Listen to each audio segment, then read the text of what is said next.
Samoa ia manuia lau whaafonga ma lau whaasausaunga.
There's plenty of fish in the sea.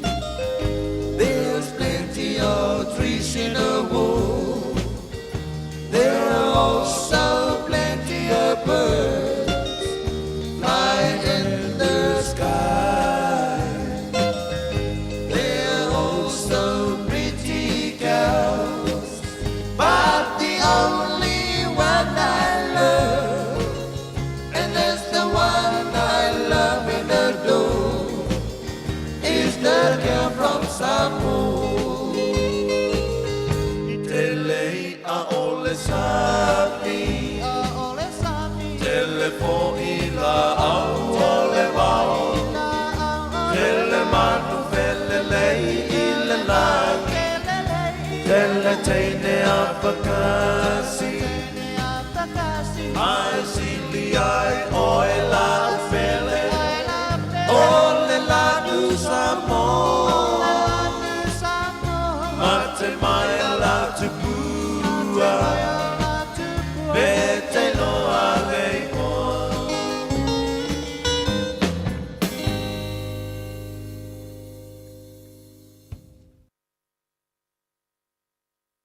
Ua na ole Radio Samoa se furulima iwa toru a mo e tautuaina o e ilaungangana fitu aso le vai aso.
tala mai le langi le mamalu le tua. O whaalia fo'i e le vani mani mō ngā luenga o na ao. O lo ta watu le upo le tasi aso le tasi aso. O lo whailoa fo le poto e le tasi pō. I le tasi pō. Lo mātou tamai o le langi. O mātou la usu le tahe ao sing-singi. Se i mua na mātou vi ma whane ne e ia te oi. Wa le taulanga o le vi inga ma le taulanga o le whaaftai wa te tau ma na mea lava lea ia te oi. Ua mātou mo le mawina fo i wa tele tale manua i titi mala.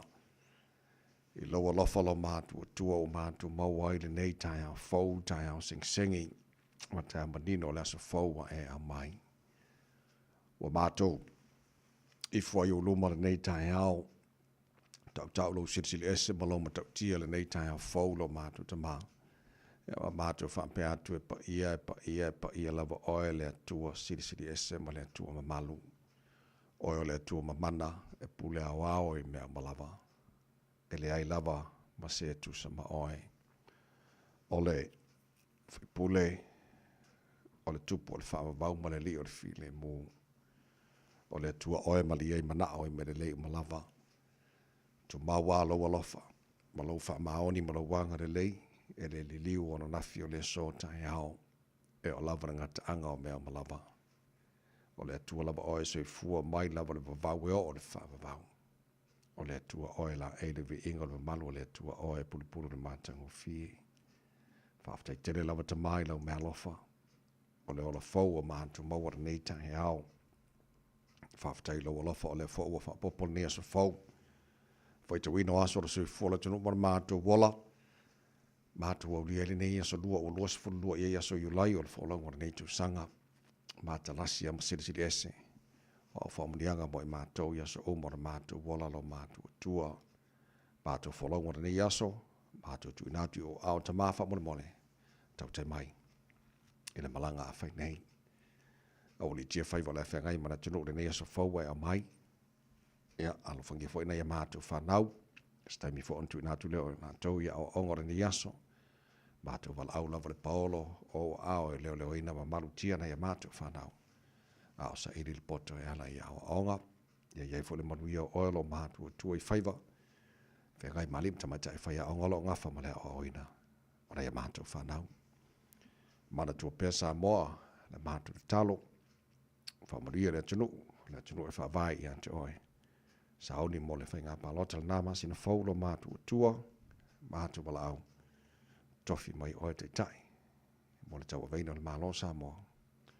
Wa se manuia nei mātou te ngata mo le manai. Whai ma le ata mai. Ma le poto palota lo mātou tua, le atunu o la filifilia. Ona te tai. Mo le palemene sa moa mo le sidima tau sango lo manai tu nei. Nei mātou a inga ma nei mātou te ngata umai sa moa fa penale a lala ma le papa awa iso se tafore nei ke lope. Fasa fua e lo lofa ma whaamurianga lo mātua tua, whamuria fone ne tunu New Sila, mātua lofa ma mawai, whapena tunu umar nei lalo langi, mātua talo so stasio mana mia, lau fiso swani, le alawa tu lango iai, leo lango lo mātua whenga iai lo mātua tua mwhi tam whengta, ia apatu, mai loa lo soifua o le tua mali iai mana o i mele lei malawa, tapu inga rei mātua tu asen sino na tunu i malo mātua malaora ni aso, te tūrua ina lātou le mā whanawhana lo alofa le newa i tau o le mālulu. Bawa e pera lātou se fua laure le tino se siri le nganga. Ia, o mea o mala whana mātou whaia, e le neia sa whaua e mai, mātou whaia lava i nei fo i atu le vi inga i te oe, ta mā, wha manuia mai, e le tau tua reda sa mora nei aso atoa, ua mātou wale mātou wala au i nei mea mala vai ala, e le sua whamana malo i Yesu Kiriso, lo mātou ari mora mātou wha aola. Amen.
nei vai puna o le vi inga le tua langina la vai pesel ko risi whawhaia o ngai Samoa le tautua moa le radio Samoa Svalima. Ni wa tolu a mo tātono le tu la e ono.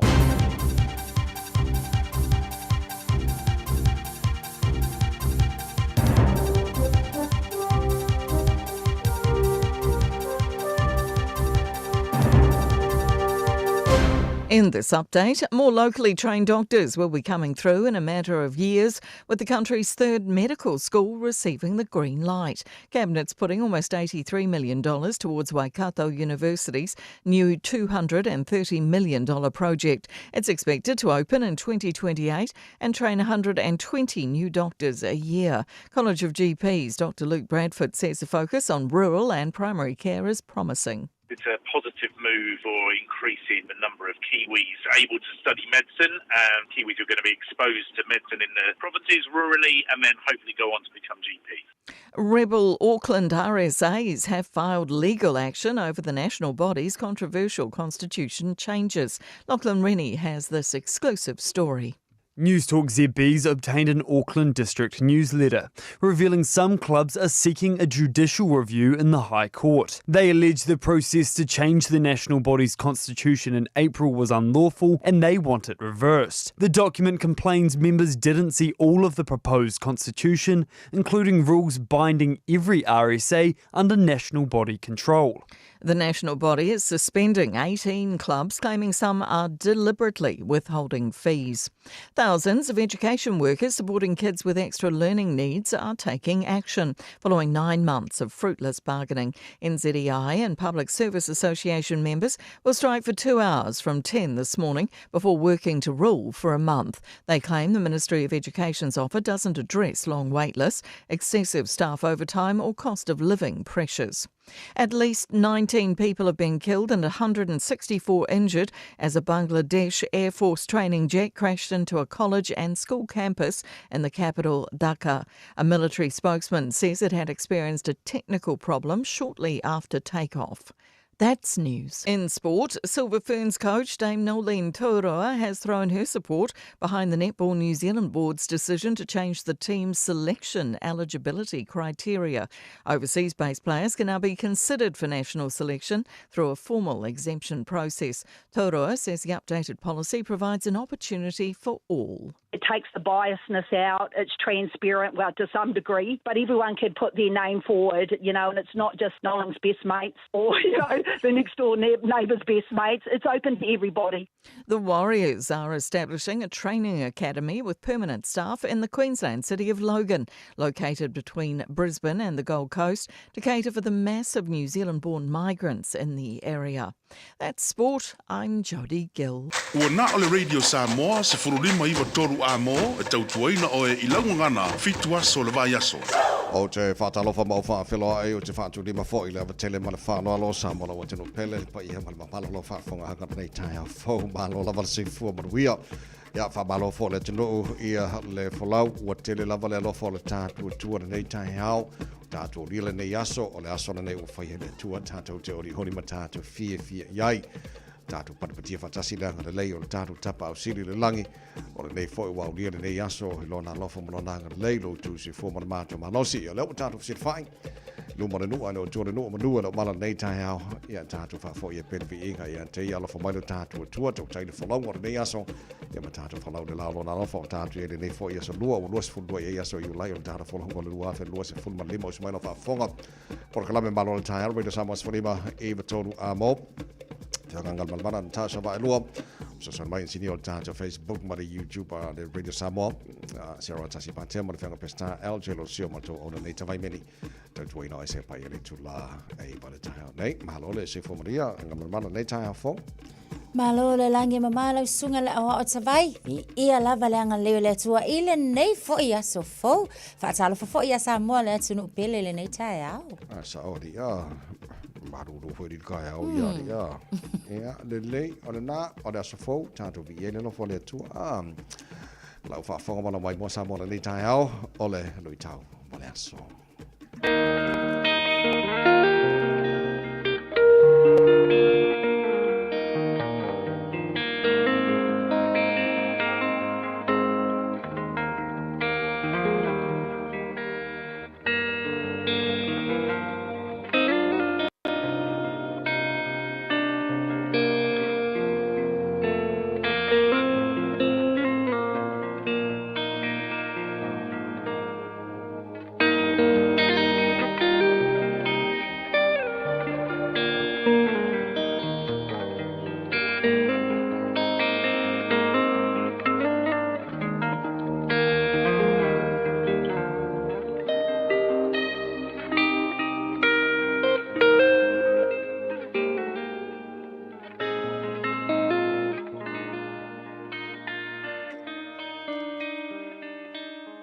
i tau mō le aso.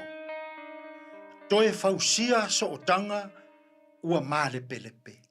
Rebuilding broken relationships. Ioane, luas fulu maletasi, o le foi upu e se fulu malefitu. Ua feta lai whaatolu atu o ia i ate ia.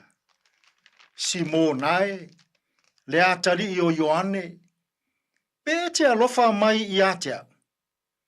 Ua ti ngā Peteru, wa ua ia feta lai whaatolu i ate ia. Pe te alofa mai i atea. Ua fai mai i ate ia. Leali ie, ua e sila fia mea uma. Ua e sila fia. Ua o alofa lava i ate oe. Una feta lai atu leo Yesu i ate ia. Ia e fafanga i a uma moe. Toe fausia so otanga ua mālepelepe. Rebuilding broken relationships. Na malepe le so otanga Peteru ma Yesu. Ina ua whaafitia e Peteru Yesu. I le taimi o lona whaamasinonga. Na fetalai tu sao Yesu ia Peteru. Ai fai mai Peteru. Yesu. O te alofa lava ia te oe. Ai o atu i le taimi na whaamasino i nā Yesu.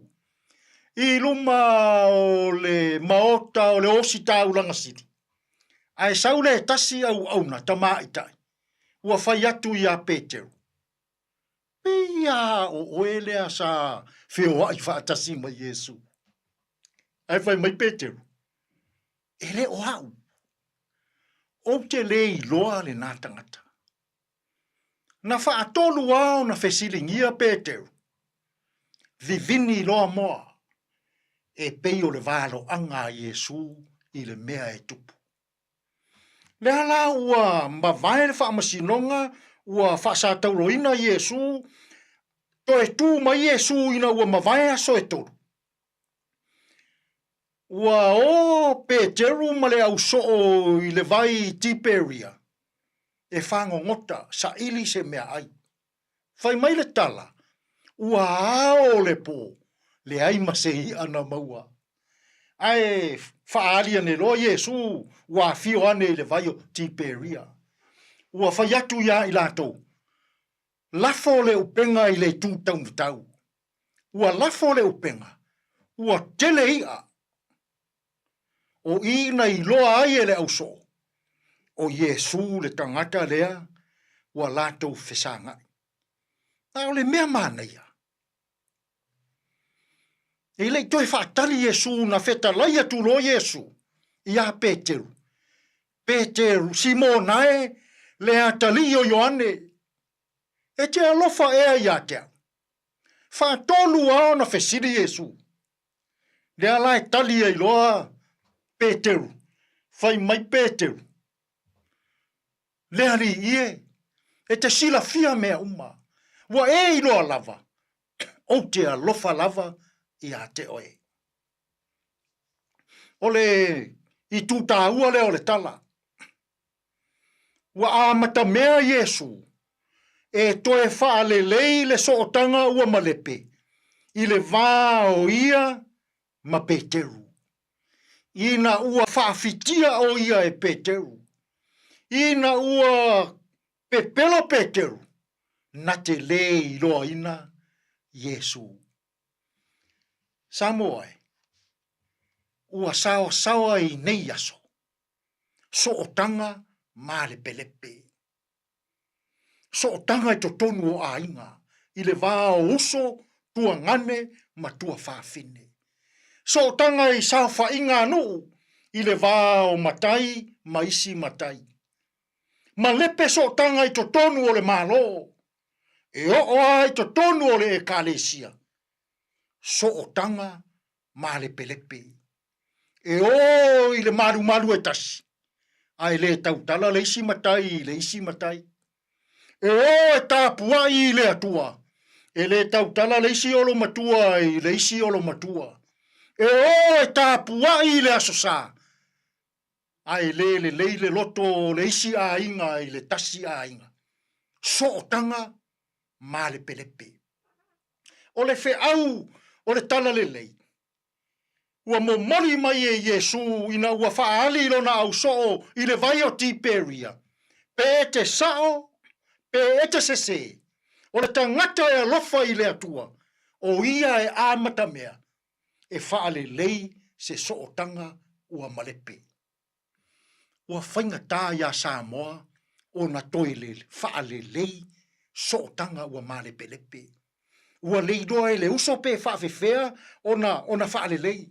Ua lei loa e le tua whawhine pe whaafewhea o na whaale lei. Ua lei loa e le matai pe whaafewhea o na whaale lei. Ua lei loa i e kalesia pe whaafewhea o na toe whesotai, whaafewhea o na toe whaale lei, so tanga ua mare pelepe. Mana ia le aonga Yesu sa moa i le nei aso. Pe e te sao, pe e te sese. O le tangata e alofa i le atua. O le tangata e alu i le falesa i le lotu. O le tangata e whaatua i le atua. Ia e a mata mea e whai le whaalelenga. Ia e a mata mea to e whausia so o tanga ua male pelepe. I le nei fo yaso, whea ngai tātou i whe au mangaruenga. Ai a pe a sei e nofo ia i lalo, ma toe ka muta, ma toe so tanga male pelepe. Ai a pe a whaia oe ma a matamea, toe so tanga o lou a inga ua male pelepe. Ai a pe a whaia lou matai, ma matai ka muta, e toe so tanga ua male pelepe. Ai a pe a whaia lou whaife au, ma whaife au e toe so tanga ua male pelepe. Samoa e. Whaia le nei aso, ma aso e toe so ai, ma whaalelei, so tanga ua male pelepe. Tātou te tālo. Le atua lo whae. Le atua na te toe whaaleleia, so tanga male pelepe, i uso, tua ngane, tua whaafine ma ainga. Malo pule whaafetai i le ne yaso ua o mātou maua. Wala usu fo i le au ngā lulue, i fe au ma ngā luenga masan. O naia mātou whanau i a oa onga. Whamanuia mai, le au whai ngā luenga le leiti o ma le televise whaasalalau. Maua lo lātou mālosi. Maua le poto ma le ata mai wha au tauta, e whaafoe ai masini whaasalalau. Mātou te tālo le atua. A oa o maia sa moa i le ne yaso. Te le o so tanga male pelepe. Na o oe ele le iai. A oa o mai i mātou. Ia mātou a matamea. E toe so tanga. Ua male pelepe ona o le ita male misa. Tātou ia malau fio i le ne yaso. E tonu male le iai mea uma. Lou lava suafa Yesu lo mātou alii, ma lo mātou whaola. Ua mātou tatalo atua i nei. Amen.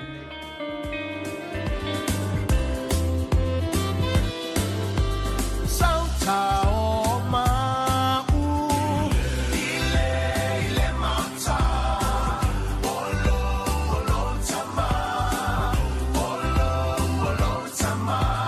Sautao mau, ile mata, oia ile fia, oia ile fia, oia ile fia. For I feel it's all lele. Sautao ai nei. All in the for I feel it's all lele. Sautao ai nei. Hallelujah. All in the for I feel it's all lele. Sautao ai nei. Sautao, sautao, sautao ai nei. Ele alo ai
no pespesenga sui fai fai ona tai au no se full volume ala fa ho te ane le tu la e ono na mi no jona fa pa o fo no taro musika o tai au e fa si vai o e te ane ma li tai au fa ma se au fo i da su te no i tu te manga wa ngor nei fo ya salu o ta tu o ria to kwata le fitu town nei ma nei pa fa no mai su tai mi mo taro po kalame a reto o le ola pasta la fai la copa 5 foot na ma ruo tai au fa nganga mo ta to nei fo so fo ta tu o ria today in history taro pa vai pone mena tu pula so fu ruo you like e le telo to sango ba re tai na il fitu town nei fa po telefone ngana pro tani pe ta fitu ta po klame na nei fo tai au fo mo tu la mo mo o le maru le tai au ai mo se o ta po vai po ba lunga la wala nei tai au fo Patalo fai aveta avale ile nei fo itae au ma lo lava fa ma lo si ma lo on sai tato wanga ia tulunga ole awala tele lo mai tawatu time nei ia unga masangi lava fo yo tai au tai tasi o lelo o mai tawatu le nai so longa le mai tato awala ma tato traffic ia ele fo ile o tu ele ia se fa lava tau ta avale time nei lunga awal tele fa mo lava ta avale tau tu na lava le saunga le mu time uma I lunga ole ala tele onisi o vainga uma lava fo tato motorway so le mai tawatu ia ole lava fo e file mu mai le tai au le nei fo time tau lava ole ta avale manu ia tele ma ia saunga le mu lau whainga malanga nei taimi o le tai au, malu le tai au Radio Samoa, luas full minute te aile te lai ono. Radio Samoa, taslima e watolu amo.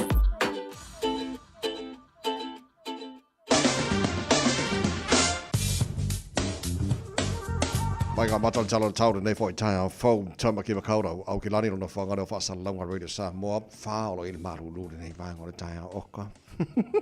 E makau kia fōi. Wingo le tau lea sōna suru matango whira la I le tila vāenga au ki lani. I le nei fo yaso awa ni so taimi. Sfuru tono mo runga nā le marulu wha mawina mo au ki lani. O le nei fo yaso lua o tātu au lia tai au pe au lia le whaasaro fo inso suru matango whira la tila vāenga au ki lani. Sfuru whāna mo runga le marulu. Ia mo le aswa tai au le vainga yon tuatu la mane fo ilangi de leo le stofi.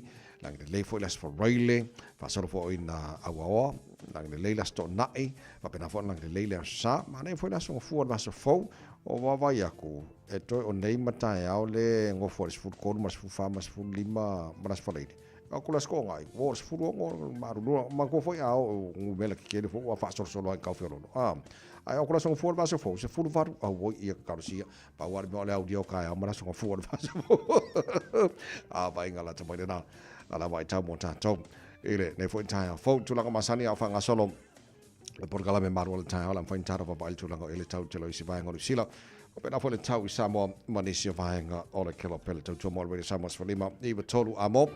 E na loa se folo ma le tasi mana fo tia le tula e ono Richard Parker tau sala Samoa. Te tala ina whapi whianga rei Samoa nei fo I taia fo. Na tunu anga tu te mga ruenga le taia ma lo le usu ma non fa ma lo si maria fai von nei aso. On pesele mo oe. Malo tie o whanua o le a whai le pola.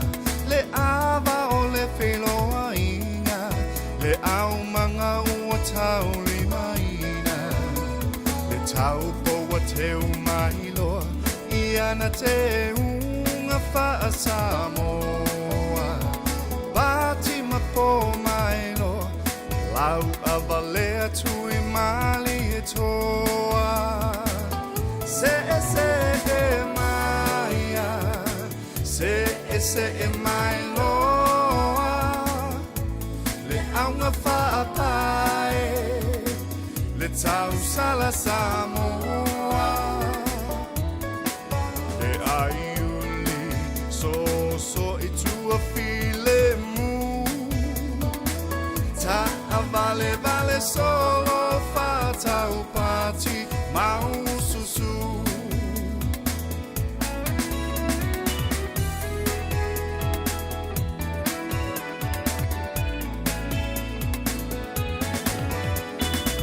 Mawhai lava o na ngalo Samoa I le tele o a Solo wanga nu whaalo alo E le maua I atunu I whafo Le tau le alea e ata mai Le lima tau matau lea amatai Lo atunu walo o sila mai Yang aluenga malo whawhetai Se e maia Se e mai loa Le aunga whaapai Le tau sala Samoa Le aiuli So I tua file mu Ta vale solo fatau pati mau susu.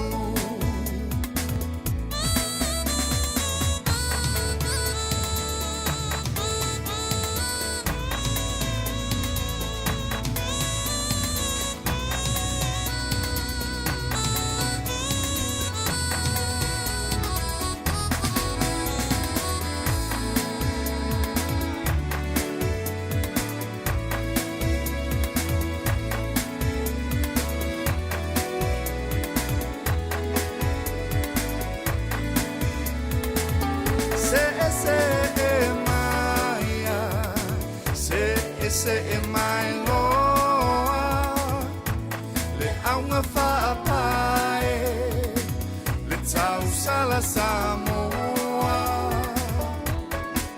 Le aiuli So I tua file mu Ta vale solo fatau pati mau susu Se e maia Se e mai loa Le aunga whaapai Le tau sala Samoa Le aiuli So I tua file mu Ta vale solo fatau pati mau Tasi lua tolu wha Ia lena Waka kua lua kua ilang wa lena Luas fulono lewa tele tulai hono Lewa whakar porkalawe Marua taia Radio Samoa Sfalima Iwa tola mo Nei fui taia maruru tele Mo ta mo matu nei au kilani Ia malo whaafatai Ta tono il mawhanawhano le lofo le tua Te tono ina o nei taia au La so fo mai le tua Whatalo whai pa angal tara pakalame Le ua whatasi mai Lungo to Facebook, mari YouTube, por Samoa, Motulau Pepper. Good morning, my lordship from Manuia, Puao to Puola, UB36. Pea te loa Amerika, manongi efu, malosi fo manuia, mama manua Backlitch, good morning, miu efa mosa, misi so na lote, Leo Pepe, Ioane Tinonga, sorry, kwa ko kene ka ko ai ngalo o whakasi mai a ngan mana ni tai hau. Malai baenga nga olo, tu malo, Sam, good morning sir, malo si fo manuia, ne tai hau fo, Mona Matautia, ya ma Lausiva, New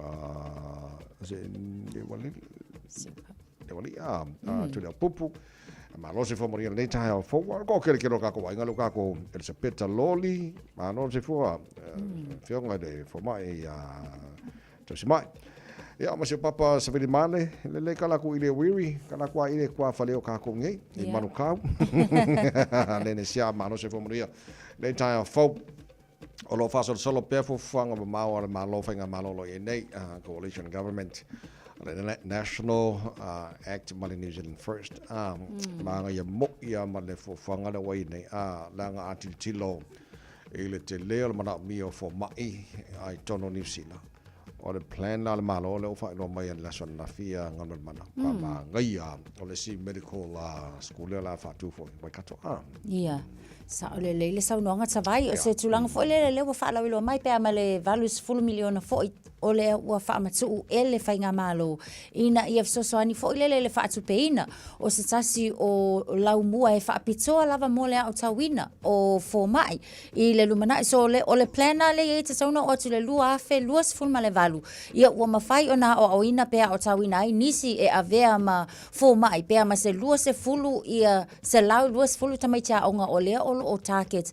ile le nei fo fanga fo ona ole anava tau ia launga tasia fale mai fo ie nu tuitua pe nu e mau i kua ngai districts mau fo ia mai lo le tau sa ili lava ole o ile main po ole fale mai fa apito po ni fale mai tele ole ta ole na ole primary care ina ia lava tato fo mai nei time rural areas ia e pe o ngai ngu fo ia fa si mau mai i tau langa ia e tau lava la ona fa ta mau a inga ina uma lava fale mai na ia ila to nga lulu ai ina ia mfai no so soani atu mo tanga salau tele o se tulanga makwa ima ngai ale ngai tawai so le fo fonga ma lo de tauna mata na fo sia le fai ugol to sanga nei ia le medical university of Waikato ma ngale ole ai ma le fa mo la fa nga solo le tele va nga malo tauna uma lua fe lua vat no we got tolu sanga tu te mine nei wa up and running ya le fo ia va fo se la po senga sole ole le la ti lo fo le langa tato va vai le ke le o siokio fo mai le nei tono ni sina so mane te le plan ma no le we nei ele tu langa ye le awa ina fo karo si ia o mai fo fa au ngai fo mai wale o fa fo me ke le kupe ai sa ole le lava ya wala ngal fa le ton wale le nei e kusa onga o poko New Zealand ba ko de kusa ko New Zealand ma uskani ia me ia ku o ya ai ka si ia o ina tono New Zealand ia fa ngala tu mai tono New Zealand so ni sina fo fanga mar malo ma i kele le fo fanga tele ma te lo fo te lo peto tele ni sio ano sa bomba Pacifico na to winai ya nei vai na le tele mona to ya kiri ro ya le tele o to na wo atu fo fanga malo mo to atara no i Waikato le santa no po kala men nei fa le ton fo sa tu po mai te ro ile update le na men na fi yo tsa vai i le tulanga lava le pe yo le tau le na maliu luas fulu tau sanga le na maliu mai le weekend i se fe se inga le na tula ai a le la lo mai tau atu nei i le tuli tolu lo ina lava fo le tala i lunga wa tato pens failang o le tama le mo maliu o le kama o laenga o fo ile le ta faunga fa ilonga lo na luas fulu tasi tau sanga ia mana tua foila e le tau pule lava seisi ma fa lave tutupu ma fa o isi tangata but it seems like ole se ole no fuanga foile ma le se ole taimi ia ma le se fo ole crowd ole o feeling ai a wa ole lai mai tau atu ole ma wa nisi o me poeaka nga ese ona tupu le fa le tonu misa i tonu i le vaenga le sa ia ile DJ o nga ole o kama mo ele isi vaenga le ta vale o inala lea na mai tawina le camera o lea na au mai ele au penga lea la na whaatino inai le nei fo i FSS ainga ia mawhapena o na maliwai ai talo fai o leo lo whaasolo fianga o lo na aso whanau lua sultasi tausanga o lai lo na winga o lea ua nga ia tulava ina au lia lo na lua sultasi ia e peitai ia o stala whaanoa noa le na Sola update na me leo tana bukala me po fa no atu mona si fira tino nei fo tai fo ela ele tala no fa tawa na po te lo fo ele le mo tato ia fa ngarwenga employees e taimi lima mama company fo le si tongi o tangata fa ngarwenga ia ona fam talanga sorry le lava kupe o le ko fa le kon ke le recession e tono New Zealand fa le kon kama ai nga fo le ai la so swanga na fai uni ma kasile tu le tele o uni mo tanga fai ngarwenga e o so fo le pesa fam kalanga company e le ngi kupe pe ala titi lo tu company le male fai ngarwenga le Kmart ona tole o family ina tu langa le mol fina e pe ia fo nga mai le o ame tonu le company ona kele milion ala mo mo kwai ai ua si konga ka whainga ruenga. Ia o te lor se, o tam whainga le tele lea uni mo tangata whainga ruenga. E le leia to ia so enga nei te vai. Ona mana tua foi o lea e whea ngai lava tātou. Ia male taunga tāo so i whanga le nei vai taimi. Ia male tau mawhai foi e sa ilinga ruenga. A ole tūlanga le na o lea e whaamatala ina foi lele. A tonu le lei lava foi nisu. A le company ala ia lea foi po le whale o loa e sili lava foi. Ia ona fia ia ile so atele. O le whale o loa le tātou Kmart. Kmart o lona winga. E lenga o Kmart i New Zealand. So se Kmart lava foi. Ia o ia ile so enga foi lea. Ona o nisi o tangata whainga luenga. O lo o le lei tutongi. A o nisi o tangata whainga luenga. O lo o wha le tonu. So o lea tau mawhai le uni le nei. Ina ia auma ia uma. Wha mau maunga. Ia matutongi o tangata whainga luenga. Ina ia mauti noa. O lo o sao o na whai tutongi o tangata. A mata mai le minimum wage. Wa o nisi o le au whainga luenga. Minimum wage. Yes o lai tutongi. O na whai lole o lato si tanga fo ia. A umalei si tau sanga. Ia wa si ile tutongi. Fa pena na fa solo a le so engal na le o fa solo nei ina ia mauti noa o lai le lava foi ia le tsongi no tanga whainga lue o le lui tau foi le ia le ngata la whainga lue ngata Kmart fa pena fo tele o isi au nanga uma e tu sala to nanga ma Kmart ia ke la ve ma warehouse isi vanga uma mai si tu langa fale foi le ia wala ka le titi lo tsa fa disu swanga sini pe fie tu pe mo ele mfa le company na release la ko ale mo e fe lo ke lo se la 1 million ia mo al banga le ala ai o krisi ko ka fa ngal ia io e banga le fo uni mo tanga fa ngal ia fina ma fight more employees ia le la manga ia la fina o le fa ngal le fo mo ngai la ko fo si kanga man fa mo o la fa na malu ta mo si fo company ia pe yo company uma ia Kmart mai si tulanga o company to New Zealand le le to lo se follow male ono minuto lo tano le tula e pitu e por club malo le tai help with some mas for mai to amo malo le no la mo e fa fo ma le tai out to lo mo to lo ta vale to fa fenga venga lo on Facebook ma YouTube por le samo ya malo o ko se malo lu so le fe ya fa belang ko samo ui ka po fa le malo lo ka ya for vi fækker mig CD Discover Samoa. They tie out for. Good morning.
Radio Samoa. Taslima iwatolu amo. O te mana o ia whaafai fiefe malanga inga. O le ala lea o lo palota. O te mana o e saunga le mūla ua inga I lo mātou pitunu. O le ala lea o lo palota. O te mana o I se si o manga le lei. O le ala lea o lo palota. Mātou te mana nao ia iaise leo o le mātou pitunu. O le ala leo o le mātou palota. O te mana e whaonga te taua o reits I mea talawhia ngai. O le ala leo o lo palota. E te mana oi ni mea sini ona lelei mo Aukilani. Ia mautino e te palota le palota mo pitunu o Aukilani. Mo nisi whamtalanga tanga iane I le voteauckland.co.nz. O le whātoa uma o tātou tui pui pui ar kōwiti te tau ona whai. O se awala I tau sia lelei ai tātou. O tātou tua a mātutua mai e pele I ai tātou. E pipisi le kōwiti le vau tangata. Lea e ono a whai na ai tātou uma I awala ese. O nisi tangata e siri atu ona tinga aina nai lo isi. Mo le pui pui o oe mai se mai onga. E whautua ina le whai o le tui pui pui ar kōwiti mo tangata uma o 5 tau sanga malunga atu. E le ai se tutongi, mai ma whai o na whai pea uma le ono māsina talo o na whai lo tui pui pui rata mai ar kōwiti. Pena e maua fo e wha mai. Mo le whatonu ina o sau awa noa po le fia maua o nisi whamatalanga. Whawhatsotai lau fo mai po le whale talavai. Pete tanga I le bookmyvaccine.nz. So se fulma leiva mino jolo jolo talo le tu la fitu le to mauna matu le tano pakalame a reto ole ole ne foi tai fo mane pe fa no mai so temi. Le foi tai fo fa talo fa na tolo fa fo mai Wellington por rua mai si mai o man tano pakalame.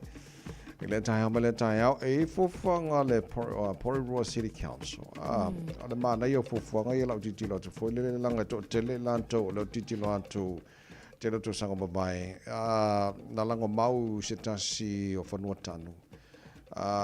Le nia lanto fo le makaina pele ni ma fa manatu lanto tu ngabau. Mana te lan fofanga le wa fai le Porirua City Council fo le na paualona. E pe fōinga mai o le fifia tangata Pasifika. O le leo se consultations. Po le leo se fisota inga malato. Ia langa tau fōna a fie malato. I wale lopo I fōni tangata ainga. Pasifika I tono le vainga. Pea male lua se lau awheta la, lea na tau mawhai fo ina whaatal sanga iai, ia le Porirua Council, ina ia whaamtu atu le whainga malo, ina ia mawhai ona whaia se memorial, fo ila lea e tu uma iai, ia mawhai longa ina ina I tangata nei na maali liu. O le mafua anga o le lea oni maa whaamanatu po o nisi wafa o nisi fo I ona ole e tele mafuanga o nisi ele mfai ona whaailoa ina ia I o latou ainga o lea ua maliu a o tangata nei na maliliu mai tutono o le fole mai lava le I Porirua ia o nisi o tangata e mamao pe tau mamao latou ainga ia a o lea sa no fai nei usila ele mawhai fo I ona awai mai o tūlanga ese umala na pe taila pe ona saunoa le o ile nei fo tae au o le whaanonoanga le na ona o tātou lava ia fo I tangata Pasifika po le a lava le tūlanga o iai e ta tau lava foi ia ona amana ia pea ia le soifua o le ua whai ilangi e tu salava pele o yeso na ainga o le tulanga o le na whaalia le fia o Pacific leaders like Te Urukura Tia Kerena o ia o le polo fesa ia masatasi foi o leisi polo fesa sua whai a Yvonne e ta taua ona utangia le lei ia leo le community ai maisi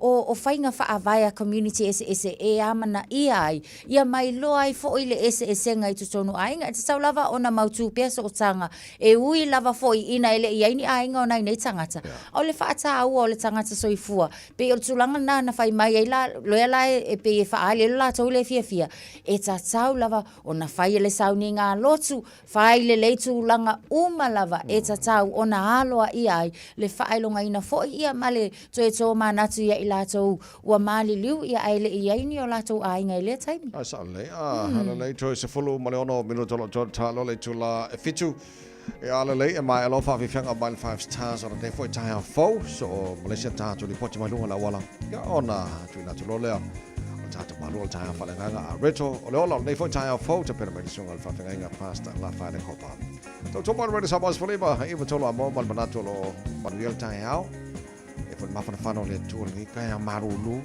tai tolo inai la fa fo ma la mai bol le tai fo alo se boa Oka la uhani, ola uhani pa sili sili. te patu saina I se apahela pi Po se pisu pasili Po se masike ke mai piti Pasina sa pasui Oni tamato mani pi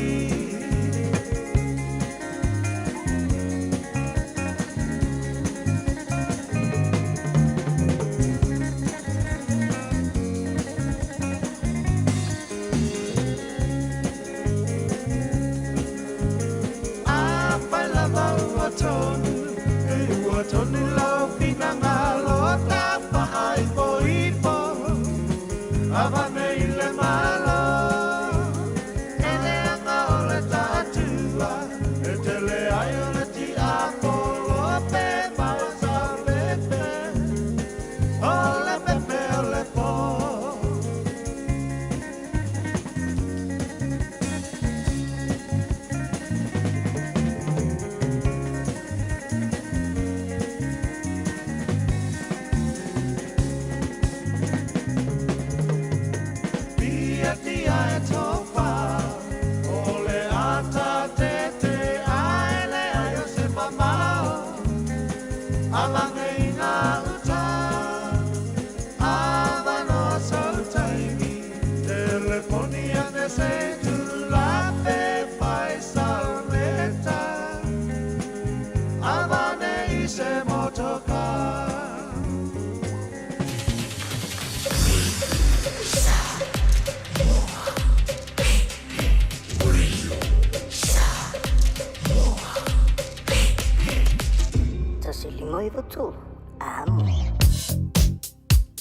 Paule vahenga o tātou au wala ta vale lea ua vave lava foi o na maita watu o le nao o mamawhale traffic nisi o vahenga foi o lo poloka ia o le tātou Northern Motorway le nao lea maita watu Northern Corridor lo whaia si pisi mai taimi le nei o le whaavai atu o I o Taha Valley aluangi ai ngai Constellation Drive on the northbound whai lava si pisi mai I le taimi la le nei gravel foi ia o lo maita watu o le tulanga nao lo Central Motorway Junction o le foi o mai watu on the southbound and the northbound o le nā lava fo I watele na iei vahenga nā o poloka I le taimile nei o le tai au no winga ava ta vale wha mole se I tautua nā le saunga le mu I le nei fo I taimi o le tai au nisi o vahenga o tato walatele ia o le nā ua me iange ka kou I le feo lolo le nā olo o iai le nei taimi ia o le tulanga le o le lei le se wha lava tau ta vale ia tau se sia pea le nā fo I saunga le mu le nei taimi ava ta vale e whai malanga ai uto e sifulu tolo minuta na tā leo le tu live fitu.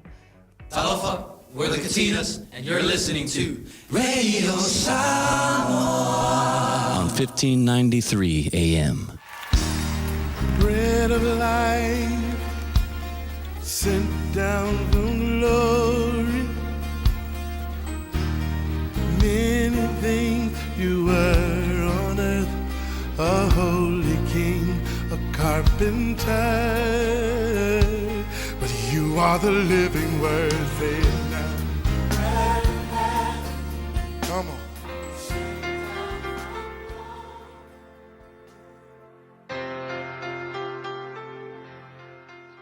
Mai le tātou polkalambe o le areto le ola I le amatanga o le neiaso o te whiwhia whawhilo a I tātou aturu ia mai se lava ia te oe ia o whaile nei polkalambe ma whamanuianga ia te oe I aso tai tasi.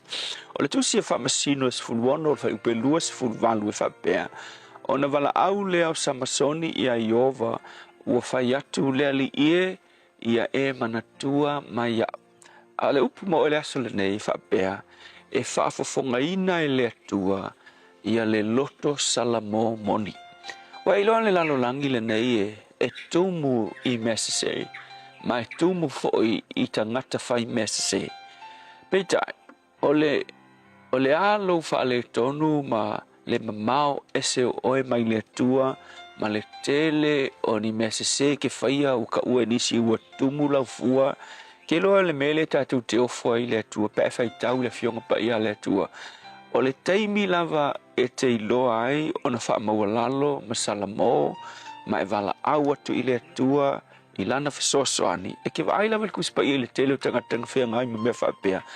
E le kalikuali maina I le atua, e whaafofonga mai lava le atua. O lona I tu sili lea ona tāua o le tua. O lona whaafafonga ina o tangata lātou te tangi atu ia te ia i le loto sala mōmoni. Whaatita ingo tā vita le loto ma le onga o le anga sala na ia whaia na ia whasiotia uria le to'olua o patisepa le ngata i lea na mulilua o ia ma patisepa ia i u whasiota ngata. O anga sala atu mai i nei vai tau e makua onga lava. Ai tu spaia i le teimi nga salamo ai tā vita mai longa wha mawalalo i langa mese matangi atu i le tua na wha maangalo lava i le tua ma koe wha wauro na o langa ma le tua. Tara foi la wha pena fo ia Samasoni. Ia Samasoni o le nā seria le tua o le tangata wha pitoa ma vai e se ina i le tua.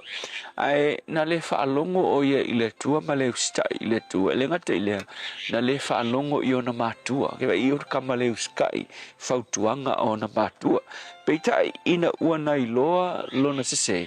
Na tangi atu i le tua e alofa mai waki loa fe mai na whaafofonga ina ua le whaalongo sa ia Samasoni i le tua fe mai o ngā lu ese leo le tua le mea tupu ia ua sali ese felicitia o na mata ona o leo langa le whaalongo le stai i le tua peitai ina ua i loa e Samasoni lona sese ona whaamawangalo le o ia i le tua fe mai ona wala au le o ia ia iova o whai atu i le tua i o vai ia e manatua mai a ngā sinka mai kangia Samasoni le teimi muli o lona o langa la auki kali mai le tua so le songa fo ile koe au mai le tua le malosi ia Samasoni le ana oki ai o ia whaatasi mo na whiri le aso na oti ai so le songa fo ile mo o le aso le nei po le a le loto o le angasala e te whaia, o le afo i le mamao o se mea ua e iai le teimi le nei mai le atua,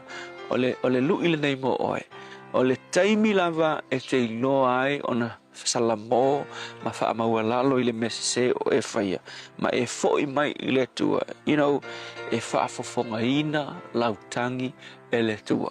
Wai foi le tala lenga au mai Yesu, tu si fulea, luka nam tau pes fulima le fai ue fata oto le wii fa mau o nga alu le lalolangi ai le taimi lava nga ia loa i se langa mele fai salamo koe fo i lon tama ele i fa penga la ai ka lon tama pe koe fa lau me lon kamangi nga mese ale ki o le tala Yesu o le kaimi fa pena ke fo i tuai e fa pena le loto le tua i te oe e na te talia ia le loto salamo moni e fo iatu ia te ia le tua whawhitai matu whawhitai lava i le alofo lau fiolo e whaata mai po le alo matu se e te talia i matu pe a matu i loa na fo iatu ia te oe ma le loto salamo whamanuia i se tasi o lo whesea i lo no langa i le neiaso na i loa na fo iatu ia te oe whawhitai Yesu Amen.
Oilo malo sil pese malava pese hallelujah worship team in water famino de lo toro tano le tu la fitu la so lo se fulu lua o you like poangi menga ko pulgi ya so tau sanga mavai Tau sanga lua afe male se fululua ia na fitu fitu ila tau mai te tono le malo saina i le City of Beijing na mali liu i le mamafa o timunga o se taimilea i le tala whaasolopito tono saina wa mali liu wainisi i le mamafa o timunga. Lua afes fulu male valu heat wave o le esenga la le na te tono lava o Japani i le taimi o le vevela wha umi ia se fulu tasi foi i lato o e na mali liu wai. Lua afe male lua sfulu wha penauna wha maoni ai i le State of California le au whaio i lato umana mali liu mai tu tono le State of New York i le wha maitele o le COVID se fulu male iwa wha se lau se fulu male lima afe fitu se lau ono se fulu male tolu ia o nisi na vaenga mena tupile nei aso i tau sanga o mawai.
Radio Samoa, Tasilima Iwatonu Amo.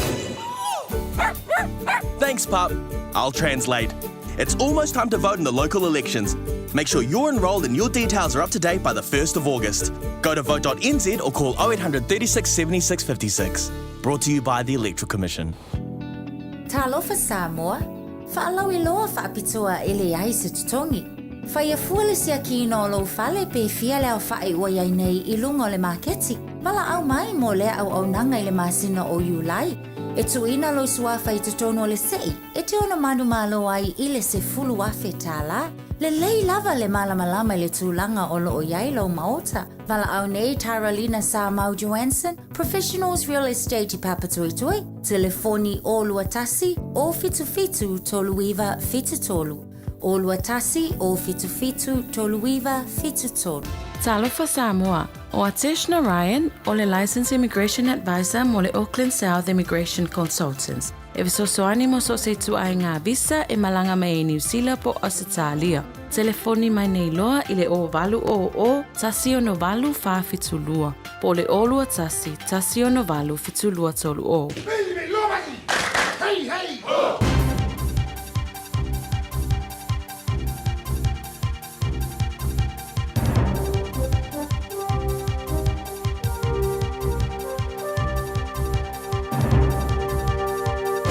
In this update, Hope's Waikato University's new medical school has what it needs to train more doctors. Cabinet's putting almost $83 million into the $230 million project. The school will focus largely on primary care and train 120 doctors a year. College of GP's medical director, Dr. Luke Bradford, says there's been talk about whether there's enough resources, but planning's underway. Waikato have really worked on this and have aimed to have rural hubs with their students more based in the rural communities. It means that towns doctors will have to step up a little bit and hopefully teach a bit more. The government's considering getting the TAB to help pay for rehoming racing dogs as the sport winds down. It's estimated about 1,500 dogs will need to be rehomed when racing's banned in July next year. Racing Minister Winston Peters says a plan may compensate owners and trainers for the cost of dealing with dogs as they're rehomed. He says that won't extend to lost revenue from not being able to race. Fears for the well-being of children with additional learning needs as those working with them contend with months of stalled contract negotiations. Thousands of unionised field staff, service managers and support workers are striking for 2 hours this morning before working to rule over the next month.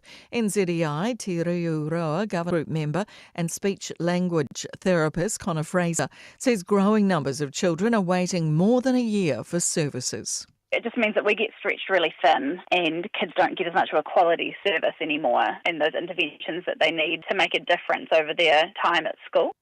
Gore residents have been given the all-clear to drink water straight from their taps for the first time since Friday. The District Council had issued a do not consume notice after concerns over elevated nitrate levels. TMZ is reporting Malcolm Jamal Warner, who played Theo Huxtable on The Cosby Show, has died in an accidental drowning. He was 54. That's news. In sport, Silver Ferns netball coach Dame Nolene Toroa is adamant the ANZ Premiership will remain healthy, even if the country's top players are permitted to play overseas. The news comes after the governing body board's call to revise the eligibility criteria so offshore-based players can be considered through a formal exemption process. Toroa says depth was evident during an injury-plagued domestic campaign. We've got some really talented players coming through and developing players, but all sometimes they need is an opportunity, and we've got enough talent to be able to fill those spots. United States President Donald Trump wants NFL's commanders to become the Redskins again, and the New Zealand women's water polo team have finished 10th at the World Championships in Singapore. That's sport. I'm Jodie Gill. Ua na ole Radio Samoa se furulima iwa toru a mo e tautuaina o e ilaungangana fitua so le vai aso. O lo ia tatou whaalawalawa tau ta avale leo lo mai tau watu I na ele vaenga nala I le vaole a George Bald Memorial Drive ia whapena foila I Very Simo Drive I nailanga I atu I le malaiva alele po le lua se fulu a ta avale se tautua na ia le vaenga le na o le ala tele le taimi le nei o le na o faisi slow down lai le taimi le nei lungo tatou o Neva Road o mai tau watu fo le fo ua faisi tele o poloka le taimi le nei ia te leil whainga malanga pēr man sulua minute le travel time o iai whapena fo I Coatesville Riverhead Highway le nei fo taimi le tai au ta avale tautua na lava fo inisi na vaenga la tele ia ole na ua amata ia ona si itia le pisi le taimi le nei au nisi vaenga ole na lava e feo lolo pea I le taimi le nei o le tai au anga ia tu foi I le whaaitu lava foi e pei ona li poti mua atu nei vaenga le nai leanga ia tu tatou anga I le North Shore ia pau lava foi na nei vaenga o leo lo tu mau ia le pisi I le taimi le nei o se tala la tamai la le na mo tatou lunga le awala ave sa avale manuia lau whainga malanga nei taimi o tai au wa minute se ai leitu la e fitu. Tasilima I watolu amo. Radio Samoa. Maro lava se whamaria na tino o nei taimi o le taia o le mai ngā lata mai nei I le tala o le tau o le atatu amata mai I Samoa. Mawai atu o le mana mai le langi le leo le tau Samoa nei taimi o le tai hao lua se fulu ma le dua le te wawai atolo I le mawhana le Samoa te le maru Samoa. We got a tau le tunu le nei fwoi aso ato le whaasolo langi le lei awa o ni so taimi se mangana fwoi ni so vaenga le tunu e pa ua timu. Mora nei aso lua o tātu iai. O lo te wawai atu o le lua se fuma le iwa. Degrees Celsius morunga le vela le Samoa le so lua se fuma whai lona mawalalo. Tāru tala mai Samoa pea tāle tu la palu I le tau. Nei whaatala whatue fwoi le pokalame. Panga o malawa le tātu pokalame malo le tālo whaafonga mai Samoa malo lava le soifua maruia. Se mai talo tau toro New Zealand nei. Tātu amata mai I le motu I saute o lau te wawa I atu le whaasoro langi le lei tau Westport. Se futolu morunga le marulu whaasoro awa o. Langi le lei fo le tau Wanaka Iwa le morunga le marulu langi le lei Timaru. Whaasoro fo langi le lei tau Queenstown. Iwa le morunga le marulu wha mawina mora nei fo Yaso. E le telo vaenga Nelson langi le lei fo le tau Kaikoura. Langi le lei fo le tau Moto Invercargill. Langi le lei fo le tau le so Dunedin, langi le lei le tau se fulua morunga le marulu ma le aio whangala au karestete, ma alo se fumaria nei tai au langi le lei le tau mo to e awa o ni so taimi. Angi Maria Masavidi mai sau te si fos futasi maurunga le maru lofa mawina mo Christchurch ile nei foi aso ile motu I matu pi tola pelo motu matu I kai taia ala pasolo langi le tau Angi Maria Masavidi mai sau te sa sfuli mal maurunga le maru lofa mawina mo kai taia ile so tela bainga ole le morning tone fa tala fat e ni so pa angale sa fa tala fa mai le la morning tone nei tai au malo la se fo maruia la fa solo na awa una wanga ni so taimi lang de lei ile awa uli male fia na nei spontasi moru con maru do e fa mo mo winning tone le so sfuli ma moru con maru do tau ranga la lang de lei tau de ya so spontasi moru con maru do tau po lang de lei fo de tau e le tera ba ngo roto do la lang de lei fo de tau sfulon moru con maru lu fa solo ina lang de lei fo de tau awa ni so taimi le tera ba ngo Palmerston North lang de lei New Plymouth fa solo fo ina lang de lei Napier awa e ni so taimi le so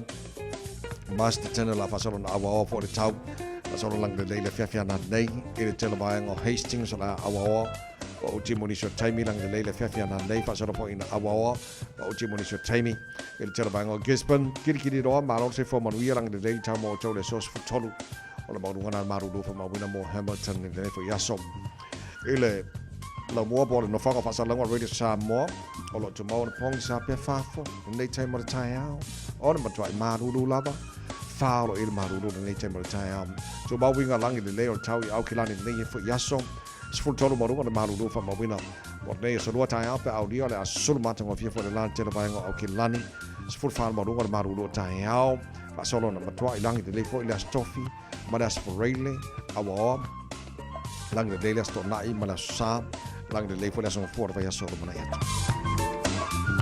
fo mo mo mana la ba tau tu de mai le nei fo tai mo le tai au le tunu o la lampa pa au ni se va nga or kelope e le tel tunu nga lo mo ria mai o tau ni ma le tau e le nei se fo ta tu rio to mo de sa mas falima I va toru amo e na wa vanu mana afa o ti ai nei ya le tu la fitu ma lo fa te tele la ba le tunu e le fa te smile tana programe e le nei fo tai fo ma le tel tunu nga mo ria mai oi e le nei tai au pe la voi fa fo mai ai au ki lani nei I si vai ngoni sila ya ma nei si fo ta for kelope o to le tu ro sa mo ma lo la ba si fo mo ria nei fo tai fo ba nga sa ko ki ma ngai I ka ya marulu ya te ro ba nga o America fo ma ku ka ngo po ma ba nga America sorry or be velo velo le ai o sorry ya ba ia le ia ve velangi o ko ngi mo ke mari di ko ngi na nga pe ia e tu fe nga ia tau ta to ma o o in marulu nei ya ma na il ma fan o ma vet o foi la en ma fan ka ko ia se foi no marulu lai ku langi ya na ya te lo al vai nga lai o po foi la ko ma po le ta mo tanga na uli ya ma ko wangi ngi ai ka fu ku se ma ko Ibuki ka ya. Ska ku so fa manga ngi ka ya. Ai ya mana ya. Ia te lope to te ni so tanto nga lo Defence Force New Zealand. Alo titi lo so e ko le o ke le fo ati tanga tale na ba ya me la ko ngor ngari le fo me tanga be ngor mano. Yo it's a vai. Fa ilo ka un kar so fonga a ko va ya me ka ka ngor wenga yo la ngona la val fain le fa no no ne foi vai te mi pe amale se la luas fulu la to fo ia po ngal wenga ava noa pe amale e ova kwa le luas se la limas fulu ava noa fa ngal wenga ia fo i ole afa ma amulu mai I le nei fo I matanga wenga po le Defence Force ona ole tulanga fo le ole mana tu fo I ole na tawla fo I malo tam fa tia ia fa tele na tu pe mawa so ole tulanga na ia pat ele ila se yo tato fo le fa ona fa ya tu le ai ku pe la wa ia ngal wenga se o malia la va yo ke ese ole tulanga la va ia tato ile ala fo le ole fa fonga I nei fo I tala ina ia ta pena pe tato wa tato tele mai lo lava fo ia po o ani tulanga la ye au la so na fila le na fa la wilo ai fo ile to telo ni se la to e me se ngal wenga ia ole afa ma amulu ia o lo fa wa wala to consultation time le ne fa longo tu nei le fi fa ya o la net polo New Zealand on that one fa on to es we criterias eligibility criterias for le enfanta aloia teneta alo oleta alo ise tunu pela Australia e or kengele or shoot up number 1 le ang usila le ngai le ka alo mystics alo ka alo Australia le to sang sa fa le tonu sa ka kilom va vai por me mo se no e ta lo silver fern ne tu sa ia ono mo o ia inga tu la fono il va o atu ta lo ia players ia la fa no ma i swing la wing ila am faina mana ia ana ia le swinga was mana tua ole o ia inga sai mo se vanga na lava te no foi tono New Zealand ma eta alo i au ne tipolo New Zealand ona ma failea na ma ola vano eta alo le silver ferns pe tai la time nei o le swinga lo le policy level ia e ma fai lava ona eta alo ne tipolo i seisi atu nu ai e ma fai ona eta alo i la mo le silver ferns pe afa pe lava o tangata no New Zealand ana ia ke fo mana ia le lei a man cho foi langa ia kausia ia apply talonga uma ia pe foi la kapila to mane pe ana mo foi le no mo ka ko il Pacifica wa langa le ai kam foi ata to ia va ngo ka maka alo ka ko le ngi usila ka alo mo ka ko wa ia langa isa ko la fo ngi usila ia ma Australia ia le mana ia la fa pe lo foi le tu la fo no le netball ya karsia ya apalai fo iskalo mase ko aku mako kamaka aro le ka aro mako au Samoa iyo ya ma apangela ka ko kupeto ge tamta le ala fa ta la fo nga man ale me to no le nai lo o te no ga se fa pe le ona ta to tongia ta tamta so se kaimi ka pengal man Samoa ka foi sau ma top players o matata ya fa lai de lei ta alo mona tenu ala fo e mo fo man tu pe lei te sei nai ai ya al tu langa na o yai so fi ke la fa ya on net por New Zealand ole la ko e sa le se la ko kenge sta le o ka alo fo mon silver fen New Zealand tu sa ya ben yo ka feo e mala ma mo fo la fa sai e fa pe ala ko ai le mo la ko i fo la e mana va le lo la e o nga ye o ke lo e feo lo la fo ya si e feo lo fa singa nga be o ko ke ni tono atopa ai mo le mo le ya manga ya mo ko kapu le ya ba nga mo ba fa ya para ko fala fa sai na mo le Auckland Airport le ngamo le ma ngai o ko nga ko pa u sa ma ngai o ko nga ko pa u ya ku muy kupe a son fala la vela ya ele kupe ka ulia tu pe ya o tu pe lang sala fu e mo afetala le sai tu sono le akopa o mana tu ai fu le border security le polo kalamele na I mo kanga kange o wa ni sine o wala o lo fa ofi mai e tangata ia au mainga ele ngata I fuala au aina fa saina e o foi lai tupe o tupe la nei ia o money laundry fo ia po o tupe ele oni tupe fo ia e kaulia le mai le o lai kupe ala o kupe lang sala le fai tua le lai fa o le fa fetai ala le na o le ai ma fai lava foi ona maua e tato customs o mai tu langa ia no I New Zealand o akuilunga ia ka ko streets ia e makua I whaalanga ina atoa I lava fo le community la to ia pe afa pe o mai tūlanga nei o nga o organized crimes nei o lea lava fo ilo o tama whaile malo ia tau fia pat o tūlanga leila nga ia ai ka whewhia o ka mawase ako pa wa pe ata vai ako pa wa sawe kumu I kupe oka so ko keina whaatau po le lewa ako tasi te simaleono miliona pe a whaatau mai a ko kein sina maua I tono la kupa era nga so lo sule mata sanga al mai dai lenga sa malanga ako le ale ma nga ia la koskosonga I fole aku pa ala fili la kamona maua ai le fo ia le mo tato le wala nga ka fa se kela menge o kupe asale sfoli malo tala tula fitu ala fa tala tano le fates mal tala bakala malo ta hal ne fo ta hal fo ja, op is mesinga mate ko fie, so ja kena I ono malta to of a pes malos le Pacifica band. Pata lo fa to le so ja kena I ono lang bakal ngomel ka o film ka. Fa fo ko mai o I Hawaii. Ala fatu aloha. Pauzo, malo se fo Maria. Morning.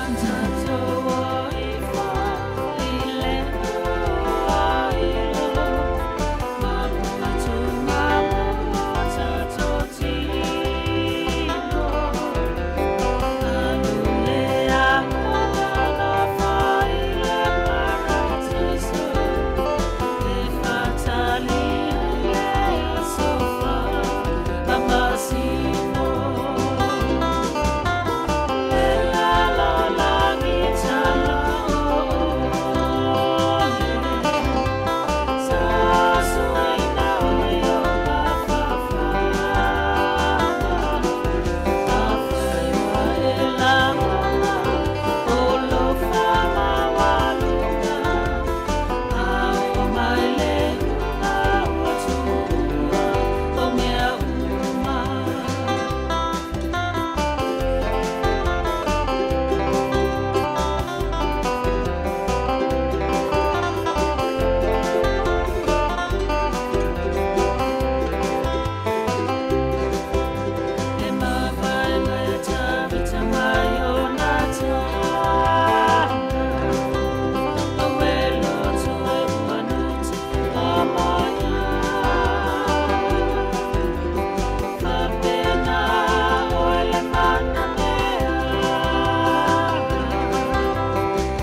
Naini Pulitiwatoa, and you're with Radio Samoa 1593 AM. Just think a minute.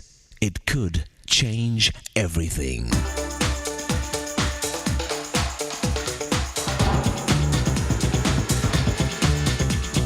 Think a minute. This is an amazing true story about a colonel in England. Although the colonel was married, he also had a mistress. In fact, he was planning to leave his wife for the other woman. But before he could, his wife planned to have him killed. She set her husband up to make it look like he had actually killed her, and then hid her body. Her husband would then be convicted and killed for the crime of murdering her. She planned to disappear by hiding for months. Then she would suddenly appear in public and pretend she had amnesia and completely lost her memory. Well, the wife succeeded in framing her husband, so he was accused of killing her. The London newspapers called it the crime of the century. There was just one problem. Only 12 days after she disappeared, someone recognized her on the other side of England because she was so famous. Yet of all people, this woman would have known how to get away with murder, for she was the writer of the world's best-selling murder mystery books, The Master of Murder Plots, Agatha Christie. You may think crime pays, but the one who actually pays is you. The truth is, no one gets away with murder or any other crime. Sooner or later, we're going to pay the penalty for all the wrongs we've done. There's no escape. It's a law of the universe. You reap what you plant. What goes around comes back around. And just as God's physical laws, like gravity, always work, it's exactly the same with his moral laws of right and wrong. Sooner or later, you will pay with your life. You may think you've gotten away with that stealing, lying and cheating, or unfaithfulness, but don't fool yourself. You are going to pay, sometimes in a way you least expect it. There's only one way out.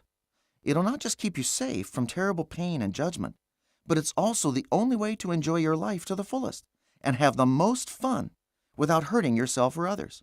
You see, our Maker gave us these laws for our happiness and safety. So today, won't you ask Jesus Christ to forgive you for your wrongs and to take charge of your heart and way of living? He'll show you his right, successful way of living that always pays, his good life that lasts. Just think a minute. If you'd like a free CD of our top 40 programs, write to us on the internet at www.thinkaminute.com and catch us tomorrow at this same time when we stop and think a minute.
Famne gos whanau o le aso lua nei, le aso lua se fulu ma le lua iu lai wa matala le telefoni te oe, pe a whapem whanau whangai na le telefoni moni se whamoni anga. Mo se tasi o whamanatu no na aso sui fua i le so, tolu fitu tasi lima iwa tolu, lo mo whanau whanau ngal tātou i meli. On air at radiosamoa.co.nz. Ja, nei, o lo mo fo le vano ngal tātou Facebook mari YouTube Radio Samoa e pule oi, po whiora banga na vavena o mai whamlea ngos whanau. Nei tai au, pe au ka koe whiora na tai meli na mai e whamlea ngos whanau. Ia, le tawai la ta amata i lunga o tātou i meli, o le whamanianga mua, whamanianga mai i a efofilia, o le whamanianga e mo se yuli sa o ula Irene Rachel Filia. Mai a fio anga o laulii au whanga tuanai mamangere. Everything we give thanks to the Lord for his goodness and kindness to us. Today is your birthday celebration, so ula Irene Rachel Filia. We give glory and honor to God for everything he has done to you, my big sister. Here's to another year filled with health, happiness, love, and success. Remember, honor the Lord with your wealth, with the first fruits of all your crops. Then your barns will be filled to overflowing, and your vase will brim over with new wine. Happy birthday, my one and only sister. You are loved today, tomorrow, and always. Lots of love from your families, Mom Efoleniu and Dad Niwafolau Nicolau Filia, especially your dearest nephew, Nicolau Jagate Filia. Have a blessed day, darling. Lo, mataya si Malor sui fua. Ia lo bose puela usunga vate foi lo wa vari kai au balulu. El famo mia la spaga o si wa pigelo makalo keringa. Keringa le fao la solie wa ko lo ngal musu mal fa ka usanga. Pa kai le ko le wa ri lo sul fa ri o ka usanga ia ma ko kalo le ko ia ko anga. La ngal venga ka usia yo e mala ka mai va te poia ko wa inga lo ko rua.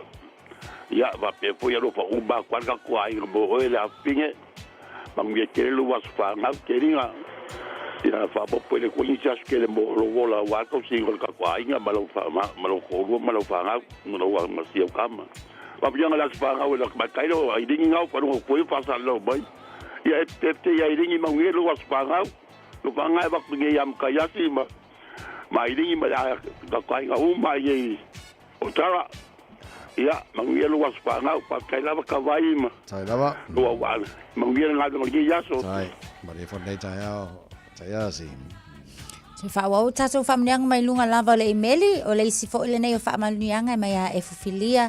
Ia mō le aso whanau o se yuli so ula Irene Rachel Filia. O le vi inga e whafo i le atua o na o mawhai o e le awhawhine so ula Irene Rachel Filia. O na e haulia mai le nei tausanga whaau pōpo i le wola. O le whaaftai ma le whaamanu e se ia e le atua le e ona le malo si umalava. Ona o lana tausinga i ate o e le awhawhine. Ia e manatua le muanga ngana se tasu ta Nelson Mandela.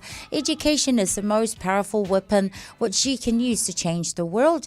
Ia manuia ngaluenga le nei aso pui malavia ina o le atua o lo faanga ma faamanuianga mai ia male Leroy Shane lo tuangane mai Samoa tole afua yo sia le new uncle alio ainga vai masele fa peu matua efo maniwa folau te o Nicolau Filia ai fa silsilia lau pele o Nicolau Jacob mo ainga uma o lo ta ape masala lawi tu e fia o le nei lalo langi.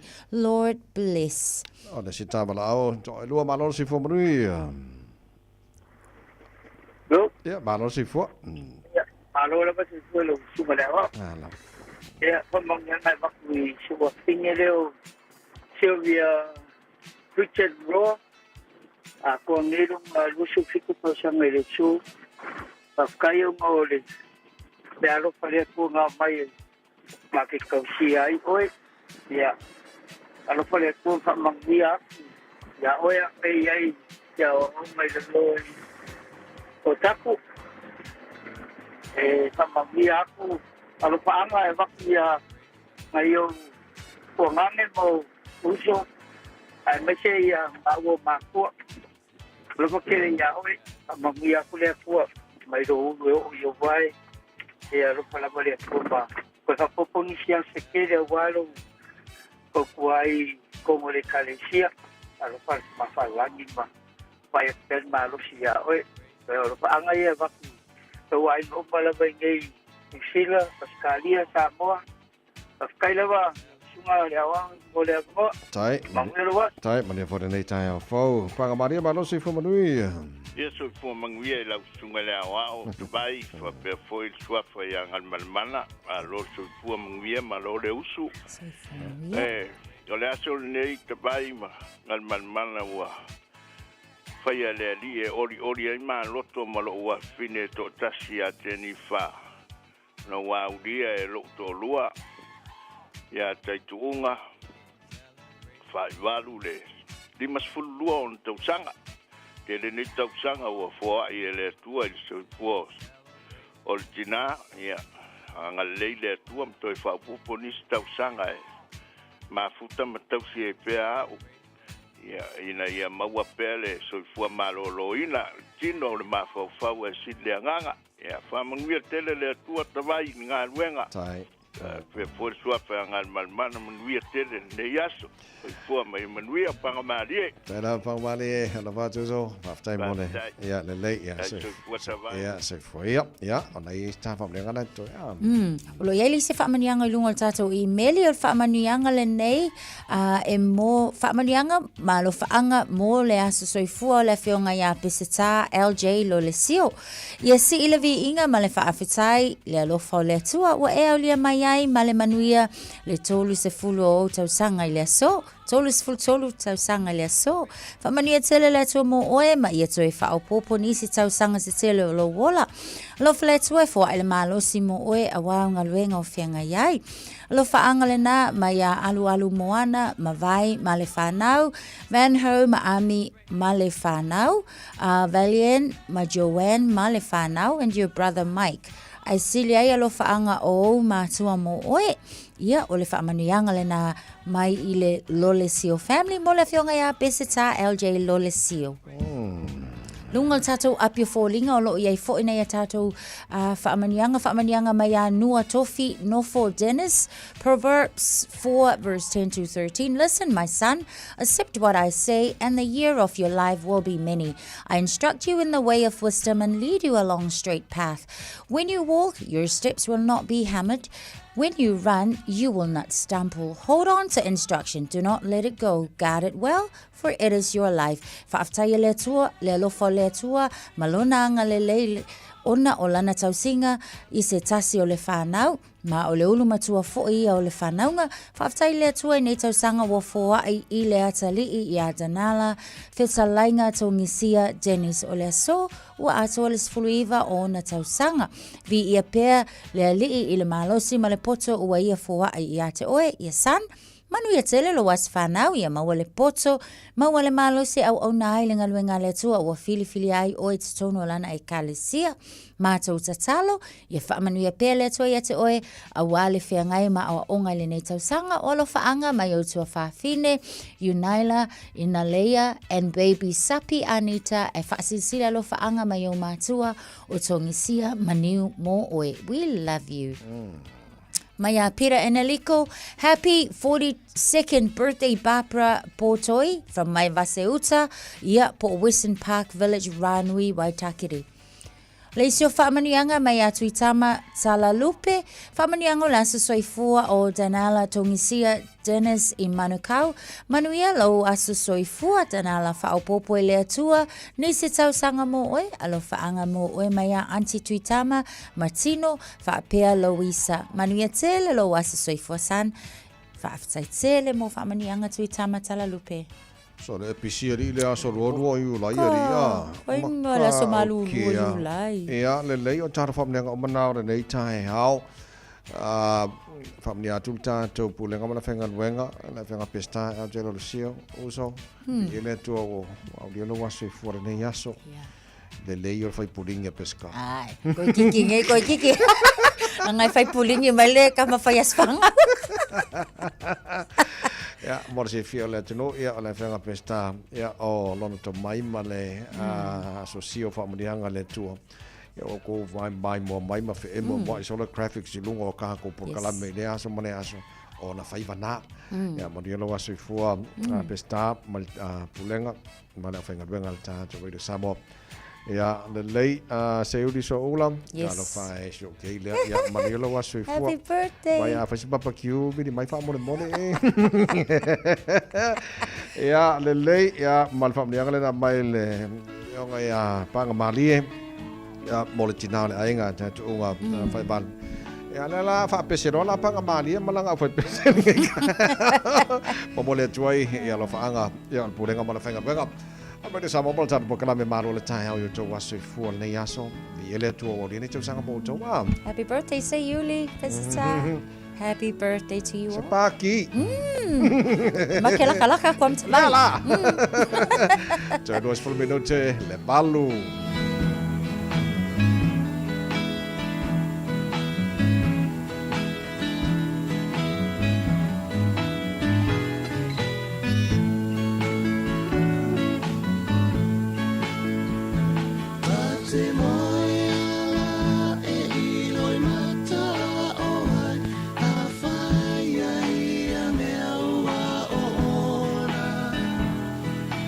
Silly, fully, my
Taraflava o David Tua le nei, o lo e whaafonga mai pēi le Radio Samoa, tasi lima I watolu a mo, Samoa I manuia lau whaafonga, ba lau whaasausaunga. Faisipisi o lunga o tātou awala I le taimile nei o lo mai tau watu Esmond Road se fulu fitu minute le travel time o lo whaatulanga ai. Whapena fo I lunga o Nera Road o lo whailawa fo isipisi mai te le na poloka fo I le taimile nei.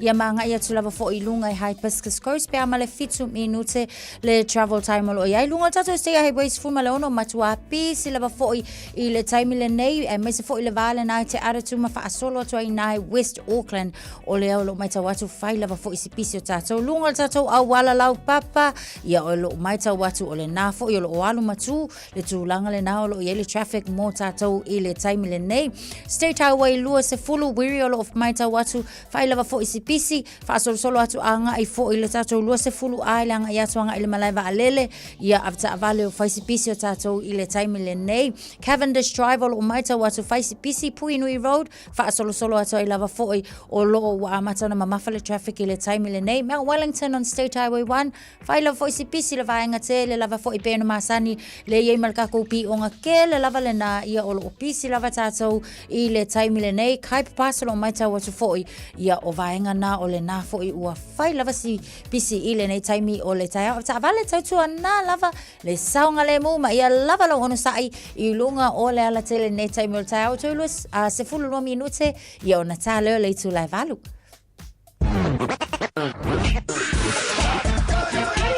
Malo soy fua, o se fufonga Samoa, Radio Samoa, tasilima ivatolu amo, se kia Radio Samoa. Being up to date with our COVID vaccinations is a way to take care of ourselves, our elders and loved ones. COVID is spread between people, which can affect us all in different ways, some more than others. To protect yourself from serious illness, the COVID jab is recommended for all people aged 50 years and over. It's free and can be given 6 months after receiving your last COVID vaccine or testing positive. To book or find out more, contact your doctor or chemist or visit bookmyvaccine.nz. Talofa Samoa, I mawhai na whasoasoani atu Dr. Chen pe a whai te awhie le mai suka. Tauta mawalunga, le maua se whanau, mai sela, whatunga o, ti ngā le ua po tuli. Whaalusi le tino puta, kānesa, ma le tino mangeso. Maua fo'i le kulini fulunifo mō nifo ti ngā, ma toi whaafi lesi ai lau mānawa. Tele nisi o loa e whasoasoani lo soifua maloloina. A whio ane loa e wa ai Dr. Chen, I le tuatusi lua ono Great South Road, Orahuhu. Telefoni lua fitu ono tolu tolu fitu fitu, extension numero lua. Oceania Career Academy, Saudi! Kako hoa, kaule kaua! He whai ana whai! Hoa te lumanga I maguia! A whaia sa ili se la asanga fau moe, a waloa te no whai. O le OCA e au tauina ai o e imtata esese. Maua visenga fau fale, vali fale, palasa, ma le soifua maloloina. O le nei avanoa e anga wa ai tangata no whamau masiti seni New Zealand o loo halala I au kilani. Le sitala nei loa I le OCA, I le go.oca.nz/apply, po le vili mai I le overselau ono lua lua valo fitu tasi. Overselau ono lua lua valo fitu tasi. O e si la fia e iwa te si male tolu wha miliona ta la le se leni ale UTOS ua toi whaasafua atu I ona sui whai unite I le lua o lua wha. Whai sau teo ngā tupe e teo wha whainga luenga ai lau se leni ina ia vave whautau nuu se wha moe moe ta ua a lau a inga wha pe ka le sia. Wha o ngā au nanga le ANZ po le talofa voucher, le M ta la, male my cash e ala I le Click X. Wha afso tai mai le ono valolima lua ono iwa wha iwa, le www.utos.ws, po le emaili o le info@utos.ws, po le Facebook, le UTOS, le wha aputu ngā tupe teo wha whainga luenga o le mawaenga tausia Samoa, teo wha whainga luenga e mātou lau seleni, ai sele e oe le manuia. So iwa mino tolo tolo talo le tula e valu o lo wha whonga le proklame malo le taia, Radio Samoa Spolima iwa tolu ambol nei taia maruru kiri sole, e ka feeling I maruru, I le koe uma. Kau ke mari diria pēa o mai maruru. Ya kau ke mkwa I fo I vela sia le vela pēa o mane la mane sama la tau. Ya o ngā nao le tau, susu ya le tau mo ta tau. ai tu mau pele lo fo le tu e matiro tu se fo ma marosi o taro fo longo le fo tu sanga e a fo I matua te pena fa na le tai au ma no sa se le fa ngo fi nge ve tai le maru do le tau te pena nai fa nau e fa malo si mai o ta pena nga ia ma tu langa o molo e te pena nai fa nau le tai ia la so sali mo la tu o nga mo le mana ma wa nothing inflation appear to about to increase the inflation less on nothing to 2.7 I think Talanoa inflation, Talanoa a general increase in the prices of goods and services in the economy over a period of time. Ringa afia ile tau se fanga lo tatu yene.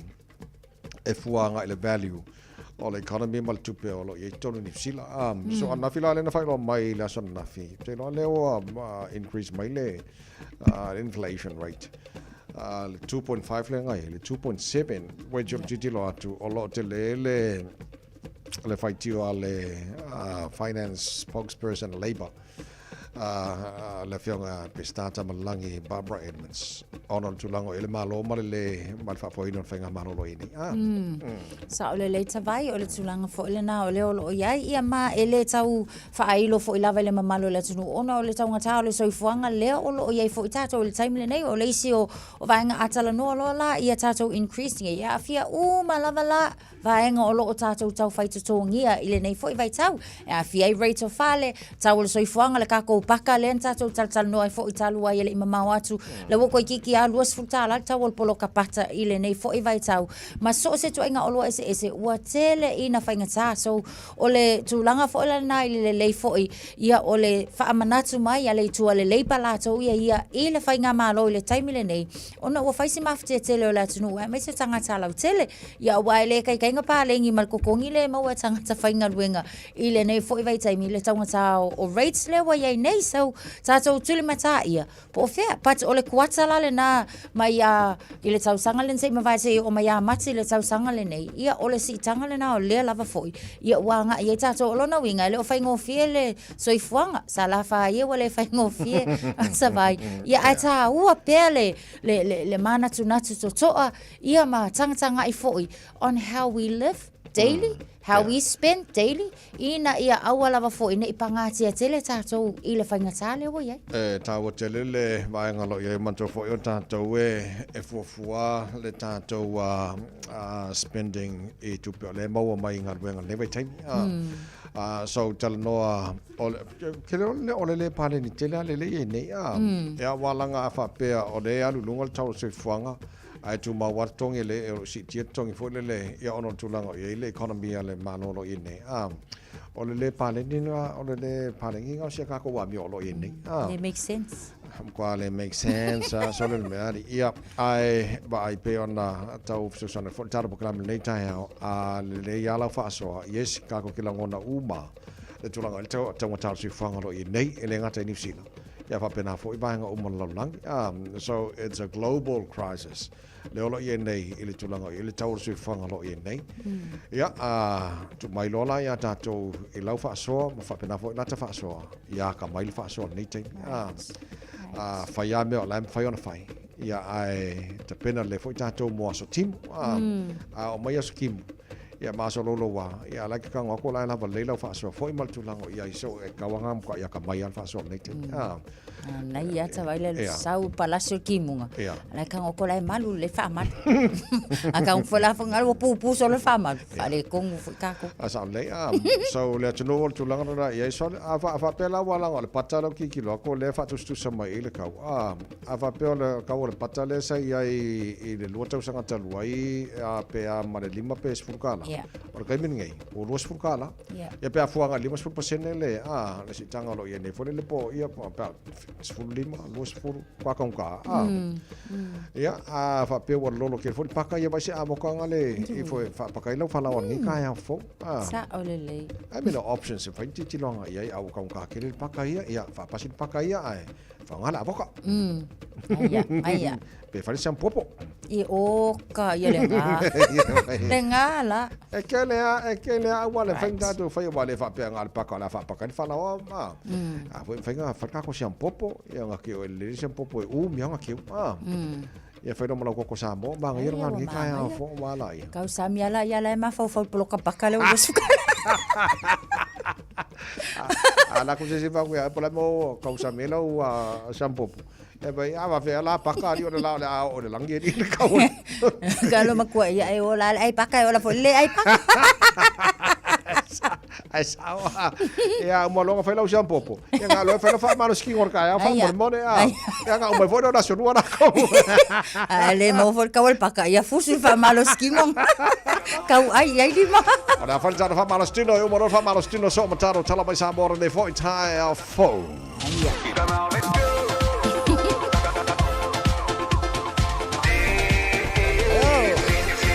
Iya, lunga. Iya.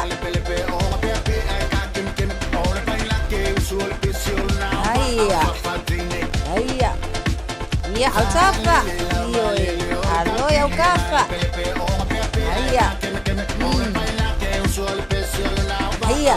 Iya, Camilo tau au. Alo itu tau au. Iya. Alo luma. Iyo ngaya. Ngaya. Ngaya kele bili iluma tau au. Iyo tali silusi lelei ke ua. Masui se au. Ngaya. Ya, lunga loa. Ngaya. Iya. Lunga.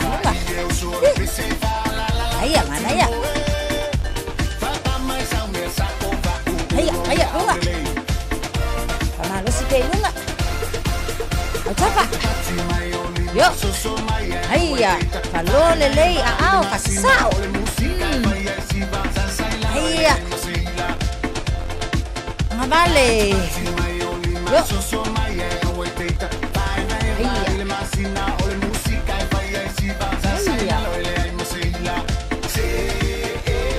Iya, se ana iluma. Se luma. Iya, por favor, va, put ngale a. Iya. Iya. Yo. Luma. Iya. Yo. Lunga.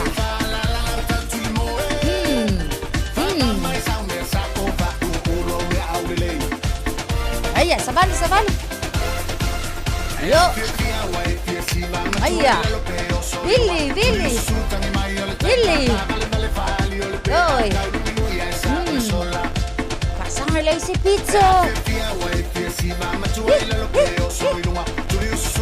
Yo.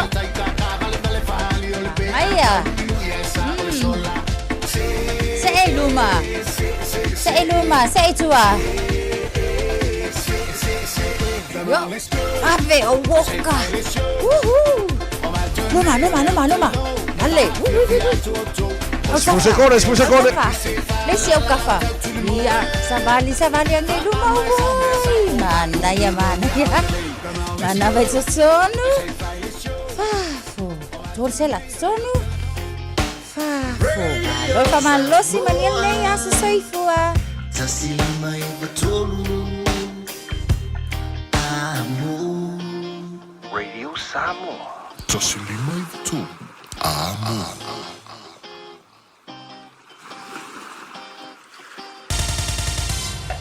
Usi mai alau whaafafonga. Telefon mai Samoa ia sa taitasi. Ua au mai mo oe ona o le langolango mai a le talofa voucher.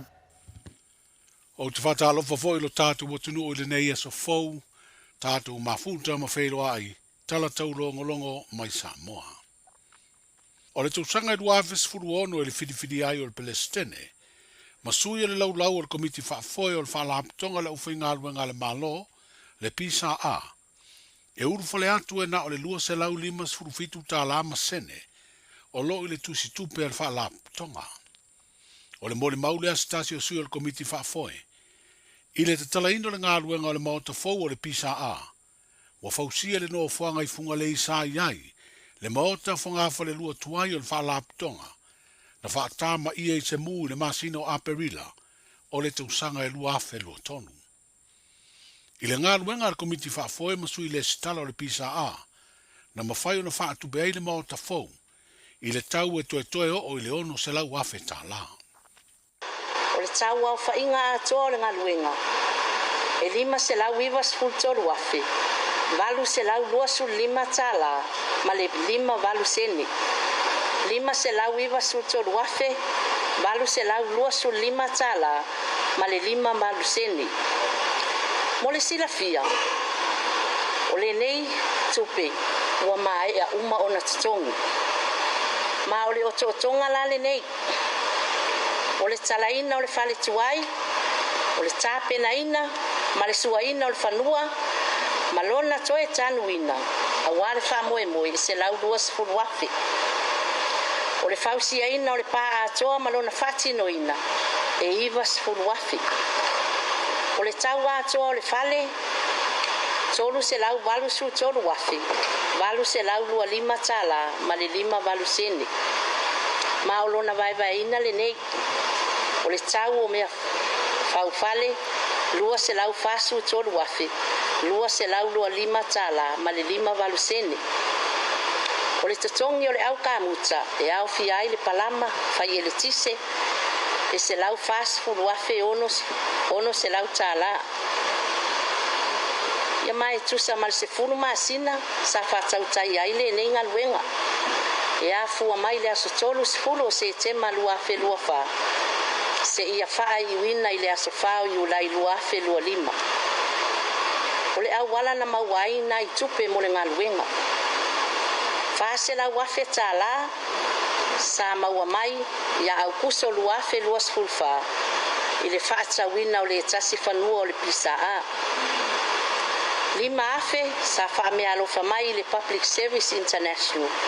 E tau wala mai le Victoria Public Service Union.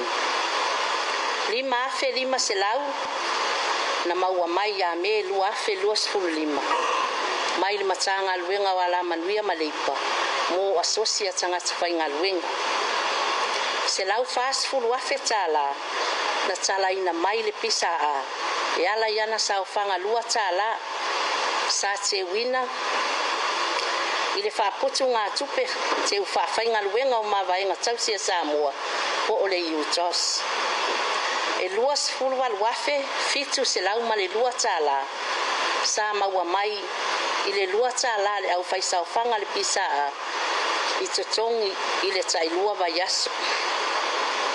Ai o le 2 wafe, se lau ono sulfitu tala ma le 5 ono sene. O le alauni atoa le na o le afionga le prestini. Sa faa me alofa mai ma ofofua mai mo le pisa a. E afua mai le luafe sfulu ono se ia pa ia le nei tau sanga. O le au fai atoa le se leni na maua mai, 5 se lau iwa sfulu iwa afe. Tolu se lau ono iwa tala, ma le 5 ono sene. O le whaalapu tu putonga o tangata whainga aluenga le malo. O se tasi o asosi malo si e fua lea i mea na tutupu, i le tausanga e awhi se lau waru tasi. Lea na alu wai le solo te te etele a tangata whainga aluenga, whaasanga i le malo. O le tausanga e lua awhi lua tasi, ina ua suia le pulenga malo a Samoa, na tauari ali mai ai seisi ngā yo inga whapea le pisa a. Pe tai e ui sa tau whaamata ua ile amata matanga o le pulenga malo, a le vaenga whaupufai o le whaatuatua i le atua Samoa ua tasi, ai le tau no. O le tamai tai pāle mi o le malo tausi, le fionga fia mena o mi mata awha, na sau no le talaino le mauta fau, o le whaalapu putonga. O le pelestene o le whaalapu tonga na sau no fo i le umusaino o le mauta tūtu tonu fau, o le pisa a, le fionga le ala i salanoa karamedi tuala. I le tati iwa valutasi, le nasa i eile longo a fo i Samoa nei i le solo te e le whainga luenga le malo. Tala anga tā ua o i le tala whaasoro pito. Tuane i nāwai tausanga sa tutu whaatasi lava le whainga luenga ma o i nasa whai eisu inga titele. Ma mafuri ai le whaalapot potonga ina ia sanga whaamautu pea. Na amata i le toa file mu ma mawai e tangata uma. Le fia mga lulue au auna. Tau tua le atunu i sose au wala. O le alo le tā ua, Matatia ua whaamauina I lo tātou tala whaasolpito. Tau sinionga mga luenga sa tauivi ai nisi sa mua I malai. Wa avele mwhaea ma mita mitanga o le nei whalapot patonga. Tangata whainga luenga malo. Ai taluai ona o le nei aso e whaasino lea I le taunu unga fou.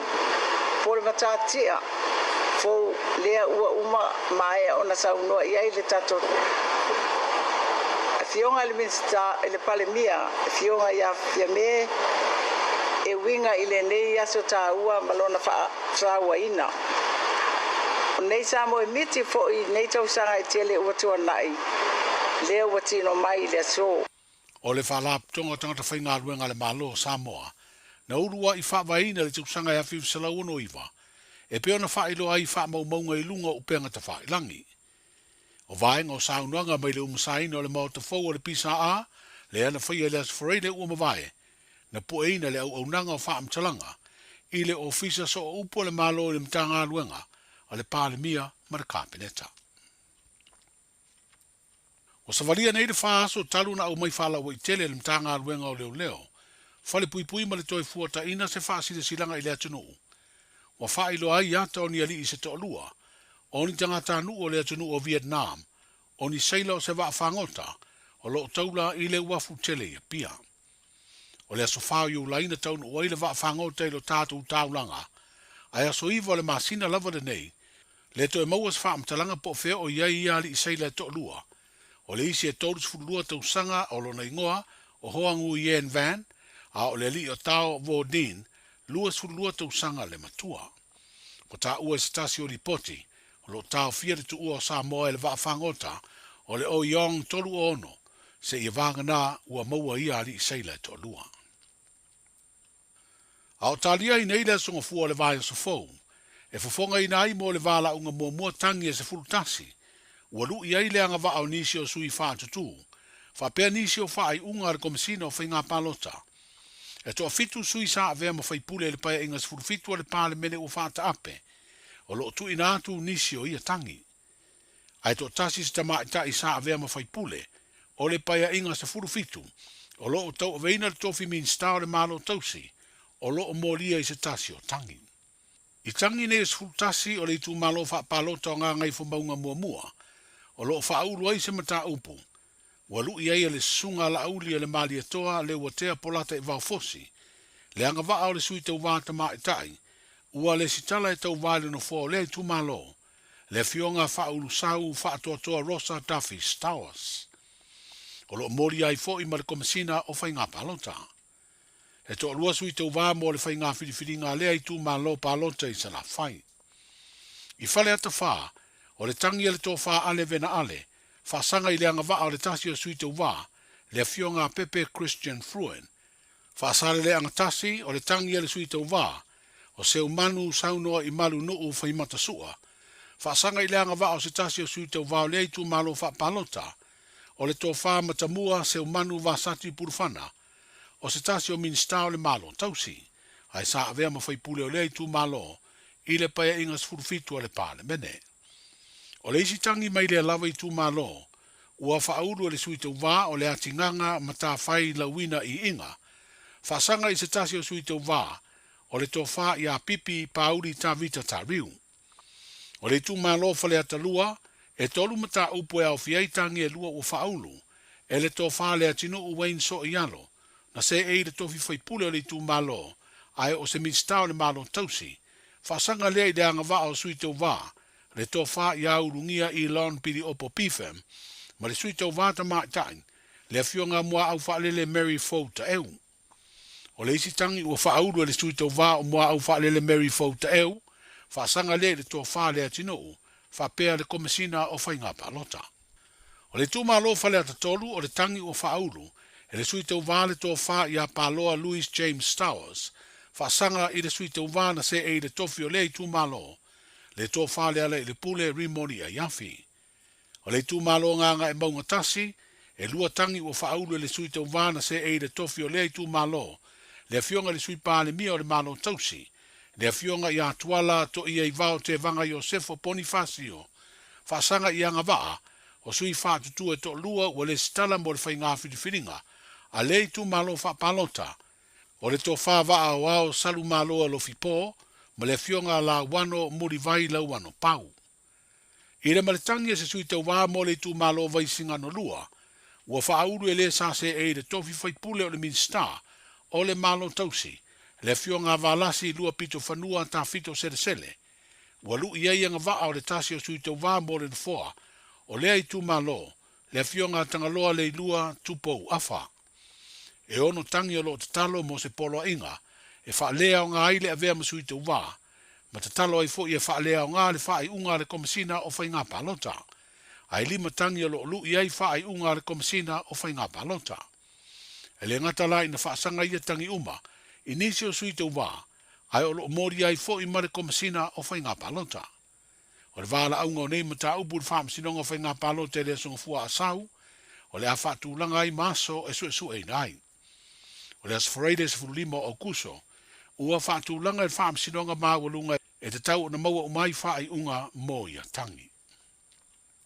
O loi lea tudu o Papua New Guinea le whaai di pua malu o le malopo leo Samoa, i se wala aurie a wai se whaalinga o tomaitau musika leo le Pasifika, ma o se whaalinga o le a avea o se tasi o Porokalame, o le whaamina tuina o le upeli Auropo le 5 tausanga, o le tuto tasi o le atunu o Papua New Guinea. O whailoa le mtanga aluenga o leo, whale pui ma le toe fua taina i ana awala o fiso tainga, o le asosana taunu uai le whaaili ma whai ai, le whaafea nisi o tangata anu o Samoa, o lo au mau i lea atunu ona o ngā aluenga. O lo iei whaatasi fua i ma le komisina o leo i lea atunu, ona o le whonu tanga whaurulunga, o au nanga wha leo atunu o le Pasifika o lo tari malo ai, le mtanga aluenga o leo o le atunu o Papua New Guinea. Manuia le nei aso i fuafuanga ma whea au masani, soifua. Talofa, we're the Casinas. Talofa, this is Pat Lam. Talofa lava o a o Lapi Mariner. Mau pela o litio. I le Radio Samoa tasi lima iwa tolu amo.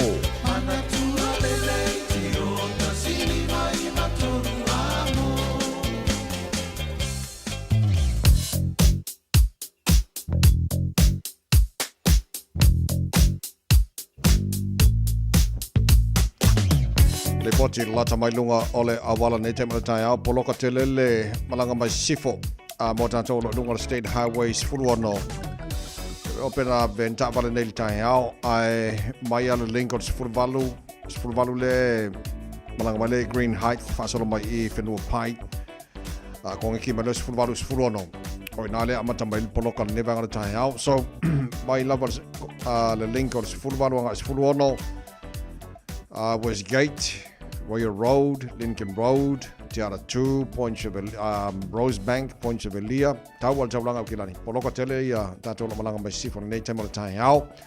Whaifuisi poloka tātou lunga le State Highway Luse Fulu. O le malanga mai le sifo mai nei Saute. Mai se lava le pasi mau le Tano. Le va Mayora Road on-ramp, fasolo mai Dominion Road on-ramp, fasolo mai Hillsborough on-ramp o vaenga poloka nā nei vanga le tai au. Pasi mai Hillsborough. On-ramp lunga la wala papa o ne hanga mangele flow de late la foi okay le malangan mala ba lele luas fulu a fa wa ma luas fulu poloka lo amata mai lava Massey Road on-ramp pasol mai Pui Nui Road on-ramp Lamby Drive on-ramp around Rainbow's End poloka fasol atoa so yo la bo le link o le luas fulu nga southbound State Highway 1 le bangana tai au e lunga State Highway 1 le tai tai au la flow de le mai a Drurin Papakura Takanini Manurewa on-ramp vanga pisi poloka ne vanga tai au pasi mai Manukau flow the lane ko e poloka ia le East Tamaki Road on-ramp pasolo ngai Highbrook Tip Top Corner Mount Wellington Ellerslie Penrose vanga poloka mana le tai au pasi atu Green Lane flow the lea se ia pa ia le tablanga o kilani so o le tulanga na e lunga da walam faifus poloka tele o le city bound northern motorway malanga mele north shore ngal tablanga o kilani le taimara tai au ta vale to mal time lava on sa vai si poloka tele la wal nei vanga ta hau ia le fo wo time ni mori to mai tila onga fa mon mori fa to tele malanga lo sa ia ba ave fa mo mo nei fa nau mori sa onga le mua pat foi nei fa nau la onga nei fo ia sol ta to report la ta mari nai lunga ole awala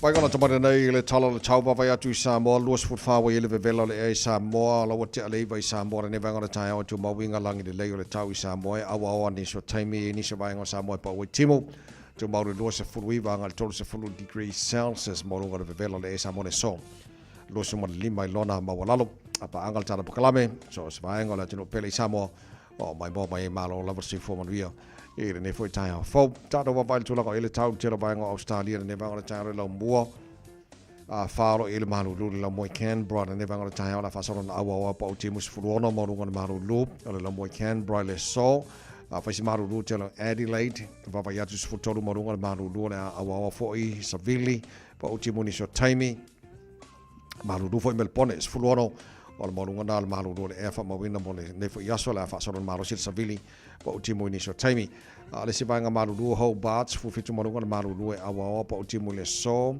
le se vanga maruru Perth Australia fu fitu marunga maruru le so felo mai sini Australia mano se fo manuia la fa son awa pa o fo timu do se fu marunga ma fa fa le ya mo sini Australia le so mo va tu mana il ma fa fa Brisbane la maruru ni tai au se fu do ya la fa solo ina awa fo pa o timu ya fa solo ten ma fa le do se fu lua e lona maulunga o le susulu matango fira lalo ia Darwin ar vevela fo le todos futasi o le tele na vainga Australia ma tulanga i le tau mo le nei fo ia solua o tatu o lia se mai le talo le tau i le nofanga fa salonga Radio Samoa tama ki makauro o kilani ono lo i le malu lu ne vanga tai ava vai atu a le lo susulu mai la o ko o ko i ma ngai o susulu le la i le ne vanga tai o winga na tau le so o la ma tele na awa a langi de le tau le nei fo ia so sport mo no maru lu fesi maru tele o tatou au ki lani nei aso lua tai au pe au dia la fa so langi de lei fo le taus fut fa mo no maru no e tai au pe au lia langi de lei aso tofi asporele awa langi de lei aso nai langi de lei fo le aso samana so fu o le vai aso mana ia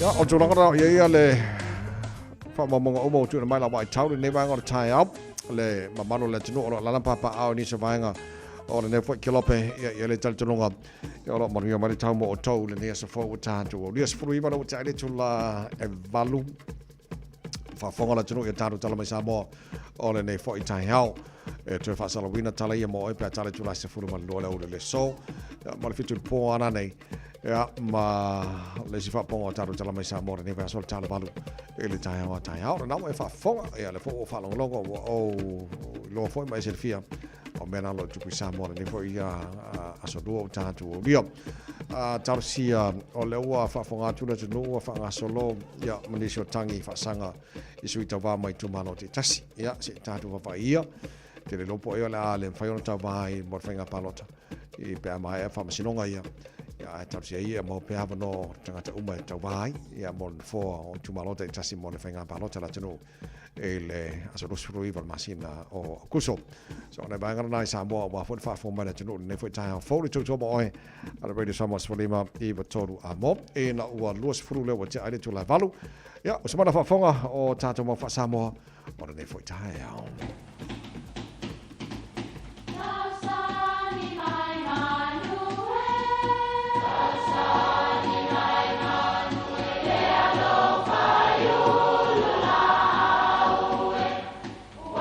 E o fanga manu i ululu o la au, awa e fafanga i funga o la au.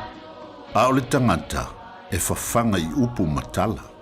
O le mafileo o alanga upu mamuanga ngana Samoa maona whaapongai, e a fua i lona sio mianga. O lona lea sao i le whaatufunganga o le iloa whaale aso, mai le tautua se ia o ina pule. O alanga upu mamuanga ngana, ua lanto mamanuina le tō whamanino a Samoa, mana tua fo'i, e tāo fitau muli le atunu. Ua salu vale le lauta amua a opo. O le talai whaapea sa mautanga loa langi i a opo i naona po. E whai a wā i le teine sa le aula. O le fio angle nei o a opo e tū i le o ngā tutonu o le tonga vao, e mamau ese malisami. Manatua foi, o vaenga tu mata fanga e masani o na puna ai tufu e mau ai vai mangano.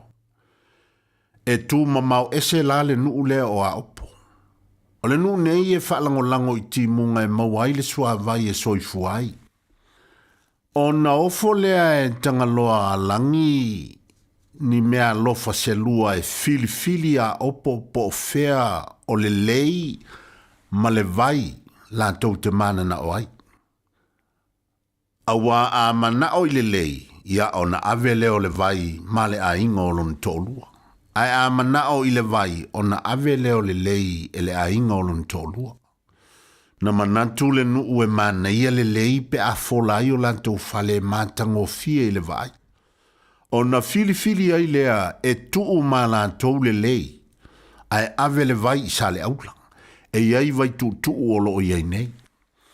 Na manatu tangaloa langi, ua lape le matenga opo. A le ala fo ile na fiu ai le nuu e fatali timu maso o na fola solo a lantou lauta amu e tali ai timunga ai ua le toe maua se vai. O lona winga, ua na o na fola vale lauta amu ia so uma ai le ai lava ma se timu na toe pa uifo. O upu nei, o upu e winga I se tau mawhainga ua mao luma ni tā penanga ai le I whataunu ina. Ia pe na tau nuu foi, ai le I o I se tūlanga na wha moe te tau na ausia.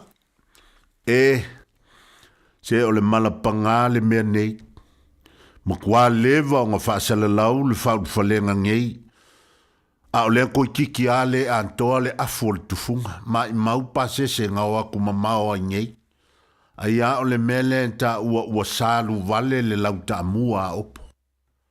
Ia, manuia lau whaasonga le nei aso Samoa.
Talo falava o au la pimerna, mau belo li tio, i le Radio Samoa tasi lima iwa tolu amo.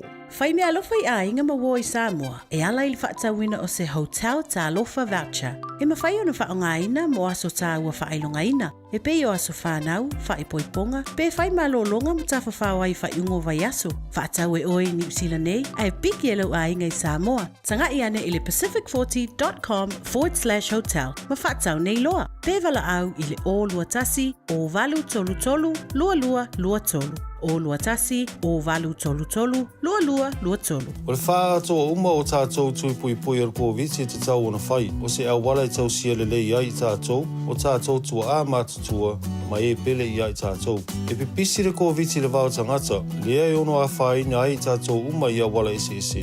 O nisi tangata e siri atu ona tinga aina nai lo isi. Mo le pui pui o oe mai se mai onga. E whautua ina le whai o le tui pui pui ar COVID mo tangata uma o 5 tau sanga malunga atu. Ele ai se tutongi, mai mawhai o na whai pea uma le ono māsina talo o na whai lo tui pui pui rata mai or COVID. Pena e maua fo e wha mai. Mo le whatonu ina o sau awa noa po le fia maua o nisi whamatalanga. Whawhasotai lau fo mai po le whale talavai. Pete tanga I le bookmyvaccine.nz. O fia maua sau ta avale po sau piki apu. Ai tongi ta I vai aso, lua vai aso. Pe ta I masina, o le sleek cars o le a maua ai le fisosoani. Ua ta pena le au whaingaruenga a le sleek cars mo oe malo a inga. Aua e te popole I se mea e tasi. Te tala fitu aso, mai le sifulu I le tai au, angai le afo le ono le afiafi. Tele la lai au kilani I saute, vili mai loa, I le o lua tasi wha, fitu lua selau. Po le o lua o, wha lima, tasi lima tasi. Mātau te whaia ni fo aroi le aso lava I te whio mai ai I le Shine Dental, ai e ia inga whaapitoa. Mātau te salia le Afterpay, Zip, Q Cards, whaapea wins quotes I le Shine Dental. E whaia fua whaatalanoanga ma le ACC I le Shine Dental. Le aise tutongi mo whanau I le vao le se furulua I le se furuwalu tusanga I le Shine Dental. Talanoa mai le tutongi ino le whainga o nifo I whaonga ai le Zip, Smile Now, Pay Later. Le aise tului I le Shine Dental. A whio mai le 575 Great South Road, Manukau, pe bala aule lua fitu ono fafa. Lua fitu ono fafa mo le Shine Dental.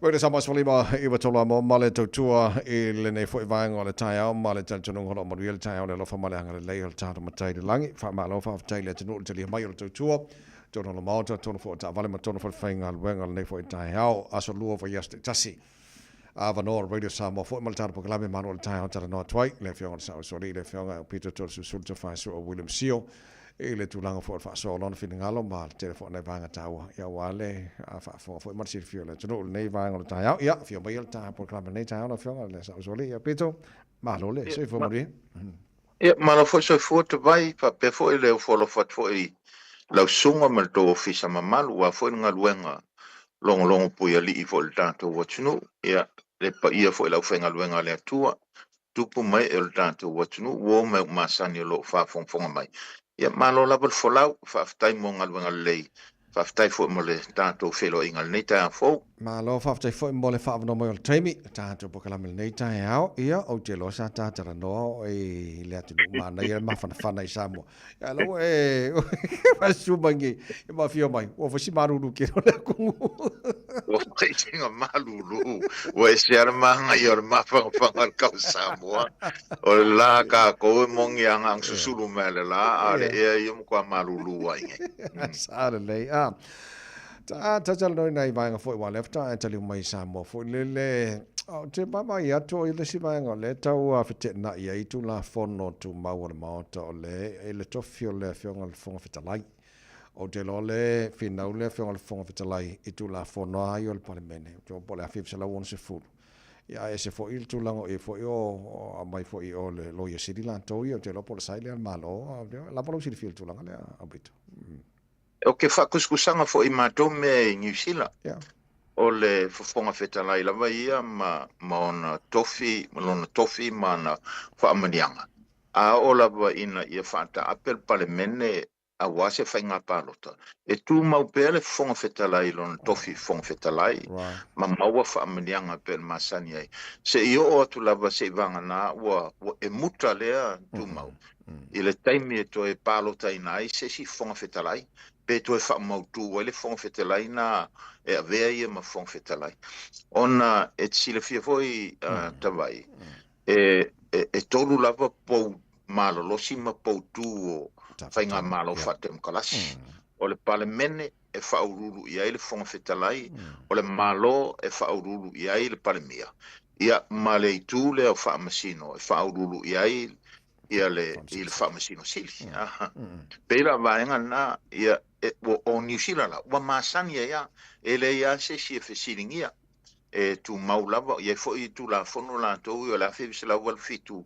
fa mautu mai o Samoa o leta te fa longo atu mata mai tau fo initially poti ma fa salonga o lo fina o mele fon fetalai la to ia tu langa fo yo la to tu la fono e masani ai o la manino ai lava tu maupele fong fetalai ma le sui fong fetalai ma fa manianga pe na masani ai se ilonga tu lai mai se si pale mene fo ma palo taina fong fetalai ia le fina watu le attorney general le lawyer Cecil Malo e ia lo na ia tal tonunga le sa o le ia a faila fa wa pele fina uma e se ilonga vo le e swala pule ma ia se si so swani ai ia maua se tashi po le ave fo il famasino po le Supreme Court e fai mai se la tau fai unga ia i le mata upu pe o tulanga na ia a o lo vela pel fai nga campaign wa kale lo po se me fo i lava wa sawaile ia le malo la tau ia fa sanga mai i le fong fetalai po se me lava la tau fai ina ia fa manino atili le mata upu le Ma lo faftai so o le so no le tulanga ia se mediation fa pen la family ina tu mai lua i le mediation le winga la ole o le famsinonga mo lunga fo le otherwise ia lo winga le unga la pa o tulanga la na ma to me o le mediation la va pa ia se fete na i o le famsinonga o yo tu la fono ia on toi te o lola ia pe o tamia toi tu la mai ai pule la vel malo po atu la fono te ina ia fa manino atili e ai lo wa ulava masa salonga na wa o pe e fo ia me wa nga ai man tu fo ile e atonu ele fesiningia momboa ona sa manino la vel va nga sai le malo ia ai pe sa va man tu fo fia tau sanga o tu la mai le HRPP la tau ia pela va samanino le inifike nga inga ia mea ia peta iane la le upe o tolu maenga ia e to tonu sai to tonu el palemene ele fatape ia pela o tulanga na matula mai fo se fainga malo e ka o le caretaker government se malo le tausi mo se vai tempi ia pe o kulanga nga ele o pe kaunge ngefu ai mea la toia va man tu foi o le caretaker government le nei ele o yele nu me la toia e laute pasia ini tu langa i to tono se palemene el termina tu la mai palemene la toia a tonu la e yela to options here o le fai o le mediation so la pule mata upu se mali lie umai tu lua ia pole aveloa nga i le Supreme Court la tau ia fai mai se fa manga al Supreme Court ele fa winga ina o tu la fono ia a pito leo fa solo ia campaigns a party o te lo lava lo si fia a tala noa nga e campaigns fo le lo winga o vaenga ia fa to sina mai ele fina nga lo le no uma malato si fia ia po fel party o le sirina le ia la to promises fo po lang fo le ia na fo le ia o palo tala no po ia la le li fa la to palo moni lama e atonu ela ngo ka fak fo le lo sui la ka va inga ai ile tulanga le ma se tulanga le le onga ole wal tau vanga va inga fa fai anga itua wale tasi la se party ai wa tolu va inga ia te tele ta tia ia party la ichi a va inga tolu ia wa nga ile tunu ia ole malo ole supo ole Samoa ua poto ia ole fast ia mal HRPP ia la kala mai kawa ole fa solo la vale ile fast la to i savai wa na mua tau nuu le HRPP sabai a le o ka vai le fo ko fo i le HRPP i sabai ia le lava e anga i mai le fasla to ia i polu ia o le supo fo a le mea o le la wa nga i le tunu o le vai nga fo le tunu o se tulanga ese e le masania i fo i le talo fontanga ta te baba ia tu fo i tumu e le tanga ia i le tunu i wa maua le avanoa fa mamla matili ia na vatau nei ia aka fa longolongo ku fo ina vatau e se fo le manga ia le maua e fo ona vatau ve so swani tamaiti so swani tangata matua ve so swani me tau onga pe o kulanga nga wa ese mai ai wa ese mai fo il fainga campaign o tau sanga wa tea ia pesa aluale suila to ia e sa ili mai le palota a lea matai po lea ai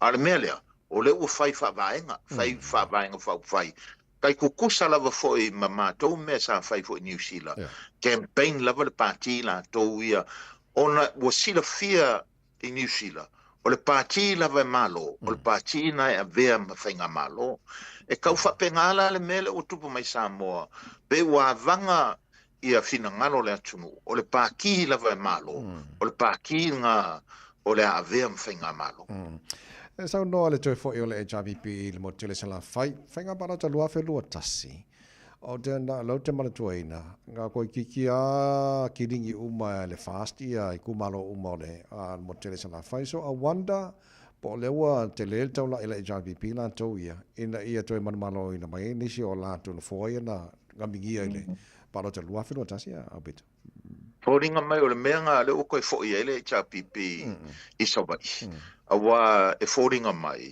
e le ngaka i le paloto lua filo su tasi le ento i titi lava man malo uma lava i tu malo a le nganga fo i le ua bufasala lau mai lunga le upenga tu whailangi o fōringa mai o le fas le ua pule a koko ai i kumalo sabai wa le me malia nga fōringa mai ele ngata o le ngai o vaenga whai i afio anga a ese a o lo sau fo i lunga le upenga whailangi ia lato fasala launga ma lato launga me mea umwhapenga e fōringa mai foi o le finaunga le vai o le finaunga le waluai a po e mai e lesi vaenga o la ua fail fasala launga lesi vaenga o la kou e pule le kuma lolea ia wakari a kufo e lesi vaenga i lunga la vare upenga whailangi le langa o whakia e tawai e le o ko a file musa moa ia a le vevesi le wakula i mai o le vevesi mai lunga le upenga ka whailangi i le lalo langi a koa a wakiri foila langa o le fasala lau mai lava ia whelo inga a vaenga whainga ima le tunu i Samoa. Le la ua kapu e koe whinga ngalo fo ima manatu, wa maua i fo ima ngā koisi. E kusi lima makau ai maa ko iai. O le vevesi ala ia o le upenga ka whailangi. A le ko kongo la kungu ia, o lo ko am file mu a ngā i pēle a kungu ia whakingo whe au māsangi. Ia ma whakarikari le aso le whainga pāno. Tala noa ngā i le upenga ta whailangi, o le aso le whainga pālota, o le whiliwhili ngā ia mo le malo Samoa, e whaia i lātou le tono le tunu. So a whapela ala e to fi malia le tunu lātou lono winga. O la fo ua prepare Samoa ia, te ngato le a pālota. Ia wal whiliwhili ngā lona malo, e le awhia i la le vesi kwa ia, atunu i whawha. Ia pei o le menga le ua ka ioe. A whai kere ia fio i Samoa e whakingo ai lau le skala. E le mawhainga i pāloka. Ai le mawhai fo inga i pāloka. Se wa ngā ua e fio i Samoa. I le vai kemi kongu la wal whainga pāloka. A whaila o le ke leo a ku i lunga le upenga whailangi. O whea la wale kolope la kouia. Ia a kongu pau lava lau malo si anga i ai.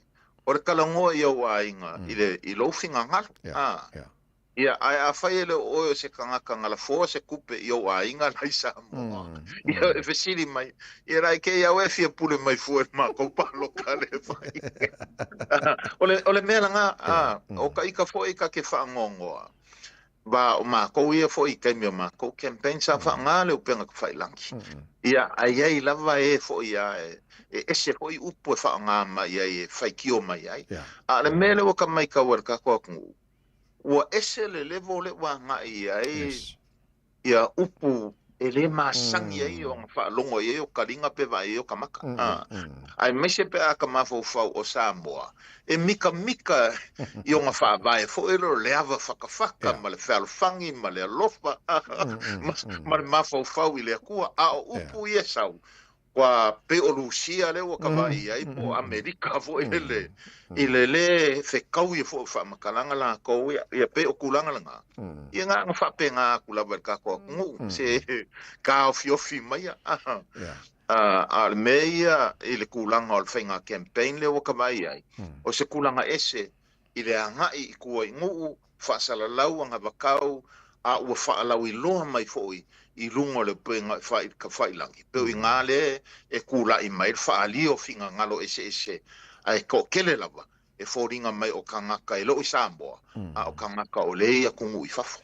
Malo, mga muni a ontai i Samoa, lau whianga le sa usoli fo le o le ufanga solo ti lado pes futasi e ia tangi fo le whaasanga nga ilanga waa o le sui o le tau mai mo le sui fo le kele o pengi le whapena fo le New Zealand na tumana tu whainga palota ai o a tonua ia mafu anga lai ona siningi le anga waa o tangata ia ko o Samoa ia pe o mongkanga mai si mai nga uma apita. Ia pe o kulanga langa o lengo ka ba ia ku ia i whasara launga fo inga mai a ngafi ua koe whaasanga kau i si sui kau wā. I si fo i sui kau wā. Ia a kongu o maka upunga lala whesiringia. Pe ua pe whamaungia le mongkanga. Pe whamaungia le kau kua le makai ko kongo o lea fio anga. Ia ai mese mo la kou iang whapenga balanga kui whafo. Pe u whamaungia le ako anga le koru kau sanga. Kalu ngai ko kongo Samoa. Ia se o le mesiri e whoringa mai o le ua whai ia ia whaasalawei po ngi whaalawelawe a ngai sui kau wā ia. Ua whai ele i o pirioka e whaakingo ai whai ngā pāloka. E whoringa mai o le karikongunga ma le kukunga la o ia e le wāra ofisa o whai ngā pāloka ma whaamsingunga. Ia wha uma ia a whesiringia po ia objections. Ai le i o la sosu lima o Iulai. Ia ngā whekau ia i rola ia mo le whai ngā pāloka. Ma alo fa tele mon fa so mai lo finanga lo fo tulanga ye tau se ia so longa le lei sa ngale mula no tula tunu mon finga pa no ta fo masin fo pito ia fo ko malanga fo Ke fa ngale ska sa de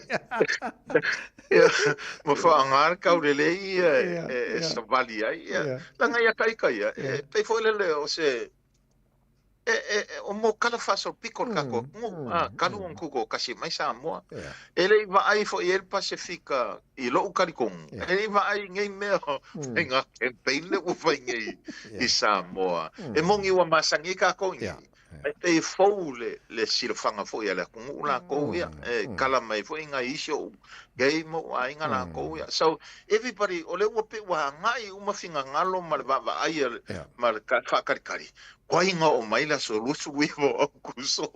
Ia oila le fi awai ia me fa pengi. Ia sa le. Ta foi mai nei fa o malta po kala me o le ota pena fo ia local boards elections. O le tonu ane ta ua o whainga palo tanei fa pitonu.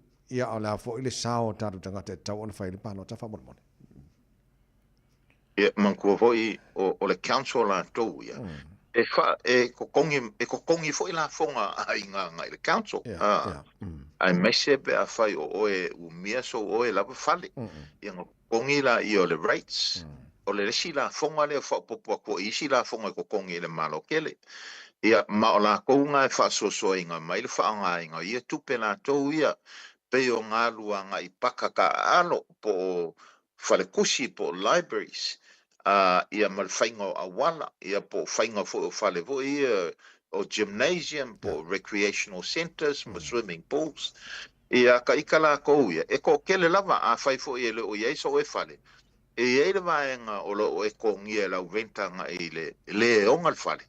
Ia ma ko kongi e ongal whale, anga i le council. So e ka kau on ka ko ia ingi ko mangaku fo ile le whaalia ia maka upu ma mea lava ngā i le laipa ia ua fia kausanga o whaaku lava la ko sui kau wā i ai ia o ka ika foi sa hui mai foi la wala lea o le council sa kong foi manukau a vea ika ma deputy mayor o ka mfainga lava ia ai so ka ko leo ia I kongo maka upu man fa so inga le oa mole mangui o ka kalau kele ai mai se o ka ko ka ka mai ia o le ia ka ko sui I ko kongo o au kilangi le ngaka le council ai fa penga foi local board e o aku lava fo ia I Wellington ma o I Karaiskeke ia mai Waitaki o Amaro o lo ia kangaka fo ia lo mfanga o le tunu o Pasifika o lo I ko kongo o ia o ia fo I pulenga ma o life como faila ko ia faisanga luenga le ia manguie ka ko o le fala lave tavai o lo I local boards ma council mawala lo ia lungu mela tanto tangata e paloka va o le fainga palota e ke le skala pe a fai o sui se me ke fio ai ia ai wakul pepa paloka e lafo ku la pusameli ia ngai kangola ia fa kumu le pepa lea ia mako e lafo anga I le ofisa o fainga paloka pe o inga e mawaile ia isi fo ia au maka e fa kumu ia pepa o le kia I fo o pepa loka man mangaku ai o se pili be ka kia I lungal pusa isa pa ui kua ia anu lapisi a o le paloka nge e ka ua ke le inga I aiso ka kou leo o ka ngaka e malama I fainka lo whianga I maka kou e fe soso angi e pulenga e fai e local governments nge manua le o mantua fa mo le se so sana mai lo si le fia a pito le mawa ne wa lunga le inflation rate 2.7 ala sa 2.5 ala la fia ngo a mesal tau sui fa fo le tulanga fa mo ia manko vo ia lulunga le inflation wa lulunga ka o mea wala ikiki le ka ua fo le kupe lo iai a lulunga le inflation le ke le ia la ko ia o lai fai ai ka lafu vai a mesela la fai pisingis a mo kangaka la ke le la ko ia o le lulunga inflation wa si ka o mea a la ikiki la ko kupe maua il kulanga la le ngai la lo fai nga malo ngai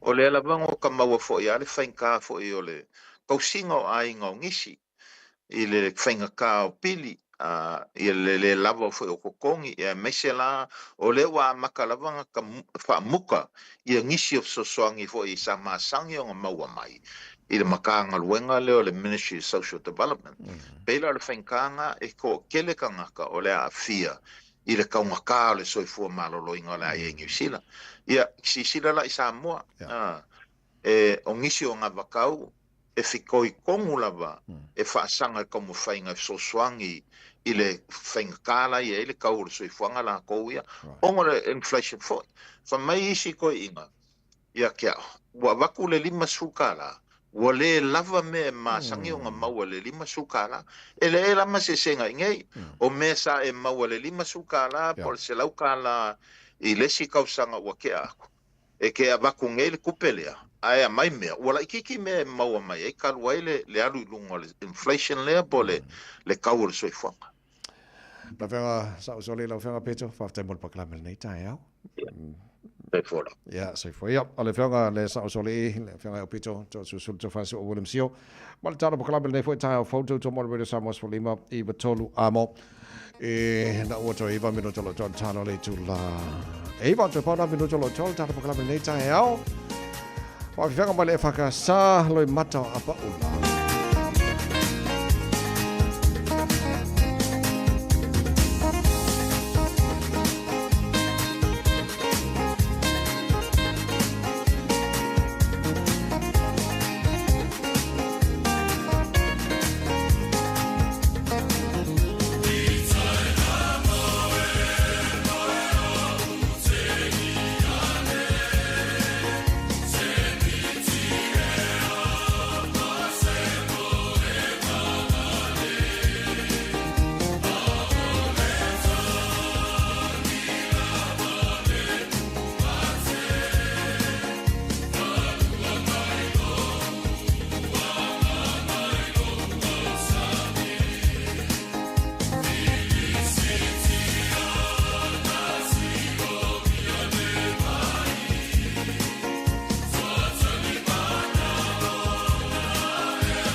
Samora tino pele o lo fanei mai lo ao avatu lima ta o fatu fa.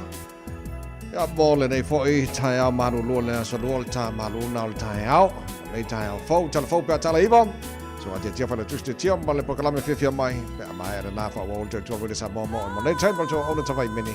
Fa tai lo tala mo ta pa inga se.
Talafatu from Aotearoa, New Zealand, Taia Maria.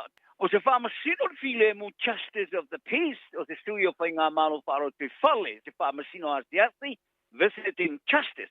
Wa i whalia, o re a whamawai i ana i nei mea uma, i le mai aio su e ngara vai ngō tala le staff. O whailoa i le monio nisi o te singa i whamaumonga o tala anga o ngā ruenga, ma o onga polana CV. O fale Andrew Lessard sa whiriwhiria o se whaamasino asiasti, Visiting Justice, i aiuni. E tawana mai le whautuanga le tamai tai ministarango lango o whaamasinonga, Nicole McKee. Le sa tu ina ia ina whatana ngai asia sia i pāngo tā ma whatalutanga noina. Whatautaia wha masnonga, ma whaia whasalanga, pe a whaia solia i pāngo tā, whatonunga, wharipuipuing. O ni to finga muni nei se lisia whoninga mai, o ni ngā luenga mani to finga mata ina sa ngā lue ai. E au whili to finga o se suyo malo o whatasi, o se tangata e whaia whiutana ingo ai inga i whali tupe o ati nai a sia. Ma le whaatonu mo le whaarabutonga o tauio whaarulave whaaposeile ACC. Tā whoringa mai fo isa i aisa lau telo se whaasolonga o ni ana o onga. E au whiai masana tautalanga sa whaia ele University of Texas, Rio Grande Valley. Lea sa ia tā uai le wha mai aina o lana whailonga whaaloia o le JD, Juris Doctor, i le University o Yale. A e su enga le staff, tā whalau telina le astronafi.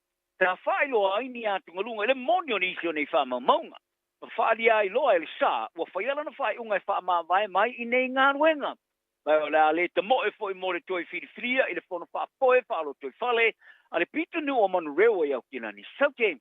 I sana ave ai sa tu ina tu i le staff, tā i tā uai, o lana tau talanga sa whaia i le University of Texas, o sana mese se wha valivalea. Mai e tā uai, e nā te le i whaia se wha matalanga e winga i se wha ai longa whaaloia a le Juris Doctor, tā ia maua i so se mea. Ai o reisi fo i o ngā ruenga sa te sia le sai wha maungo ana ngā ruenga ma o onga, sa sia kia uma le staff mai lo ai e leo ato toa le moni. O le tangata ki wisu e su e wha apitoa o wha mautu i Perth, Dr. Jordan King. Sa ia wha maumawina i te singa whala o i tele le sa. Tā whaia telu mai le whaitau tau sanga o tua nai o atunga lunga. I ana wha amatalanga e winga i atea o se sui o le malo po le diplomat. Ai o le whiriwhilinga i le tofi wha amasino asiasi sa le i toi on sa i lo i Dr. King. Ai tulsi le minsta, ma le minsta lango lango wha amastonga, e tā pāina le whaia o suenga mai ea, i nei wha amatalanga sa whaia e le sa. Ai ina wale maua te tali ane minsta sa i alongo i lona vaenga o tala le staff, ma wha solo i loa latu si suenga mai loai, le whisiringi e ina o le monio nei to finga, ngā ruenga, ma wha ilonga sa wha li e le sa. Ai o le astronafi sa fautua ina e le sa e le staff, o le a stepo i lalo mai i ona to finga uma, to finga, o loo whisiringi e ina le moni. Wa fata o telefon fatonu o le taulanga o Porirua i Wellington, i le wha vaina o se maa wha amanatu mo le silia. Ma le afe valsela o ngase mua mua le whare mai wha alo toi whale o loo lango mau, i tu unga mau e leo whaelonga ina. Ai wa tā paine tā o tangata Pasifika, ia iaisia o ngā o le latu awai i ngā sesenga. I whaatino ngai au fiai te talo whai whaatasi, pa o ngā ino ngana whaapea masauninga. E si via male lima sutangata sa tau au fiai whanua tano o le Porirua Cemetery, i le Masintalwai. Ina waaria e ane nei fuafuanga le whon whaatonu. O le tōtele sa awa iato tupuanga o i latu o lango mawai e unomani mawha manatu. O le pūlo o le whanua tanu Daniel Crisp, ai whaalia. O se whaamalo si au le tilo le i ainga o awai i talenoanga i le ngā ruenga. O le au whai ngā ruenga o le whanua tanu sa whaatuina i a pine le eva suma le eva o whanua tanu e le o iaini mawha manatu sui o ainga sa ngā iatu. O se iso i latu sa awa iatu sa i alongo le li pūlo o le whanua tanu ia sona whaalongona o tia tele le pueino ata o le vaenga o le whanua tanu o lo ta o toini sui e to lua no na ainga. O ia tā wai o nei whanua tanu o lo ta o toi tina ta maa uso tua whawhine tamaiti. O isi sui o ainga o le melea o ta o tele i le to tele o ainga. O le whale mai le Porirua Lunatic Asylum ta lea sa muni muliane wha aingoa o le Porirua Hospital ta whata mo e mai i le afe valu se lau waru fitu e o le vai tu sang. E afe iwa se lau iwa sfuru. I le vai tu sang o le afe iwa se lau ona sfuru sa ave ai ma se tasi o whale mai pito tele inu sila. Le sa tau si ai le siri ma le lua afe o ngasti ngasti e whata se ma le au whai ngā ruenga ngā ruenga. O ni isi o tae o tangata Pasifika o lātou whaalia, e le whaatalanoina i lātou e uilama o tangata Pasifika o awhia ia i lātou o lango mau, i le atunga mau, e le eini maa whamanatu. O rita maa tae te whono le sosio tangata o le tukuki Porirua, te uru kura tia ki kena sa i whaalia. O se te mua le o wharonga ai le apolo keti. Ma o i elo nā tunga lunga i tangata Pasifika sa li Hawaii i Talanonga. O le li whaitanga o ana tifanga lauloa le Hollywood Jason Momoa. O ia whaalia na fuafuanga mo le fia whaasema i ao te ronei. O le telo le teimi e no foma wai. Ai lungoi le vai ngo tala le televisi New Zealand o lo fatali tani ma ia New Zealand fatana nga moia. Mo sono sini. Mai ta wai sa fai tau sta so no spepa New Zealand lo ta wai le tasi te simali tolu biliona tala. Ta la tu sa mai te ma ai ngole tunu i te sanga o vai. E tawala mai ia te fanga sa la tu poina ia o toro nei. O momoa sa fa nau mo lani o stangato ele Hawaii. Pa asumari te sanga. E tele no te misa faalu ini silene ini tau sanga o vai. Lea sa ngalua I ploketio at te whanga e pe o le Minecraft movie, The Wrecking Crew, ma lea te whasolo o le Chief of War.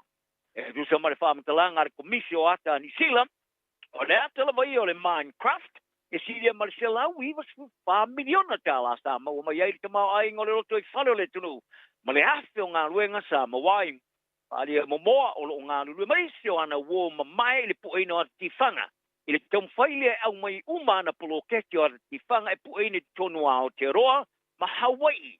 O le luas pulo tau sanga o lon matua sa urua ai tau nuu mai ai ni sila mai ta uai.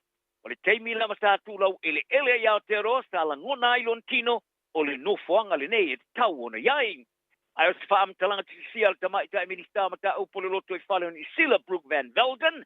Ai ta oa o le atalia fia momo ni sila. Ai e o lavo na wia ia lau mea. E te tau na tau sanga mor si teni. I le official si teni na matanga ruanga mata upole roto I whale.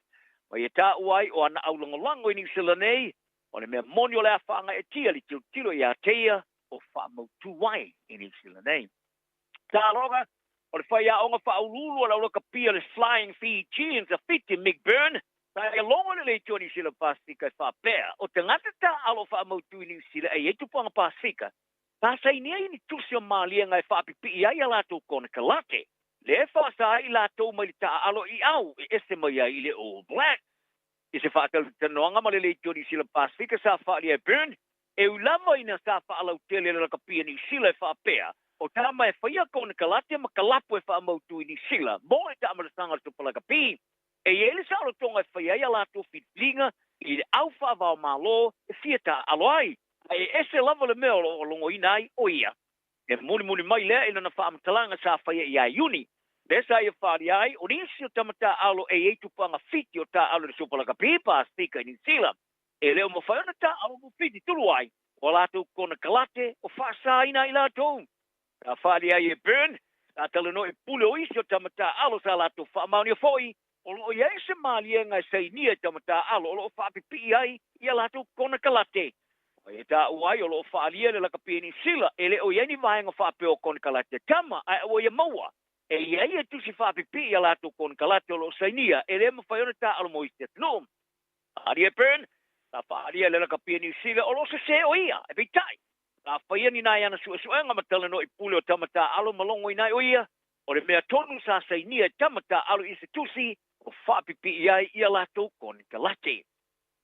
O ne no merisa furu mo mua le All Blacks lima sopoanga e nāra se furu le 5 minute mua lava le ta'alonga sa mata I le vao le Liona Peritania ma Ailani ma le Wallabies Australia le po le stonai ai whaila na whai unga le swipi o le au masiane I ta'alonga whaitauria o mai tolu ale o lo saungia ti iai ta'alonga I lua o te toe.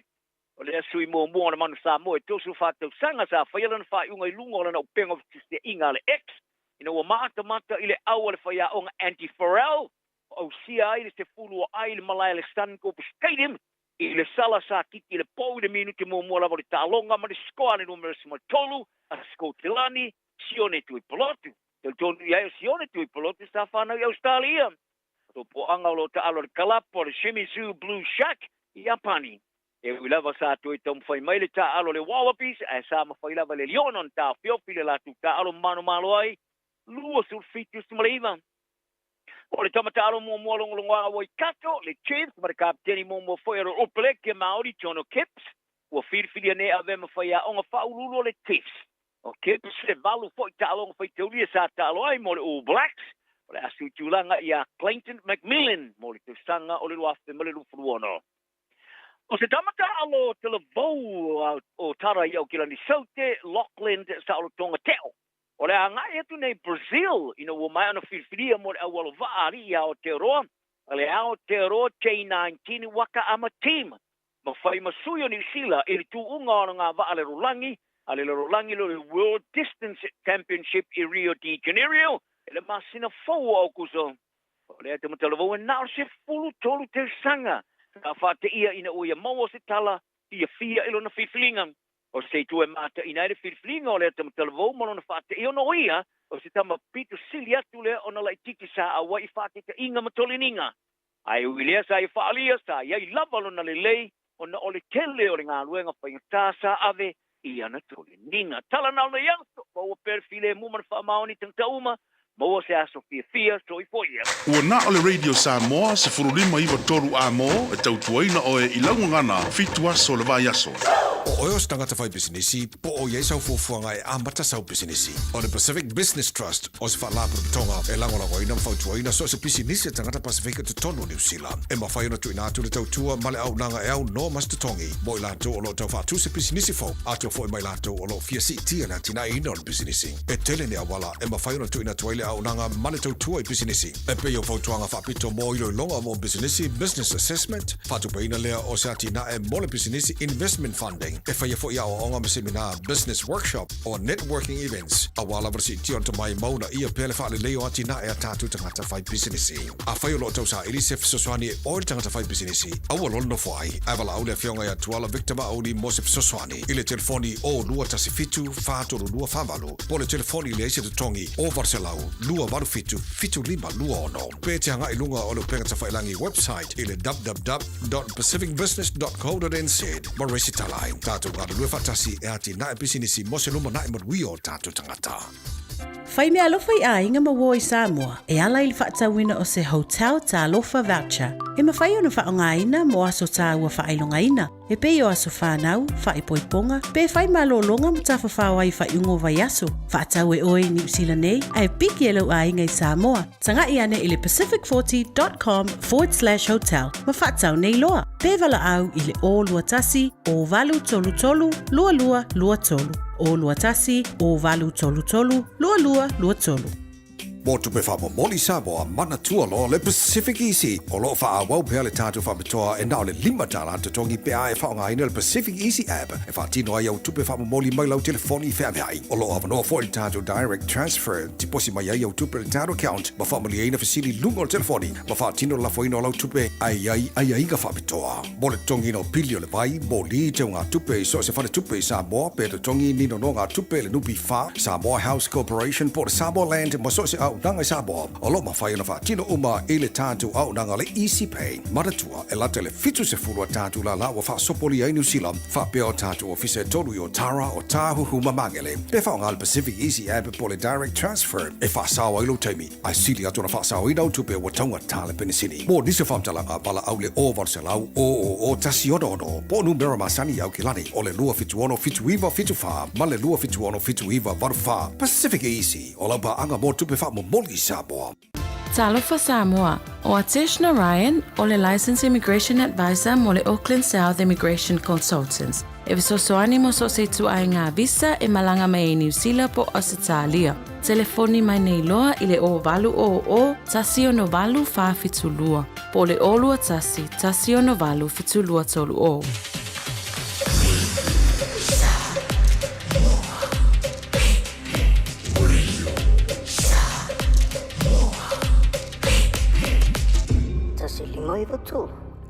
Fai tauina le upo le poto no le tautua matavela linga Fusi and Sons Funeral Services i Mangele ma Samoa. I taimi o mawhatianga ma whaanoanoanga ona o le maliu.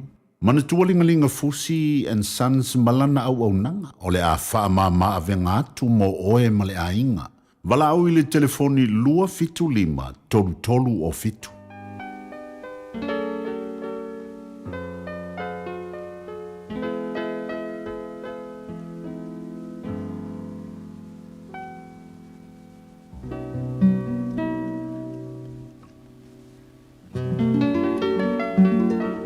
Ia sili le manao ina ia tau le leia i le manao i le oloa tele.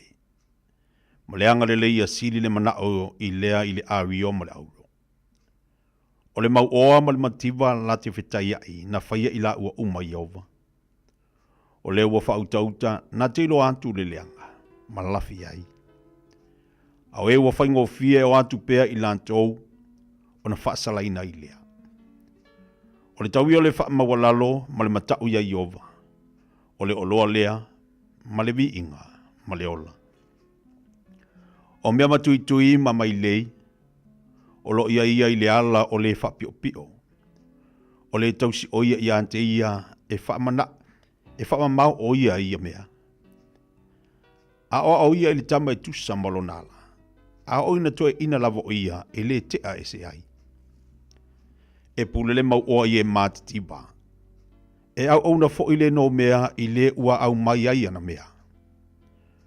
O le ua lulu le ami o leanga, e sele mai ai e ia le mala. E wha matia fo ile to o lona ita. O le ua manta alofa e wha manu ia ina o ia. Au wai fo I atu e ia na mea e ai I le ua matiwa. Tuli ia le wha tau e mu. O na mawai atua I lea o le whinaunga. E tua fo I le misa ma le wha maina. O le ua mana o I le lotu mamaha. E matang o fia o na laungutu. E whai o ia mau wo o le tupu. O fofonga o Iova e leo leo ina ai e ua poto. Ai whai uvale ina e ia upu a ea mi o le tonu. Ua whai ane le pai e. O lo I whafole le ona. E whasi o ti ai au I malai. O le ngutu o le whawhine ese. O le lua maulalo lea. O le ua mantua I tangia e Iova e pa u o ia I ai. Ua fusifusia le valea I le loto le tama. Ai whaatea ese ina ai I ante ia I le sasa e ao I ai. O le ua whaasau wai le tangata mativa ina ia whaate le ai na o loa. Ma le ua fo I antu I le mau oa e ua I lava I le mativa. Wa I mai au talinga. Ma e whalonga mai ia upu ai e popoto. Ma ia e matua mafau I lo poto. A wai matango fie pe a whai e te tau si ai I lo loto. E whaata tau wina whaatasi I o longutu. Wau au atu I ate oe, o oe lava.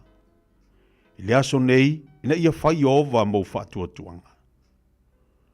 Wau le tusi atu ea I ate oe, o me sili I whaatonunga ma le poto. Na ia u whailoa I ate oe le whaamaoni o upu moni. Na ia e tali atua I upu moni e au mai ai inisi I ate oe. Aua te whaoa mea le tangata mativa. Ina ua mativa o ia. Aua fo I te whasau wā le whaita toa le ua tinga. Aua o Iova o ia nā te whaia la lantou whinaunga. Nā te whasi o tia fo I lantou o e whasau wā ia I lantou.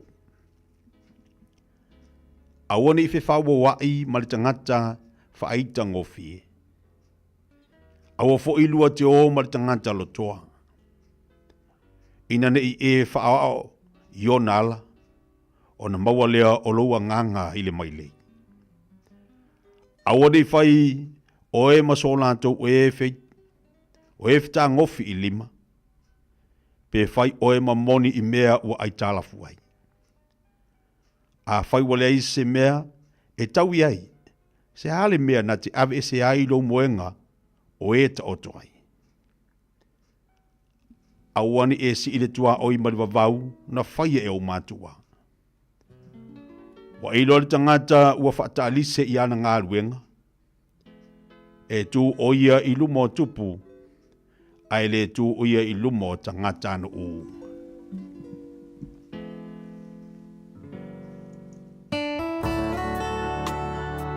Ua awina atu le upu o le poto I le nei aso o no le langolango mai a linga Fusi and Sons Funeral Services. Ua mawhai o na tu whatasia ua unanga tala whea ngai I ni tau ngofia tele. E fsosoni atu ai, a o whea ngai oe ma le popole ma le whememea.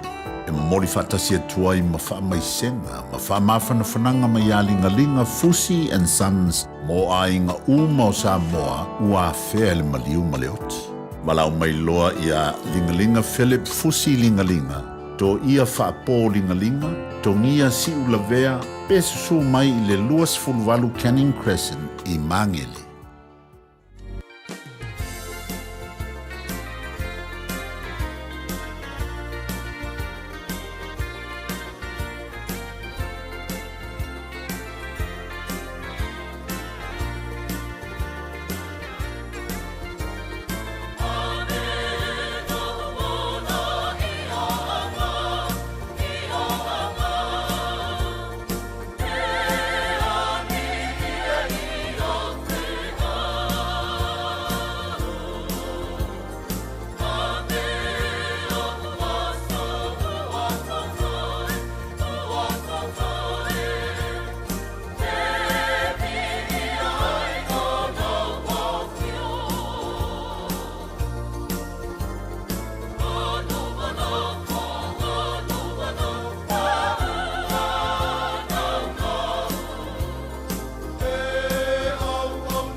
Ia, avelo wala ia o ngā pene whaafonga mai ai I nai whaafiafianga whaleanganga wa mātango fia fo ili nā musika po ili nā pese whaleanganga mo tātou le nei tai au. So mua tuali tātou po kalami pe ona ile upo le poto, whaitawina le mta upo le whaata oto I lua se fulma lua I le nei tai au, fo ma le nei tai au mātango fia. Fo ila le vi inga le li, whafta ili atua, le ua mo fo ili whaasininga maarasi whaleanganga mo tātou le tātou savalinga pe ona iai ia le nei fo ia so lua. Ya, lewa tatu se mari mai dunga tau choba nanga si fonga rede sa mo silima tolo mo po kala fanga selo mo tatu le nei tayao. Luas fo 2 minuto te nei tu laiva, manatu la tatu tali lo tatu po kala masani. Pe ona ye tatu so ta inga ma kena I ono tu langa lo ye tatu so ta inga I masani ya so luva staitasi. Le fo fata si mai la fionga I ono mo tatu le nei tayao. Le nganga fa lo fa talo fatu I ono, ma lo si fo manuia. La fatu yo ama fanfana ya wa fo tatu po kala nei tayao. Marol se fukuia I le pionga ta ya a me se fo ya no su titia mo le matanga people ni tau le do fo le tua le peta a pe ya le famua le me fani tanga I patuli lo tu fo ya fa talo fo I le finga ya le tua mis mam tina ma tua lo fa fo mai o fe la va na lo per lo fa fo mai ta po con ti sa tu nei ma di nascita America o for the city of London tupu I le filain a fie ta tangata ya a te tia ta to pokami tau nei o fia fo I nei fo I ofisa o no mosa ba no se tasi fo I tamata I tau o telelan na dun no Pacifica o lo sua fo Eddie Martinez Roman se tasi o lo ia a mo ran fa no fo I a fa fo mai taking I tu lang fa no ia I pena fo I mana fa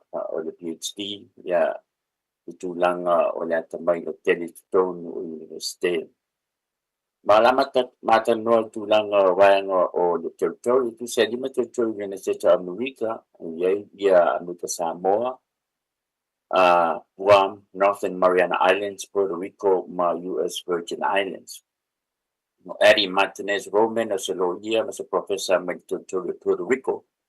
O na fa vai ina maselo ia mai Guam swapa ya Nearware associated non-profit organization that with the rights to democracy.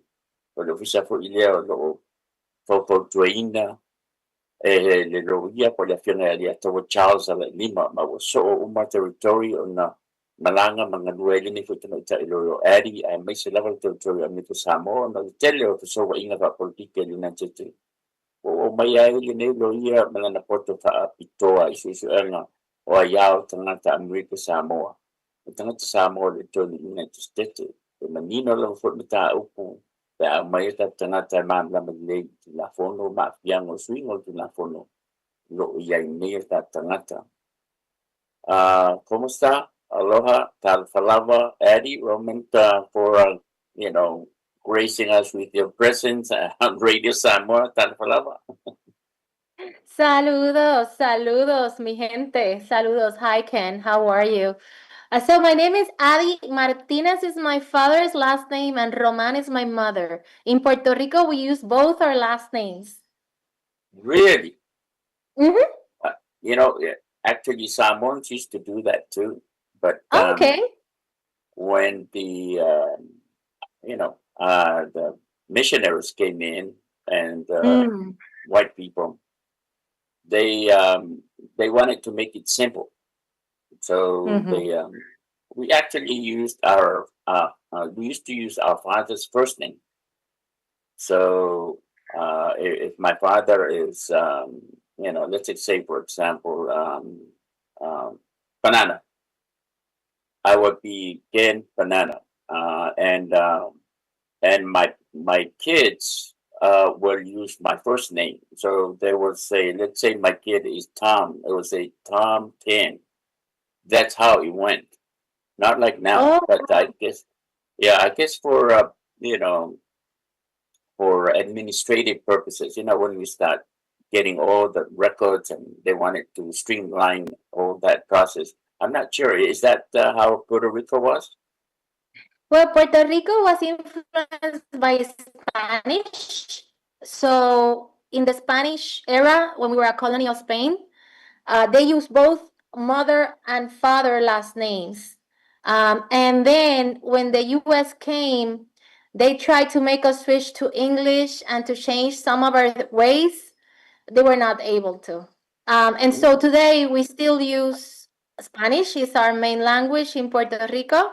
And also we still use that, both our last names, to difference from each other, because there might be several Maria Perez Lopez. And so having both last names make you at least a little bit different from the other Marias Perez. So I think it's useful. Also, we don't lose when we marry. I don't have to use my husband's last name. I stay with my two last names, normal. So that's another thing that we kept from the Spanish. But yeah. You know, it's like how Charles Alay Lima says, culture is always changing. And we have been colonized twice in Puerto Rico, so we're always finding different ways of resisting and adapting our cultures to survive. Samoa has been colonized so many times I cannot even count. From Yep, that's the history. To Germany, to English, to United Kingdom, to German, New Zealand, United States. You can go on and on. But at least you kept your language, and that is very admirable. Yeah.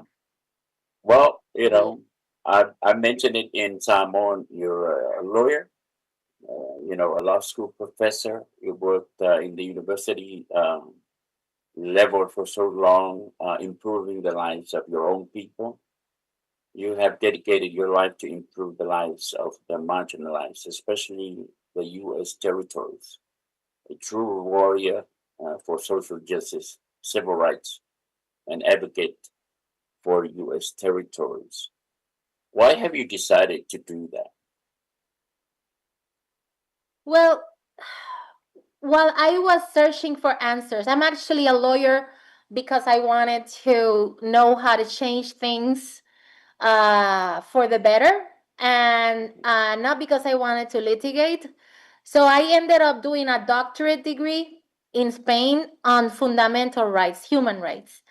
And one of the things that I discovered is, like, for human rights or fundamental rights to become real, people have to have agency. They have to be able to participate in the processes and the governance that takes place for those human rights to be real.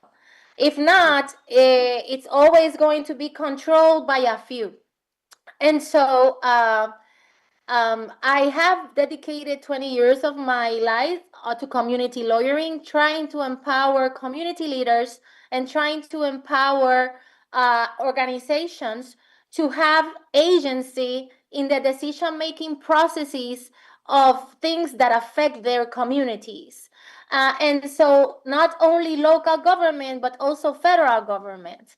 And after Hurricanes Irma and Maria that really hit Puerto Rico really badly, it was a very catastrophic and traumatic experience. I became an advocate for a better recovery process for Puerto Rico.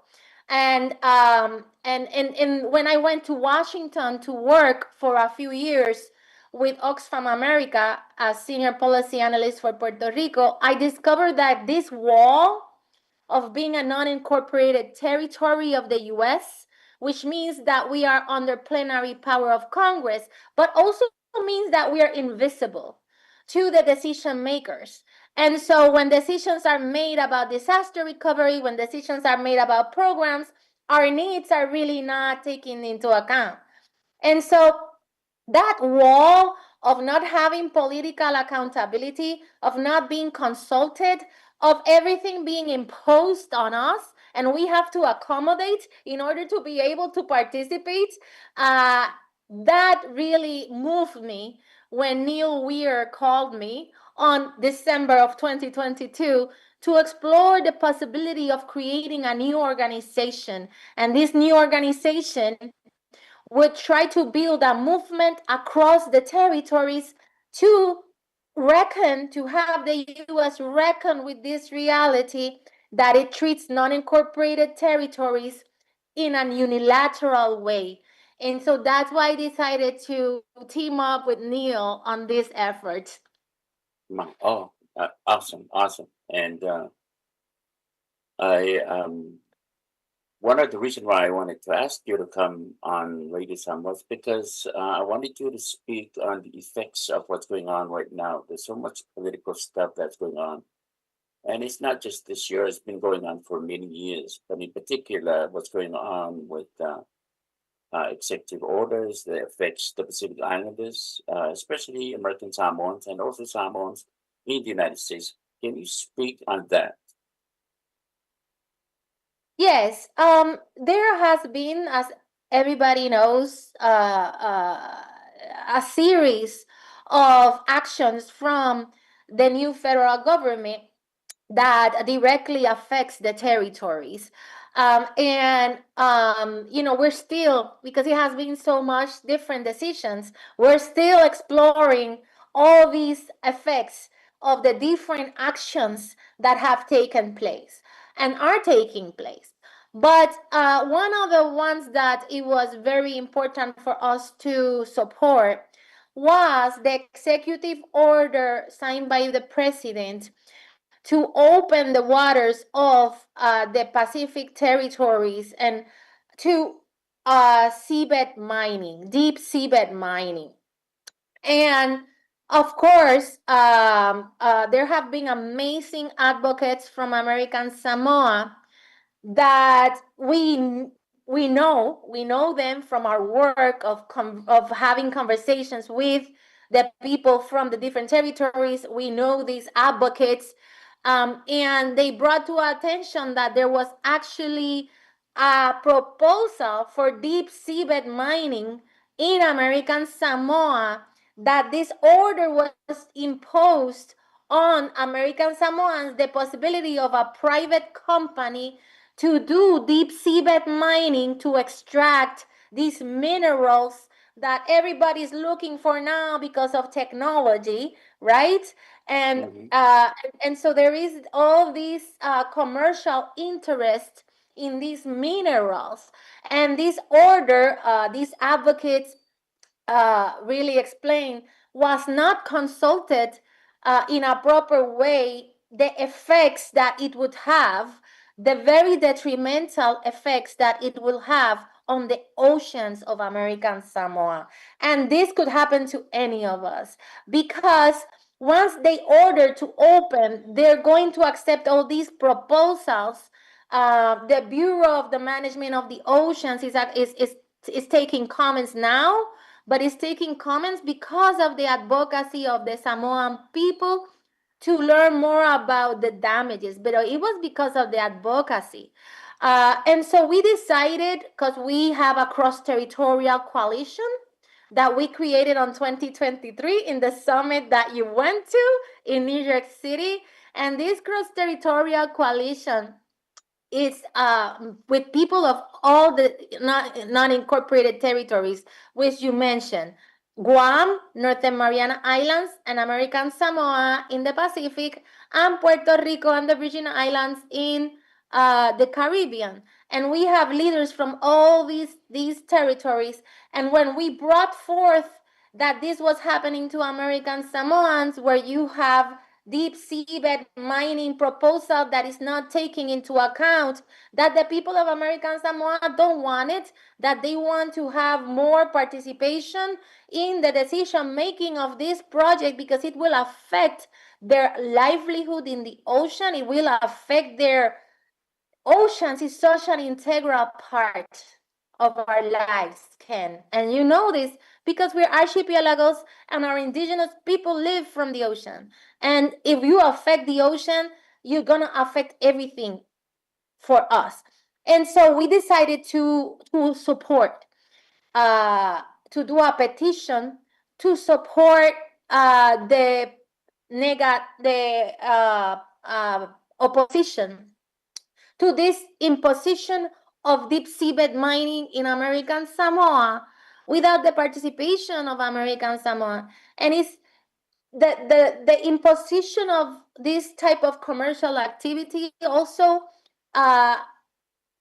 is an imposition on the damages that it will cause, but it's also an imposition of not participating in the economic results of whatever industry happens, because the people that are going to take away the advantage, the economic advantage, is not going to be Samoans.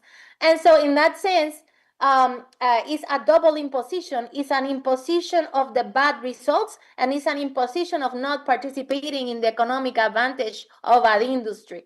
And so we did this petition with the help of the people from America the Beautiful for All that are collaborating with us in Right to Democracy, trying to work on protecting and giving voice to the territories on issues on the environment, because issues of the environment and climate are very tied with the issues of the lack of democracy, as we have seen in American Samoa. And so this petition, we have already garnered more than 650 signatures from the 5 U.S. territories. And I have to say that we have had a lot of support from each of the territories, especially from Guam. Guam people are very much alive and supporting you all in the Pacific. Nice, awesome. Samoans who are listening, Addie, if they care enough about their environment, what are the concrete actions that they need to do now? So the Bureau of Management of the Oceans, the BMO, it's called, it's the public comment period was extended for 30 days more. And so the people from American Samoa can participate in several ways. They could, of course, sign the petition that is that we have in our webpage, www.righttodemocracy.us, www.righttodemocracy.us. You will find in there a lot of information of the work we do, but you will find the petition, and you can sign the petition. The other thing you can do is do a position statement yourself. Send a letter as a position statement from American Samoa, from your community, to the Bureau, because you still have until August 16 to submit that position. And it could be in the form of a letter, opposing or saying how it affects you and your family, everything that is happening. The other thing that the people of American Samoa can do is educate themselves. There is a lot of, there's a lot of talk about this imposition, but a lot of people don't know why it happens. Like, how come is it possible, right, for the government of the U.S. to just give a contract to this private party to mine the oceans of American Samoa, and the American Samoan don't have a say, right? Like, how is this possible? So we just published Building the Understanding series, where they can go in and see a fabulous interview that you, Ken Ayono, did with Charles Alay Lima about the whole history from the beginning, like before the British went to American Samoa. It's pretty long, but it's very enriching. And I am also participating with Neil, trying to bring the discussion to the other territories, but it's about American Samoan history. And you can go in to our webpage, again, www.righttodemocracy.us, to get that course. It's like it's a class. It's a beautiful class that you can go to and learn all the history of why this is happening. And the important about learning about why this is happening, because then you can talk to your communities, and you can talk to your leaders of your communities, your chiefs, and you can talk to the young people so that you can actually be more active, because advocacy works, Ken. And I have to say, advocacy works. The work that the people from American Samoa have done to be able to get these comments in has been amazing. Thank you so much.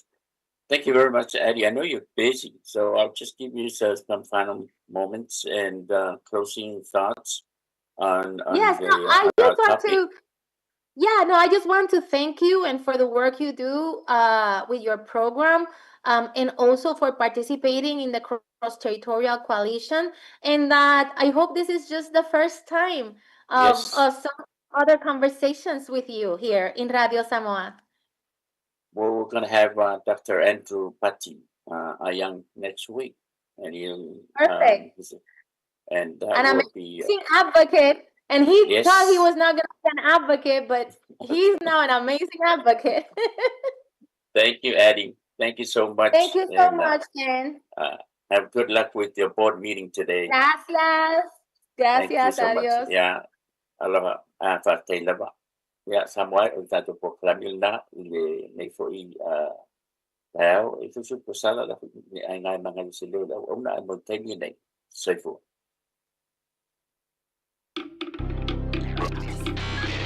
Tasilima i Watolu Amo. Radio Samoa.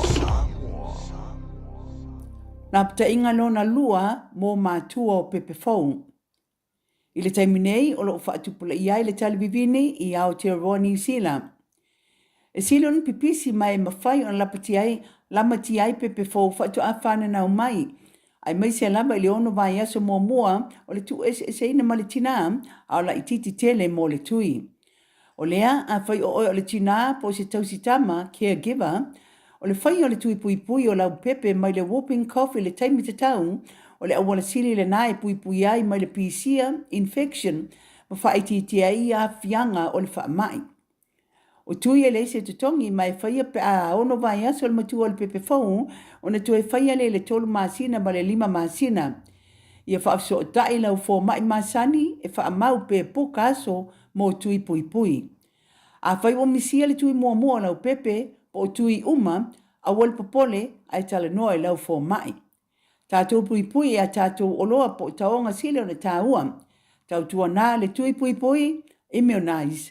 Tala noa lau fo mai whaatua tuaina i se taimi vave.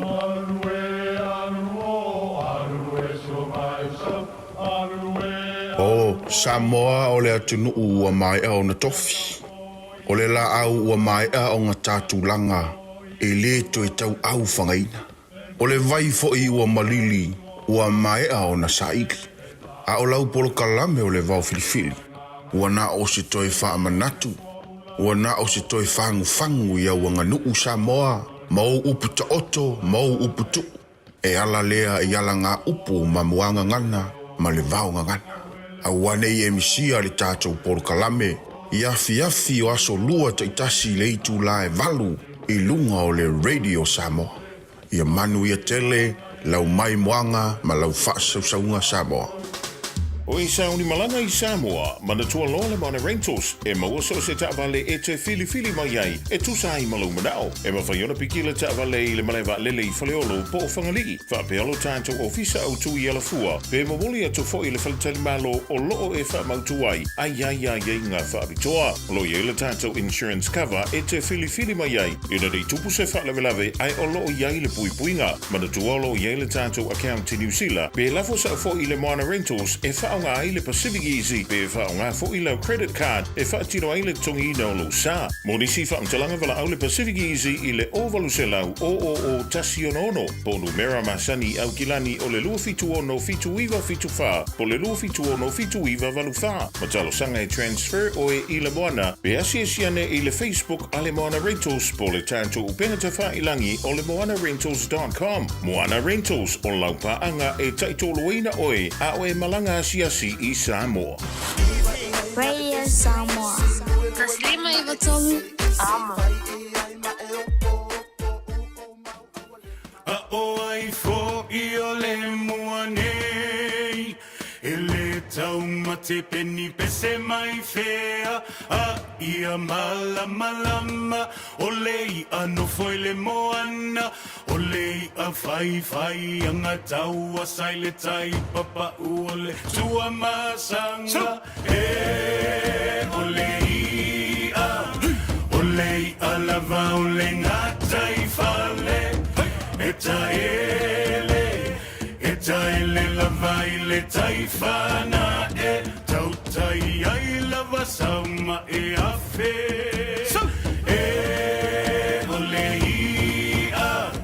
olei a lava o le ngata i fale e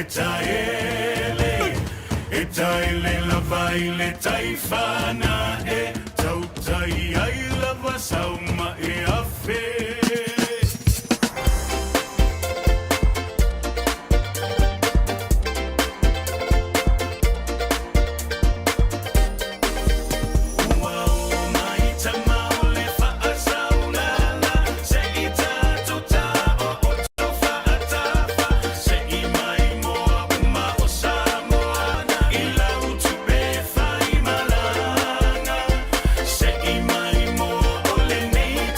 Tell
la fo mai o kala la vangi ka ke fa alongo ai o mele le I upolu e kakau o nga fai e fa apenga fo I sala fai awoi sala fai ele fai o fi fa aka fua ele mari e ka ua te alo ka fa anonga awa o ma ko fo o isa awoi sala fai ele fai o fi fa aka fua ele mari e ka ua te alo ka fa anonga awa o ma ko fo o isa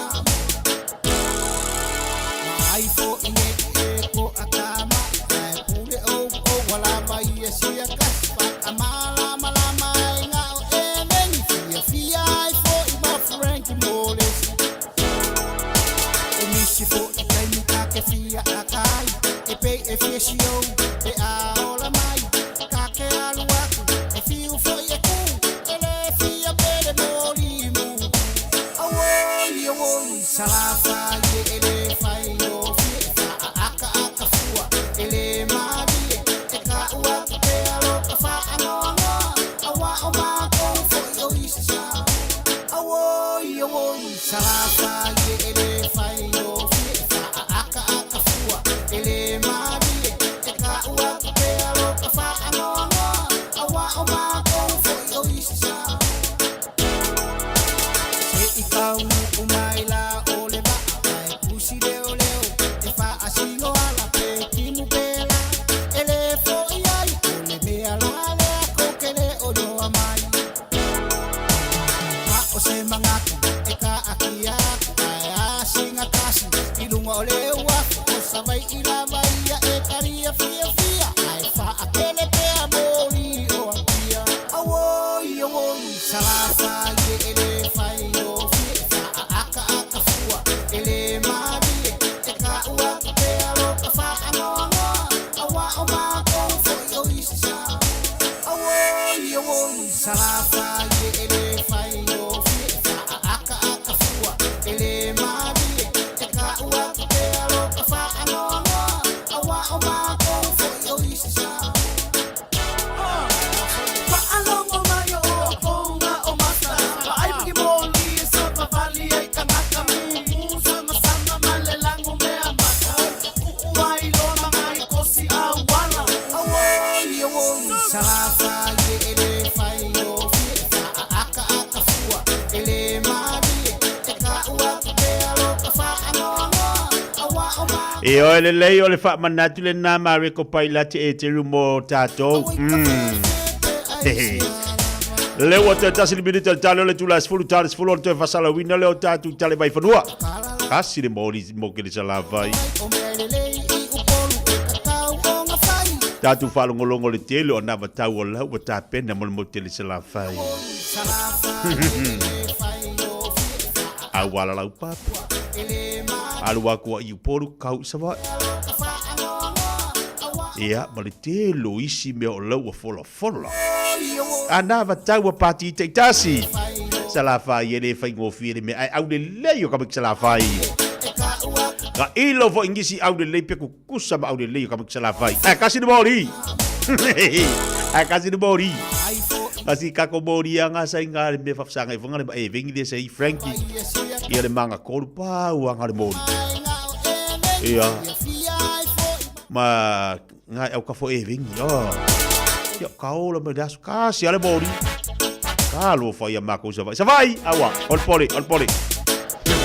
Sala vai awa. Ka ko ku sa le mori da wala ma le se mori. Ya.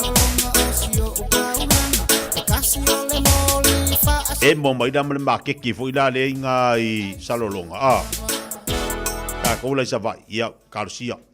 Le wa kele ana va tau ia wa va. Le wa kele ana va ka wi fa le sa vai. Ia karsia kele ni mori le wala. Wai kasi as kako mori fasingo ala le sa ngai salolonga. Marka ko leo rar ngai molongo pulo fasingo singo la wala pe a pisir ka le kavali. Pisira wala ia. Ia o kako ke pole o sala fai me fai. Sala fai kama ki au de lei. E ala uta todo la vale tula sfulu la tatu se atu to fa sala wino tatu tala I vai fanua. Ile tau tuba uranga le fionga se uri malau. ona so le maltatu pokalame o le toitepa i le ainga. Malo soy fua, o se fufonga Samoa, Radio Samoa, tasilima iwatolu amo, se kia Radio Samoa.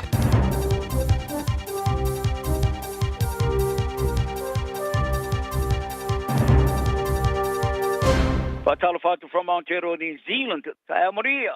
O se whamasino file mu Justice of the Peace, o se studio whai ngā malo wharo te whale, se whamasino as te ati, visiting Justice.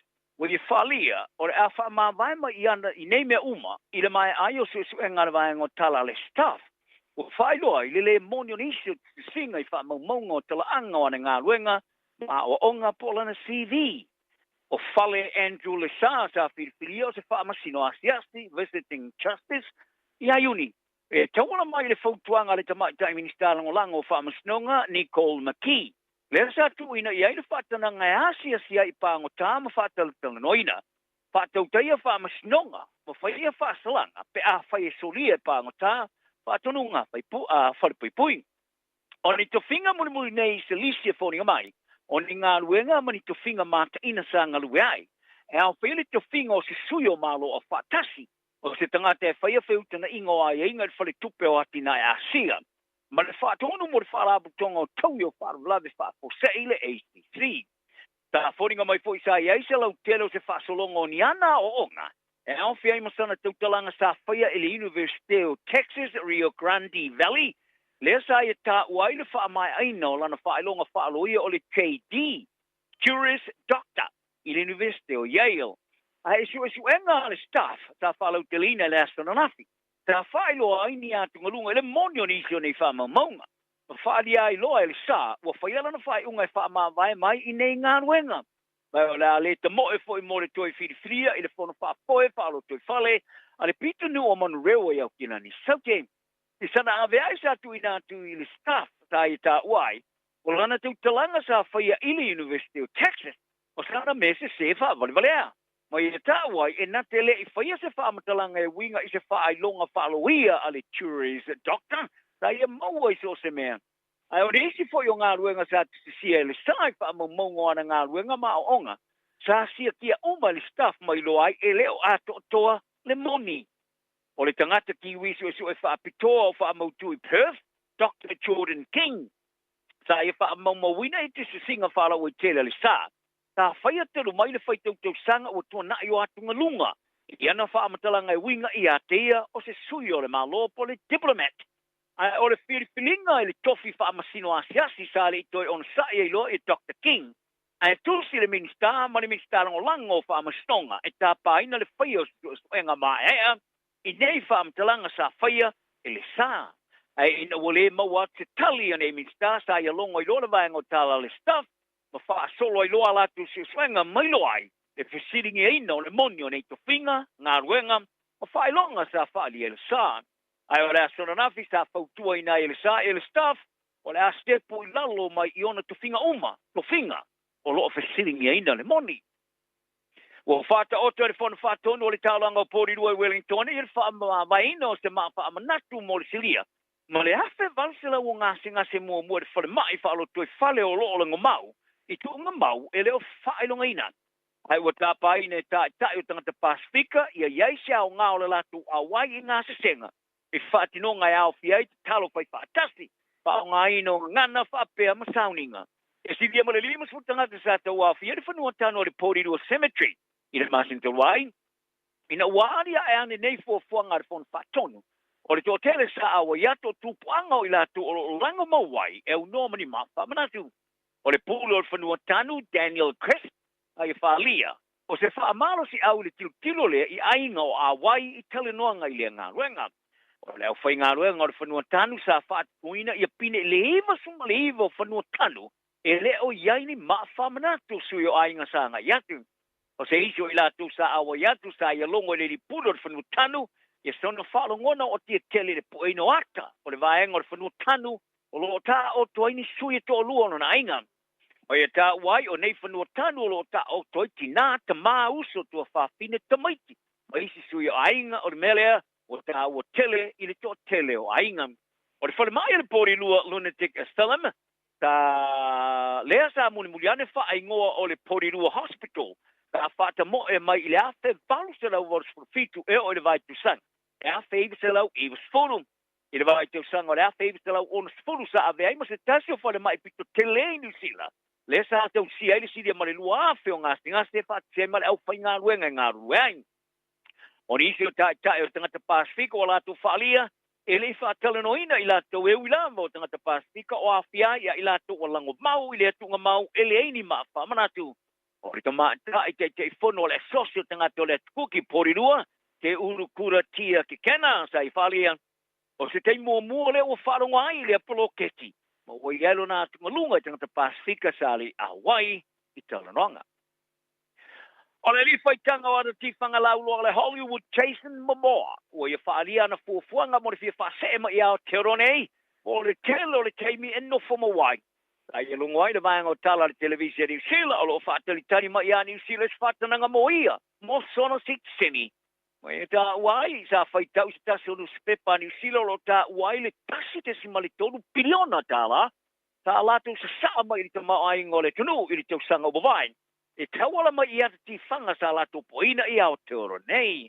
O mamoa sa whanau mo lane o stangato ele Hawaii, whaasumari mi tau sanga, e tele no temi sa whaalu i nisila nei i ni tau sanga o mawai. Lea sa ngalua i ploketi o ata ti whanga e pe o le Minecraft movie, The Wrecking Crew, ma le ata whaasolo o le Chief of War. E du sa mare whaamatalanga ar komisi o ata ni sila, o le ata la vai o le Minecraft, e siria Marcela uiva su pa miliona tala sa ma o mai ai te mau ai ngole roto i whalo le tunu. Ma le hawhi o ngā ruenga sa ma wai. Ali mo moa o lo ngā ruenga mai se o ana wo ma mai le pueino a ti whanga. I le tau whaile au mai umana polo keki o ti whanga e pueine tonu a o te roa ma Hawaii. O le luas fulo tau sanga o lon matua sa urua ai tau nuu mai ai ni sila mai e tā uai. O le teimi lama sa tūlau ele i ao te roa sa la ngona i lon tino o le nofoanga le nei e tau ona iai. Ai o se whaamtalanga ti sia le tamai tai minista ma ta upo le loto i whale ni sila Brooke Van Velden. Ai e ta oa o le atalia fia momo ni sila. Ai e ao lavo na wia i a lau mea. E te tau ona tau sanga mor si teni. I le official si teni le matanga ruanga ma ta upo le loto i whale. Ai e ta uai o ana aulongolango i ni sila nei. O le mea moni o le a whaanga e tia li tilo i a teia o whaamautu wai i ni sila nei. Tā roga, o le whaia o ngā whaurulu o la roka pia le Flying Fijians a fiti Mick Byrne, tā e longa le leitio ni sila Pasifika e whapea. O te ngata tā alo whaamautu ni sila e etupanga Pasifika. Tā sai nea ni tusi o mālia ngai whapipi i ai a lātou kona kalate. Le e whaasa ai lātou mai tā alo i au e ese mai ai le All Black. I se whaatau tanoanga ma le leitio ni sila Pasifika sa whaalia Byrne, e ulava ina sa whaalau tele le kapia ni sila e whapea. O tama e whaia kona kalate ma kalapu e whaamautu i ni sila. Mo e tama le sanga tu palaka pi. E ele sa alo tonga e whaia ia lato fitlinga i le au whaavao malo e fiata aloai. E ese lava le mea o longo inai o ia. E muni mai lea ina na whaamatalanga sa whaia i ai uni. Desa ia whaari ai o nisi o tamata alo e eitupanga fiti o ta alo le supalaka pi Pasifika i ni sila. E leo mo whaia na ta alo mo fiti tulu ai. O lato kona kalate o whaasa ina i lato. Ka whaari ai e Byrne, ka talano e pule o isi o tamata alo sa lato whaamauni o foi, o lo ia ese maalia ngai sei nia tamata alo, o lo whaapipi ai, ia lato kona kalate. O ia ta uai, o lo whaalia le laka pini sila, ele o ia ni vahenga whaapeo kona kalate tama, ai o ia maua. E ia ia tusi whaapipi ia lato kona kalate, o lo sei nia, ele ma whaiona ta alo mo isi atino. Whaari e Byrne, ka whaalia le laka pini sila, o lo se o ia, e bitai. Ka whaia ni nai ana suenga matala no i pule o tamata alo malongo i nai o ia, o le mea tonu sa sainia tamata alo i se tusi, o whapipi iai ia lato koni kalate. O ne no merese furu mo mua le All Blacks lima sopoanga, e nara se furu ma le 5 minute mua mua lavo le taalonga sa amata mata ile vao le Liona Peritania ma ailani, ma le wawa pisa Australia le po le stonai, a whaila na whai unga le swipi o le au masiane i taalonga whaitauria ume tolu, ale o lo saungia ti ai ta longa luo te toe o le sui mo na manu sa mo e tosu fatau sanga sa whaia na whai unga lungo na upenga te inga le X ina ua mata ile au le whaia onga anti-Pharrell o sia ai le te fulu o ai le malai le Suncorp Stadium I le sala sa kiti le pou le minuti mo mo lava le talonga ma le skoa le numero sima tolu a Skotilani sione tui polotu. Te tonu ia sione tui polotu sa whanau i Australia. To po anga lo te alo le kalapo le Shimizu Blue Shack i Japani. E ui lava sa tui tom whai mai le ta alo le Wallabies e sa ma whai lava le Leonon ta whiopi le latu ta alo mano malo ai lua sulfitu sumaliva. O le tamata alo mo mo longa wai kato le Chiefs ma le kapteni mo mo foi ro opele ke Maori Tono Kips o firfili ne ave ma foi a onga faululo le Chiefs. O Kips le valu foi ta alo foi teoria sa ta alo ai mo le All Blacks. O le asu tulanga ia Clayton McMillan mo le sanga o le wafe mo le lufuono. O se tamata alo te le vou o tara i au kilani saute Lockland sa alo tonga teo. O le angai atu nei Brazil, ina ua mai ana whirwhiria mo le awalo vaari i Aotearoa. A le Aotearoa K19 waka ama team. Ma whai masui o New Zealand e le tu unga o ngā vaa le rolangi, a le rolangi lo le World Distance Championship i Rio de Janeiro, e le masina fau au kuso. O le ate matalavo e nao se fulu tolu te sanga. Ka whate ia ina uia maua se tala, ia fia ilo na whiwhilinga. O se tu e mata ina ele whiwhilinga o le ate matalavo mono na whate ia no ia, o se tama pitu sili atu le o na lai tiki sa awa i whate ka inga matolininga. Ai uilea sa i whaalia sa ia i lava lo na lelei, o na ole tele o le ngā luenga whaingatā sa ave i ana tolininga. Tala nao na ianto, maua perfile mumana whaamaoni tang tauma, maua se aso fia so i foia. Talo fa Samoa, waule ne yo kasputi alu, awal suia le ngila waule kio. Aeva eva mai ina se fudu lima iva kolu, amo, Radio Samoa, vevela a.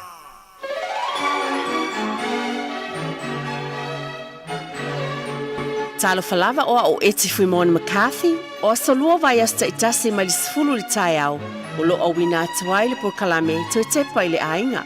O se por kalame tātou te fitu wha iai li telo mta upu au ngā, a wale ati na e o tātou ainga. O lo fina ngalo e tā ua whaatasi miso mātou manatu. E fisosoani lea a wā se lumana i manuia o tātou ainga maloto i fale. Manatua le por kalame to te pai le ainga whaatasi mau e te fui mona McCarthy. Ia solua vai asta i tasi nei le sifulu le tai au. I lunga le Radio Samoa, sifuli mai vitolu a mo. I le nganga fia man whaafitai tele la vai lumo le atua. I e ufolofa whaafelo e tue fo i le nei tai au fo. A wafu e se whaapoponga le tātou por kalame o le tue tepa le ainga. Whaafitai i le alofa o le atua, wa au ta i tai mai lo tau soifua. Ma lo uola fo i le nei asta fo. Ia en fai fu tātou tue whailoa i le manuia, whaafitai lo nanga lelei, mai lava le tai au, pe ona amtai nai le tautua Radio Samoa, sunga le awa o iata vai, ia le fu whapena, whapopo, ia le tō whātia, au nai pea, whapena ma fu i le nei taimi, le nei por kalame. Ia o te whaafelo e tuai mal whaano alu tele lava i lo tō pa ia mal mamalu, Samoa, pa ia mal mamalu o tātou ainga, i nai tua asina sina i te tono mau tamalawa, whaafitai tele i lau tō te talo, manu iai, o tātou ainga, whaafitai tele lava, lo tō wanga le leifo i whanau, a pena fo en whaafeloa i mal whaano le tele lava, i le ufai ngā nue ngā le atua o lo whaapena o ni tala ina le tala leia Jesu Kiriso, pa malo le tautua mo le finangalo le tātou te pa au le langi, pa manuia lava le atua, fai valo filima peo na whianga i e te ekstono whatawhai taulanga ma tō bine fia. A pena fo le whangaloina pa ia maulungo le tātou o tinu sa moi o tūlanga, pa alupe, e lava na tu ina atu ia, o au neina astina e mau lava i maunga te tele i se io i maunga iti. Ia whaapelo i atu ma le whaano lo tele lava. Ono tātou atunu atua, te lava ono whaapena ona e o tātou tangata e mau mai nei le nei taimi. Nei tasi asi tae au sia u foi por kalame, o lo tautu atua i ma le whaano lo tele lava. E la ala lea tau mwhaiai, fia lava le tafa le lalulangi e mafuta mai ai. E atunu pele Samoa o fia lava, e mese au te aroa nei. Ia e pe e whaapena lava o na tau mwhai i wha o atu le nganga fia. Ma le whaafitai, ma whaafelo i atu i lo tōpa ia ma le mamalu, tonu o maota malawa. Iai nei, nisi o tātou tua asina sina i tonu o maota o tangata mātutua. Pia lava, lunga o tau whanga, wawa ese le malulua nei fo i vai tau le tātou o tunu nei o New Zealand. Ia lo whapena lava i nai tua asina sina. Ia ma to tele fo i o tātou e o lava i nai whana witi. Pa moe moe o lo mawhana whana a inga. E wile malu lua le tau. Ai mawhana whana le alofa o le atua. Te lava e mafuta mai ai nai o tātou sa tangata foi. Mafuta mai te tonu o le to ese whale pui pui. Pa whelo i atu po kalame ale to e te pa i le a inga. Ia te o tau umalava. Ora me moni lava, mātou te alolofa ia te utou, ie utou sale whare pui pui. Ai sili ai le alofa o le tātou o tua le tamā, ia te utou le te talo, ki tei muliane maea o na tau i sala foi, tui foi mai i ainga, ai whaafitai, le talieina o tau ni mauta malao, whia lava e mafuta mai ai, tau no lau ta avale po whia lava, iau te whaafelo i atu man whaaloalo, a po ponga tātou po kalame, o le tō te pa i le ainga nei vai sta. Pe lava ana masani ai, mo te abatula fo i se upu ma le nei por kalame. O tātou ainga o lo e whaafonga pēr, pai tau wina o le upu o le atua i taia uma, upu o folfolaina lana au whai ngā luenga nei a la leo. Pa pēnā fo ina o tau mawhai ina i iai fo i se leo, o se sao fo i o le por kalame tō te pa i le ainga. Tina wha amalosi fo i mo o ina nei taimi i taia au, o so lua te tasi umalama. Wa o filfilia fo i la fiong pa ia mai le atua. A fiong pa ia le atua i lau tusi o salamu e whaasifuru. Ma saini na e whaafonga iai, ma o whaalongo iai. Ai le ledi tu e whaamanatu mai e. Whaamole mole whaafonga. E whaulu talaina whaapea. O le vi inga i le li ina ua ia. Whaamanuia i ona tangata. Na o matua whaatalitali lava i lea li. O na whaasanga mai ai lea o ia i a tea. O whaafonga mai foi o ia i la palanga. O na alule i foi i pue whae whaapea. A mu ia le tangata o le e whaatuatua i lea li. Ai le whaasanga i e whaamawalulunga. Ma e walili wane i mea pepelo. Le li ia le o tuai. E tele lava mea ua e whaia. O au wawenga, mau manatu i ate i mātou. E le mawhai o na mātou laulawina atu ai lea i ate oe. O te fia whaailoa ma tau tala i ai. Ai le mawhai tau ria lava. O te le ina atia lava i lo loto lau wami o tonu. O ta wina atu lau wha maoni ma lau wha o la tanga. O te le i whaalilo lau walofa ma le mea moni ma i ate oe. Ele whaapoti tonga tele. Ia oli ma fia i ate oe o i lātou uma o e sa ili i ate oe. Ia whaiane pēr i lātou oe fia i lau whaolatanga. Ia vi ia lea li. O nai foi upu o te otoina mai le lau tusi o salamu. Ili nei tai au mai le tue tepa i le ainga mo oe ma. Mai mōni lava. E whaali mai le atua i lona alofa ma lona anga lea i tātou unga lava. I le tau fo o na fiu lau whaafonga ma lau whaalonga. Le whai tauina o la fiong pa ia le atua lau whaamanatu mai e pe ia te oe ma. E mōni lava, ia le whai upu muli le na whai, wina le whai tauina. Mai le whai upu sifuru ma le ono e whapea. Ia oli ma fia ia te oe. O i lātou uma o e sa ili ia te oe. Ia whaiane pē i lātou e fia i lau whaolatanga. Ia vi ia leli. O le talo le i o tātou loto i o tātou ainga. I tātou vi ia pē leli awa o ia na o sa i tai lau tau soifua. Mai le nāwai a sta di savalinga tele. Na tau hui mai ai ma o savalia fo ia. A lava le nei por kalame. O le atua. O le li na mawhaia na maua le manuia. E ese lava fufuanga o tātou ainga. O le mea moni lea, e le tutusa. E ese uma, fufuanga a le tangata lava ia e whata atitia, i lona fale. Tō tepa i le ainga, i te tonu lava o lo ainga ma lo fo i fale. I lo ainga lo noto i fale, le bā, o le tamama, le tina, o le bā mātua ma whanau. E ese uma o tātou ainga. Ai tasi le mea i tutusa ai i tātou. E alofa le atua ia i tātou umalava. E iai lona file mu ia i tātou i teimi umalava. E a whai tātou teu fisai matalia. E iei taimi uma mo oe maa. Ai pe o upu muli muli in whai tawina whai mai ia vi ia le li.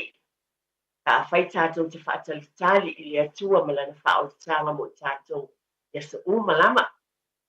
Pana lola whaatai mātua ia e le tō tau whaamtalaina. O le nāu foi whanau, whaatai tele lava mātua. Tō te pai le ainga, e su e lava le. Por kalame neil whaamalama o le por kalame va. Ai atu pe lo ainga. Mamana tua pe lo ainga. Malo foi ainga i taia uma whaapene. Moli atu whaatai i o tātou mātua nai tua asin sina. Whaatai lau tau te talo tāpua inga o le tele i o tau ngā ruenga mātango pie. Le ngata lo tau sosoani tono nai whanau. Yo e taua whape o e mātua. Ai tali tonu mai, o le tele i o mātua grandparents. Le tele o lātou ngā luenga. E uifa o nise le mwhaun tu lunga. Whaatino ina ngā luenga ia e whai eis. Tō tele e mwhaina o e momoli. Tamaiti i le aonga. Iei fo nise o taimi e wala au mai e tō walam tātou whanau i ate i tātou. Tamā, tina. E mawhai ona e a vese o tamale i taile university. Ona o tuaila o ngā luenga. Ta mama tina. E mawhai ona e a vese o tamale i an appointment le fō mai. Ta mama tina. Pamole mole. E mawhai ona o atu tamaiti a o ruope atu ua le aonga. O mei o tali tonu. O taimi umalama. Paafitai tele lava. O lo o iai te tonu o tātou ainga i nai tua ama mātua. Paafitai tele lava. O le moli e toi le whaafitai ia te utou, a meise o tātou ainga. O le mea lea pe ona o watu fo tātou po kalame vai asa o tuanai. O tātou ainga. O le value lea le o maua, o le mea moni lea.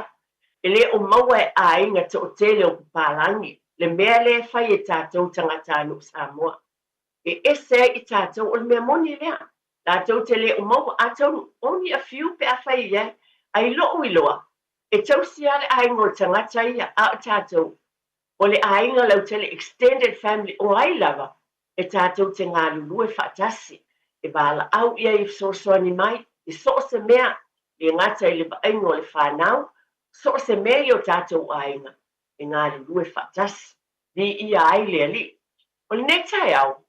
O se ainga o a maia tātou tala noa iai. Whamole mole lava o te. Matu malo whaano lo tele lava. O te mana o mia lava o tau whinangalo. E tala ina le tātou telefoni e whaalia mai e tau whinangalo. E tala no ai, a wa nei vaenga uma. E o ngā i te tonu o tātou ainga ma o mea fo olo o tutupu. Ai le leile mai o tau whinangalo, e vātu o langona. I o le mea moni lava na wa por kalame le atu e te pai le ainga. O le whaamanatu o nisi o tūlanga i te tonu o tātou ainga. Ai peta iane, e tā ua fo i le whaali mai o tau whinangalo. E tātou te whetūwha iai, pala wa i tele nai, se vaenga po se autu o tātou por kalame i vai asata i tasi. O le nei vai aso, wa ofia avatu le vaenga le, wa lewa tā tele i tue tala noa iai, te mantua sa tala noa i tausanga o tua nai. O le vaenga le o le vai tamaina, o le whaateaina o whanau, ma mai i te tono lo ainga, adoption, o lo tau tala i le legal adoption, o le vaenga le o vai tamaina ina i avea o se atali, o se awhawhine moni ia te o lua, le tamama le tina i tono o tātou ainga. E le o se mea fōui o tātou ainga tangatanu Samoa. Le vaenga le o le vai tamaina, o le whaateaina o whanau ma avea o se tasi i tono o tātou ainga. E le fō, o se mea masania i tātou, ai o te loa fōi, e le tū wha le tūla whono i teime vai tamaina ma iei se tasi o le whanau, wa avea moni lava o se atalii, o se awhawhine i te tonu o lou ainga.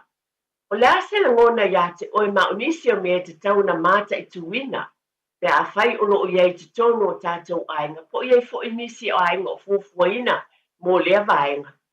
O tali tonu o lea to o tele nisi e, i tulou lava, o loo whapena ona, adoptinga pe vai tamaina, ina i mwhaiei o no mai whai ngā luenga i New Zealand, pe whapena ana no whai, leisa whaina fo il nā vaenga i, a le tūlanga leo te tui matai lava i le taimine. O le vaenga leo le vai tamaina mai lava, pe a whai o te loa, e le ngata i te tono nai ainga, o le ase au ngā, O le ase o ngā lea o mai wha manatu I mea te tau o na tātou wia. Ina ia solonga le lei o nisi o tūlanga ia o whatino ina waile e fau lau tau whaafonga e te sila fia fo o tātou tangata anu Samoa e vai tamaina lava o whanau ina ia mai e tono o tātou ainga. O nisi o mea o te loa e alaina vai tamaina mai ia whanau pe a whapea ia o se ungali e lea I se alo tama. Ia ona whapena lea ona vai tamaina mai se tasi e whai matua ngane o si ala whanau. O mea ia leo te loa te tupu. Pe whapena wha o lesi tu a whai fo wale e se e tua whawhine. Ia ona vai tamaina mai leo se teine a wafo te tono le ainga e pe ona masani ai. O nisi fo i o nai tulou lava ma le whaalo alo. Ona wale e se o loa tā ua I te tono se ungali. Ia ona whapena lea o fo ina I e lea. Te ona whapena lea. Ona uia lea o tūlanga ia o le vai tamaina ma ve o se tasi o le whanau. Ele lei tele fo ia vaenga o te loa fo o mea o lo whatau nuina. A wa o nisi o mātua o le tamama le tina ia o mana o mea se tasi o le whanau. Ia e alo lofa mana nao ia se tasi a ve o se atali I po se afin. Ona iei leo le tūlanga lea I te tono o tātou ainga. Ole se mea e tau o tele a wa o le fisilia te natu iei pe ai se a. Ai e to tele lava tātou tasi o nisi o mea e o te langona. E alai ona vai tamaina mai ia le vaenga lea pe ona tui nātu le tātou pulkalame I le nei tai au. O te langona, se tasi vaenga tau ua o fia vatu. Pe te tau ona tātou tauina I le tamaititi lea. E amatua ane po le afo I le tausanga. E taua na e whailoa ia te ia. O ia na vai tamaina mai. Ia ne e whapea pe ai se a o te whapea atua I lea vaenga. A iei fo ilo manatu o te tali lava. Pe wa o te leiloa I le savalinga I tono leo langa o vai tamaina mai. Ai whapea o lau whanau teine na iai. Ia o vai tamaina mai fo se tama po se tene tono lai. Ia e pe te I fo umatua e tamaiti pe fo ini fe ese a inga. Ia ona whapea atua I leo sesi na asa whata ita inga. Ele o oe o sa uso moni. Ele o oe o se tamalo tamama lo tina. Pele o ni mea ia a whaina I langona o le tamaititi lea o vai tamaina mai tutono le ai. La se fina ngalo oe I lea vaenga. O la fo se taimi pe te tauna tātou whaailoa I le whanau ia vaenga. I te tono o tātou ai. O ani lu I tau e whiangai mai tātou e tauna va ai e to te pa I le ainga. Tono e leisa whaina. Ia o solonga le lei mea umalama vi ia le li. Ai ei lu I tau manisi o tūlanga. E te tauna tātou va ai msi sila toa iai. E te tau ona whaailoa I le tamaititi. O le ale tūlanga nā lai ona. O mai te tono ainga mo o filfili ai foi. Ma mai te tono se tasi o e pele ia te unuata mama tina. O ave o se tasi o le whanau. O ane tūlanga e sila fia te tauna tātou ba ai iai. Mo le saonga le mu ma le manuia I te tono o tātou ai.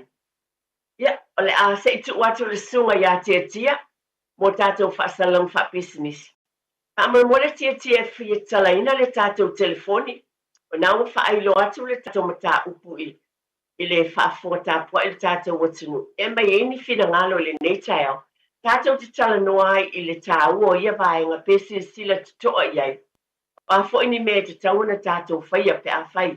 O vai tamaina mai nisi te tono o tātou ainga. A le a fo I le tūlanga o iai. Pātai tele lava tia tia.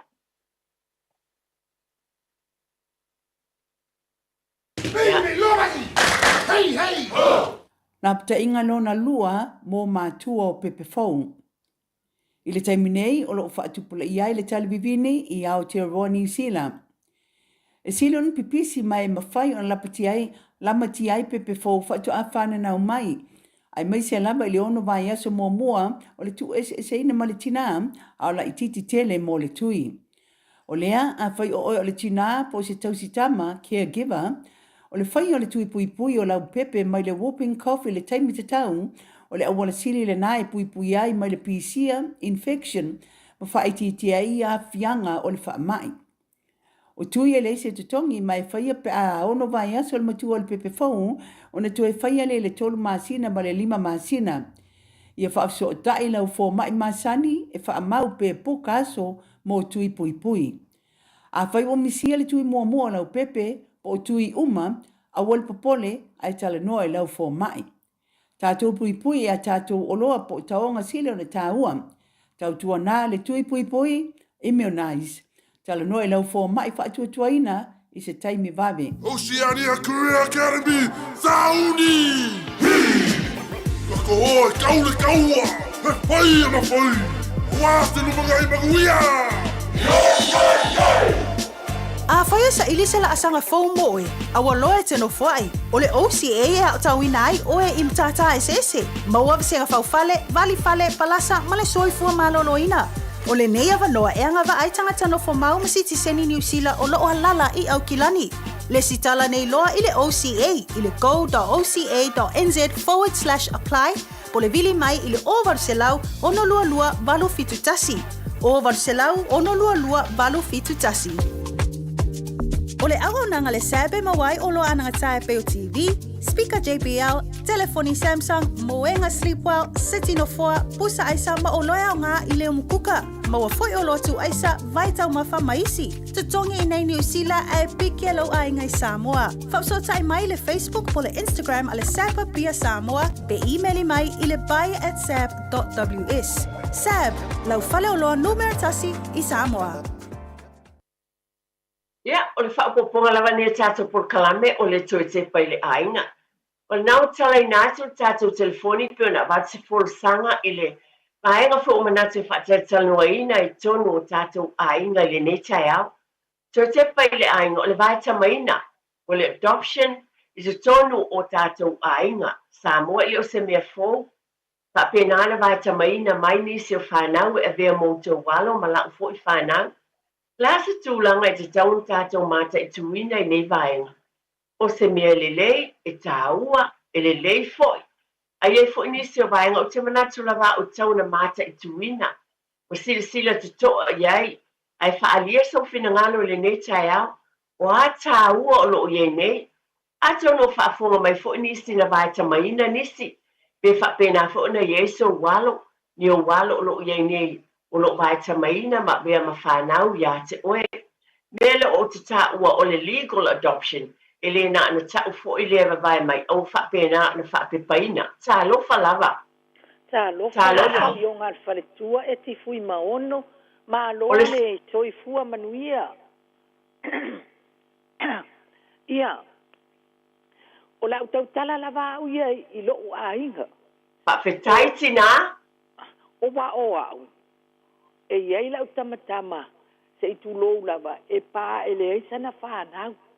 Ia, o lau tamateine la e ona lana whanau le teine lea na vai tamatu lana tama i o i le tamatama lea au. Ia, na bavai atu lava tamaititi nei fato a te a mai le whanmai. Na vatua lea tausi o le la ua lava tama. Ai ina ua oola, ina ua matua tami titi waru lea onga po ua sifuru whātau sang. A ua atu lota mai tio lea onga whai ai. O oe o lo uso le tama lea a. Ia, ai a foi, ai le tonu tami titi. Saulolo tami titi fesiri i le tamtama lea au lea e vai tamai. Whai mai tamai tio lea onga e le o au o sou. O atali o lo uso ia pai ma la fai a. Le taimi na matua tangi ale tamale na vai tamaina le atali. Maita i le teine le ona le tam. Po le ale me ua ta ua i le tamatiti a. Ia nau mai fai ngā mea fatu teine le ai. E mate le ita ua i ai mate le o toe a apa tu lavo watu ua tu lavo o lo ua tali.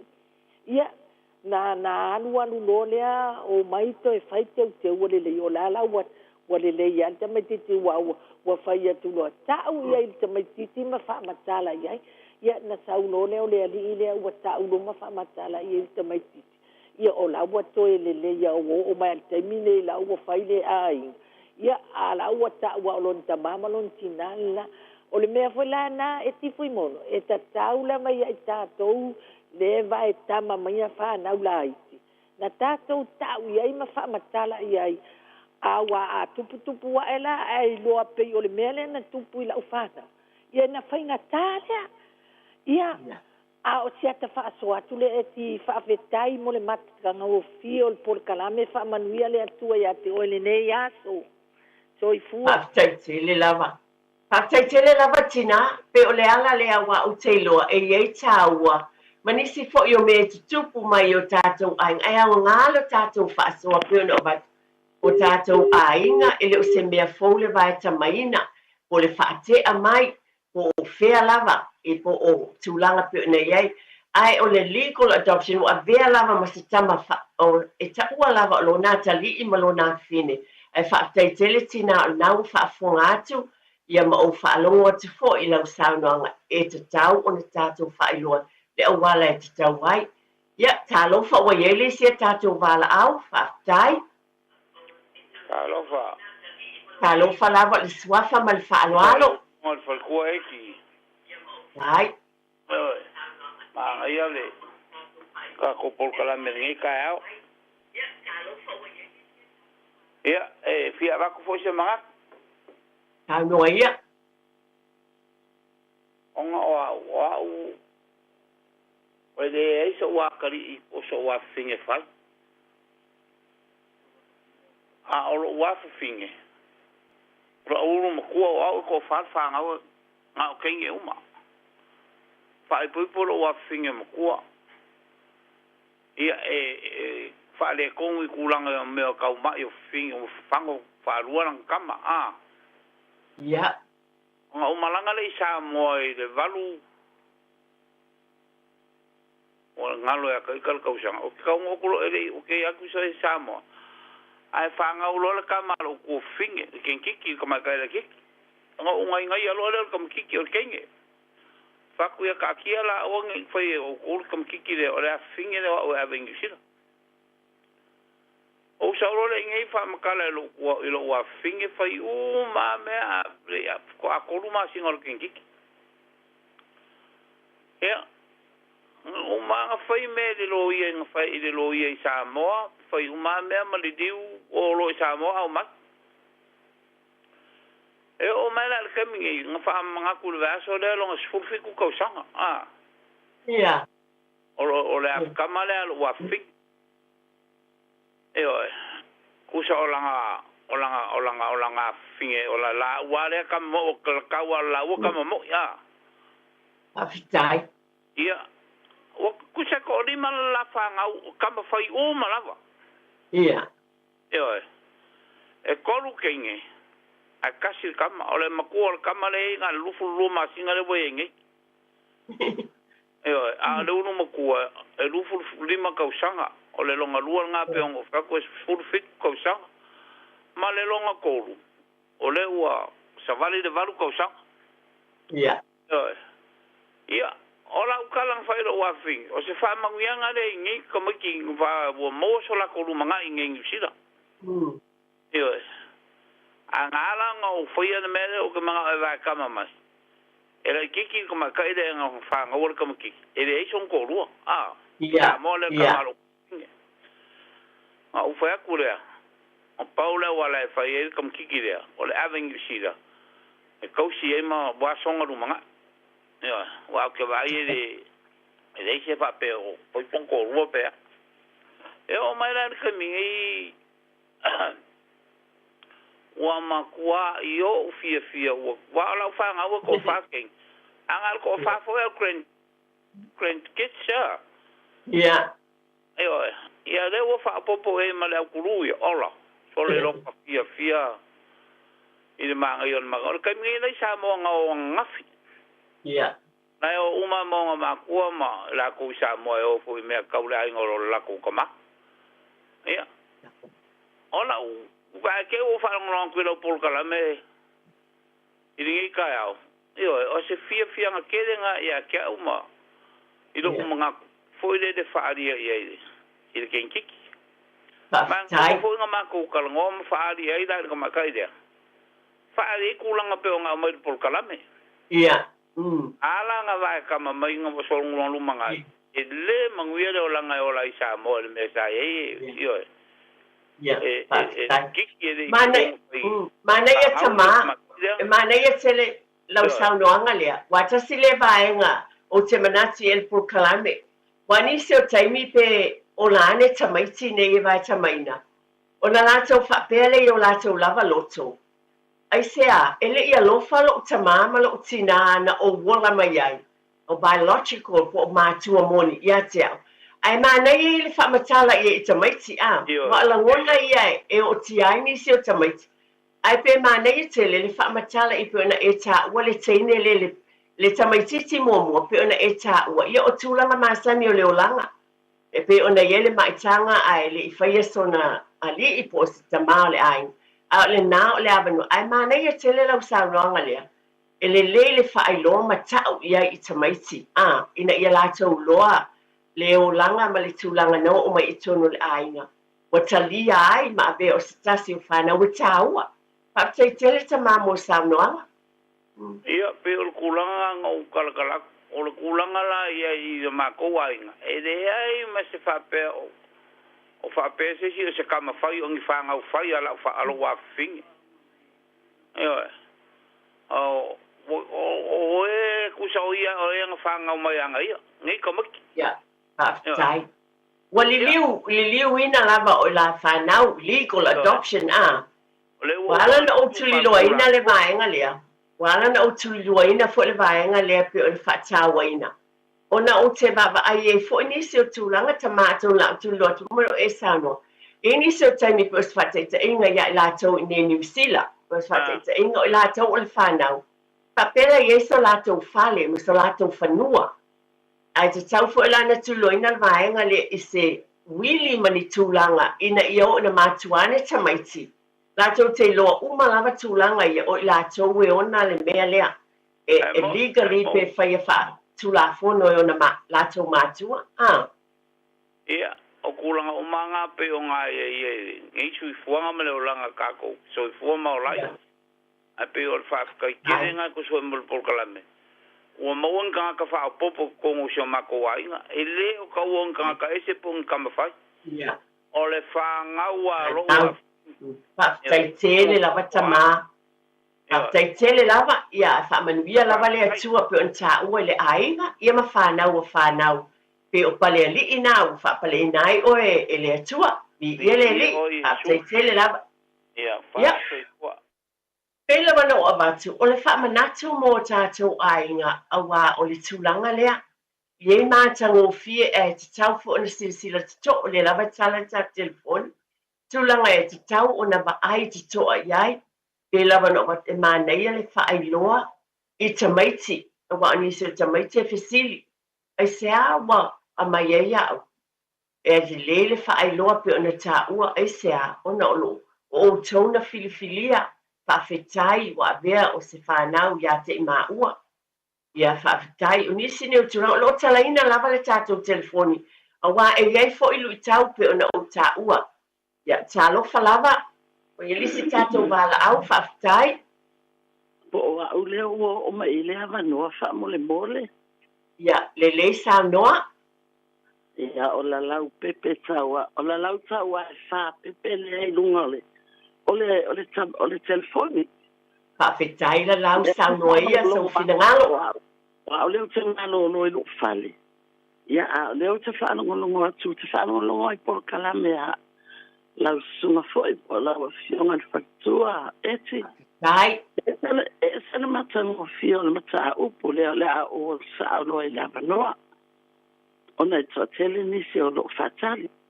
Ia ai vi ia lea li ina yaso o lau whanongo longo atu. E winga i mi o nai whanau ia e vai tama mai e tulo foi.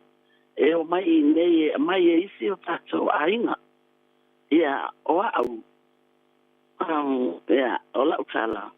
E iai lo nephew. O tele i au maia. Ai, na au mai was fulu walu tau sanga. tu sana au mai ele ainga o lona so lua i Samoa ia o tele iloina o la ua o e whai mai pepa le mea leo le tutala noa o le au mai e isi tangata o lota i tatino o lota i tatei ia le wha au potu hai o tele au mai aina au mai ua matua na au mai lea ave no lea no foi o na o alua asu o kifia miti le a inga lea o au kele i kele mita o wha ko leo ke ngofo ako lo kuangani ka kaunga whai mai o ngai fia mai lo watali i lea e sau ngai so e selu mana a o leo te whaasoa o le loto mama ma le avatu pe i luma e pe o winga o mea o loo tutupu. O la mai ngana le na au mai ia e pui fo e o na le va mai si fo e o tato tino mainga. O la mai ngana le na au mai whapupula o tala. Tasi tausanga e le ato se fiani masi no tausanga. Se fulu varu tausanga lo nisi no whaile ei. Alu e nofo lei o na matou au mai matou barbecue e meat. Ia inga i o nkasen sia inga i mawhanau i nei. So e avelo iai o whatu alu e nofo lei o ona au mai o e lena watu vai tama mai o e so you are there child. O le tama la ua. Ia e nofo lei whalonga o stai o a me whai kwai. A leo ke whai aku whai e lo kama ilo ia his parents. O le nai le tai lo o langa ave o e whai sau kos. O le ofso sani nan whai e wa leo kia lo wha. A leo kia ika lo kuanganga o le whai me kia. Ia ngaku o e lea. Whape pūtala. E lei umatau sanga tui. Ngā le ongo whiko masina. Whe poani a mai ei. Ai o ia se tema. O ke ele kui mai kai au le sa. Le o koi ke o sola mai a o. O sola mai. O whakulo. O anu. O kuria. Ai whapu pūtala. O whiwe koe kuri. O musu e haru. O lana tala. O kalo ki ngā inga, you know, or that. I've heard about rumors about ia ko inga kamaiki. Ala utala na whai ei. Vile ro ka mama lo ki ngā nga mea oe. Anu i o kele ka maa o ke ngofe a kia. Ia nga sola mai, e o anu whai mai le whaakaunga lava. Le ala o whapea kao whilo i o vile le. Ia ngō mai ala ka malea. Ia wa au mai le nama le nei ia o au ke le karikongu i kala mangia o langa kala e kinga inga e a mao. How they treat ia o ke le karikongu inga fo ni kamikiki wa o kala ke ia mai. A o lea e whai lau tala. Nga ngau ia skali a le rungani. A lea o mango fo masi o kei. O whai ai wa no fo le i. A whai o le ane men tupui o tamangalo.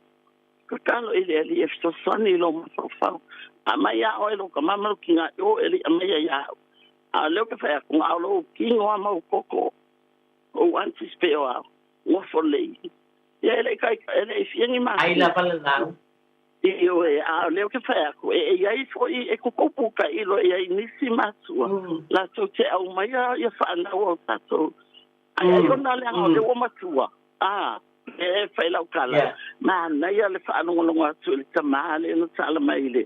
E mai o la te pele I loa ta mai tile o langa how they look at the life here and the life there I Samoa.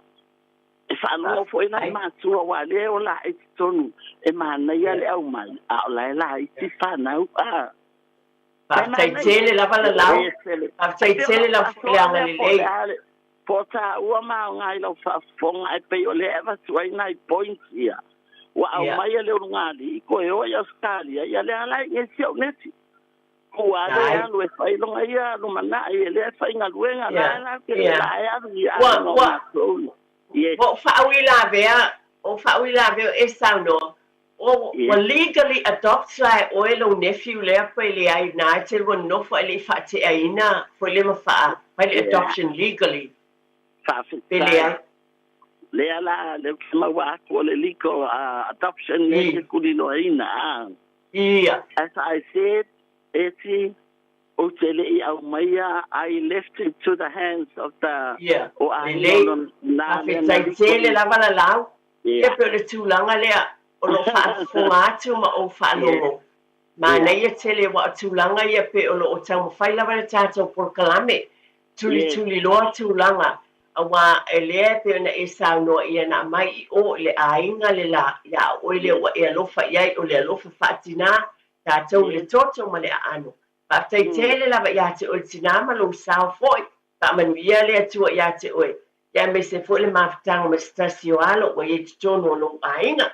Pa manuia whaatai tele le lau mo le bala au mai. Whaatai te taunga lava o tau whina ia o loo talaina le tātou laina. Man tua stasio vaenga tau o loo mwhaina mai pia tau whina stasio vaenga tau pe ona o vatu. O tamaiti o vai tamaina la wa avea maulua alo. Avea o stasio le whanau moni ia te ulua. Ma tu o le tuli loa la vai le Pōkalame le vaenga lea. O ani tūlanga tau pe ona o vatu. Le whailoa I tamaiti.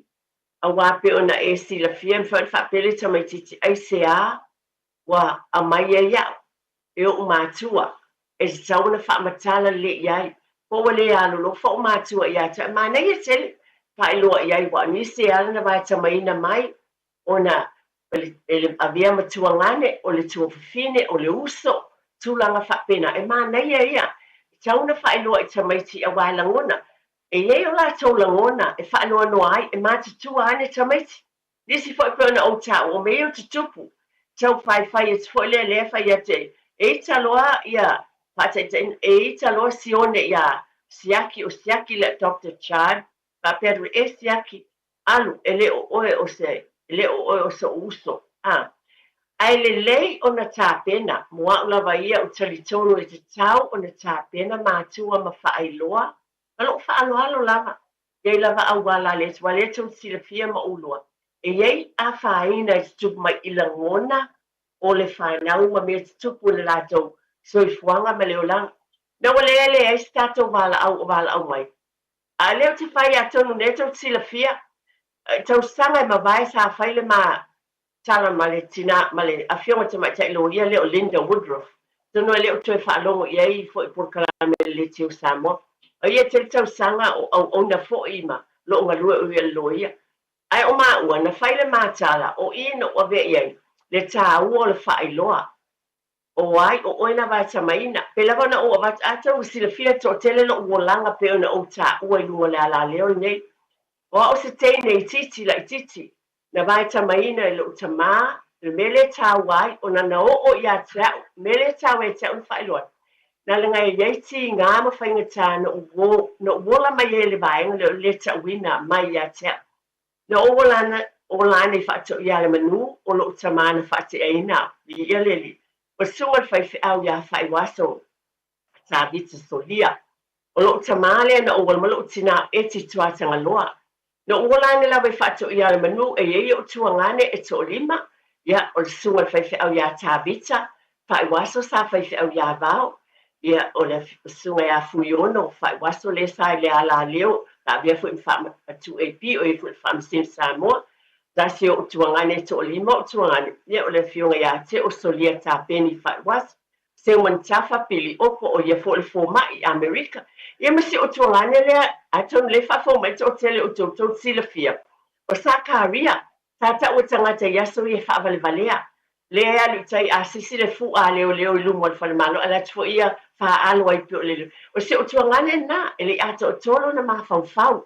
E to lima o tuanga, no o wola ne whato I ala manu, pa pupula utala, au te fia tuli loaina. No o wola ne, sa o ta atia, o sa o wato o nofo I te vai o lo utama, o lo utama I kukupa lima o lo toi ina o le whaifi au. La tule, whai ngā lotu le tai au le whaifi au la au, le mato e ka le si e whato I ala manu. Ia whaapele tai la le tofi o le tai au, whai le I puti pe o tūlanga māsani, ia so lai. O si wa fine na o fa matala mo mole tala nei a o tuto e vatu e fangu ia te o ma. O leo te whala lango I lona lima, iwe, hai mai se o tama, ta lo fai, hai mai lo tama, iwe. So wa fine lea, o eti, ai, o leo se wa fine, o la fine o tafa, o le tama me sepa. O se mon tafa me sepa la whaili, o tua a ia o ina whana wina mai ia, a taimina o whaamasino le toi ina, e no fo I lai whato I ala manu. E le mamau atu mātou, le ainga le sa u whape tele o taimu. E se le alofa si ainga ia, a walu atu o te alu lotu, wa e savali atu luma I pasi le lato whal. O le whaisa whato i almanu iaso nā. E iu tal whalo le whaifeau. A le whanua o le ainga le o tuatanga loa le whalisa. O taimi umo o tawai. E se la lofo le ainga le ia. Ai whai mai le o tamā. O lo tamā loa le o te le loa. Taimi nā ua walu le aonga tonu le whaafunga mai I malifa. E lati o lo tamā to ina le o whai wasu. E a mai o pe atu o le au. E le watu le aso na e mai ua uita iai. Le sana ana o le fia. E fafa mai o lunga le rota samasoni. Turo wa le mea moni. Au tango futi le ulu ma tu il papatu o lo tamā. Wa o wita, wa whai mai. O lo tamā le tamā loa le o tafa. Ai sea o te le I loa. E le I whaamatalaina I atea. O le aso le nana wala awa I lo tamā wa o wita I mo o taimfat. E le anga o tamā. Le anga o na e whai mai. O lo tamā loa lele. Tamā loa lele o tafa. Me o te ita I ate o e tamā. Ma o te le whale. Wala awa lo tamā I o tuangani. O ina to afa amatala I le ono tausanga. Le to amata. O oe o le tua fafine o tuangani. Na whaatea mai oe o na le aisa tua fafine. O le mea moni lea. O whaamatala o fusia o whaamatala o tuangani. O mai uma o fuiono. Tā vita. Lato uma wala au. Taimi le o iei umai whato I almanu. O whaife au lo tamai whato I almanu. O ta umai ata e tā ua. Na amai au e leisa tua fafine. Whatoa uloai ina. Le tene titi le ola e aia ma le fia. Alu e tale longo loto fiafi fo I lea. E pa oa I whato I almanu. Winga la utala e tā ua. Na I una o wita le ainga lea. Ai peta ia na ufa matala. Ia wa o teo e lofa ia wa o matua ia. Se montafa la fa ia li ima me sepa. Teni fo ina anofo le ainga le whato I almanu. Unga lue o I o le whaamasino. Il tātou malo. Wa o whaamatala. O le tā ua. O le tau. Le tamaititi. O ia e whae tamaina. Legally. O lo o tautala. A wa lesi me o te avatu. Tūlanga ma le whaaloalo. E iei taimi. Mōni lama. I swafa matai o tātou ainga. Pe iei se taimi muliane. Le o whae tamaina mai. Pelu I tau fo I nisi o whanau po nisangat. Pe o mea ma le o whaalolo tele lava. O te whaamanatu. Tau I tamaiti le sootanga. Maua le whaalo whani I tono o whanau wia ua vai tamaina ma iai whanau. Ina ia lātou sila fia mai loa o le tino e tasi a. Wa o watu lava o nai tau e whawhangu pēr. I leo te mōmole wa o whamtala I nai le tala nei lungo nei a laleo. Ai o te fia o lo tamā na vai tamaina ma o wola mai e o sunga le whaiwhao ia whai was. Ai o le pele fo ia wa o leo o mātua. O se o montafa la whai li mesi. Fia so o tai no le ainga lea. Ma sai no wa I toi tamale o se o montafa o la tu itala no ma lo tamale whaiwhao. Ai o te leiloi na whapea o se tamaloa e watu ai lo tamā o whaiwhao. Ai o ainga whaafale a lupo ie o tuai. Ma lato ainga ie so o ta ie whapena. Wa o a watu ina ia I loa I le tāua. A wai loto na o ti ngama o whan. Sa share fo I le whionga ia Linda Woodruff. I lona fo I o lane. Na whapena fo ina vai tamaina fo I o ie. Tono lona ainga. Te le fo I lana tala o na o le taimi o tātou. A sa ia whaamatala ai e le whionga fo I tamaita I loia. Le vai tamaina fo I o ia. Ma le whaatawaina o le tau I le tamaititi. Le tūlanga. Ma le whaatawaina o I te tono le ainga lea. O vai tamaina te e oi. You are part of their history. O le ainga. O lo tamā lea. E le mwhana ngalo. O le tūlanga na talia o le tamateine tōtas. O le tuawhawhine o tuangane. O tuangane uma. Ia e tō lima. Ai o lea o le tuawhawhine tōtas. E tāua tele. Wa o watu nei porkalame a whai o eni se o vai tamaina. Ia tūlo o te le whaatonui. Ma lo whaalolo tele lava. Ma lo whaalolo tele lava. A wa e ye me te tupu mai pe a whai nai langona. Pe mai te tua ane. Te tutu nai. Ai se a. Wa aveia. Wa le alofa lo tamama lo tina. Pe ita foi. Wha malama foi tamaitia. Lau lua alo. Ie tono lua ainga. Le ala na o mai e foi. Tulo lava ma lo whaalon. A tono. Pe le a whai nai nisi. Ai mua ulava ia. My testimony. Po se tautinonga. E o ngā mo I tātou e awa o mai ai. Nisi o awala tau. A whai o solonga le lei mea oma. Lei sa whaina. Ai pe ona ova gentle reminder. Pe yeni se va tamaina mai le taimi o mua o aso whamatai o ainga. O anei tula e tauna sila tutoa iai. Tu e te pailo ainga. O a mai o tātou ainga le nei vai taimi. Nā se whamana tulawa. Tonu e a ngā fo i monisi a le ai, le ai se a whaina ai tu atu i o tap. Iau te salo nei vai asa. E fo i se upo la vale a o nei le tina, i le nei por kalame. Ia, la fo i nu le aina. O le te talo lava o mea uma lava watu nei por kalame. E a watu ma le loto maulano, ma le tali tonunga. E ye se fafangu, e ye se au ngā. E ye fo i se fasosoani mō tātou ainga. Ia manatua. O le atua o yo le tamau ainga uma lava. Paftai tele lava, i le taliena o tonu mōta malawa. Paftai tele lau sunga tia. Pamanuia fo i le atua, le au whai ngā luenga uma i tonu le ofisa. Ma ngā luenga le uma o tau tuaina ai le atua. E awale le au nanga mo le tātou o tunu. Ia, whamanuia, tātou tue wheloa e vai asa o mua. Pe atu sai ma le whinangalo o le atua. So i fuaia ma i manuia.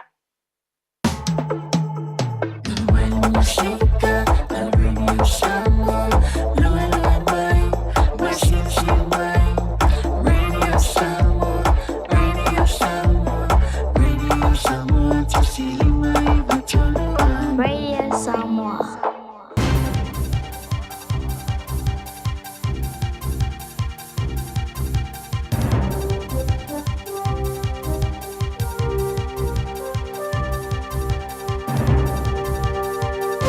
In this update, the government says it considered further boosts to medical placements at other medical schools before deciding to fund a new one at Waikato University.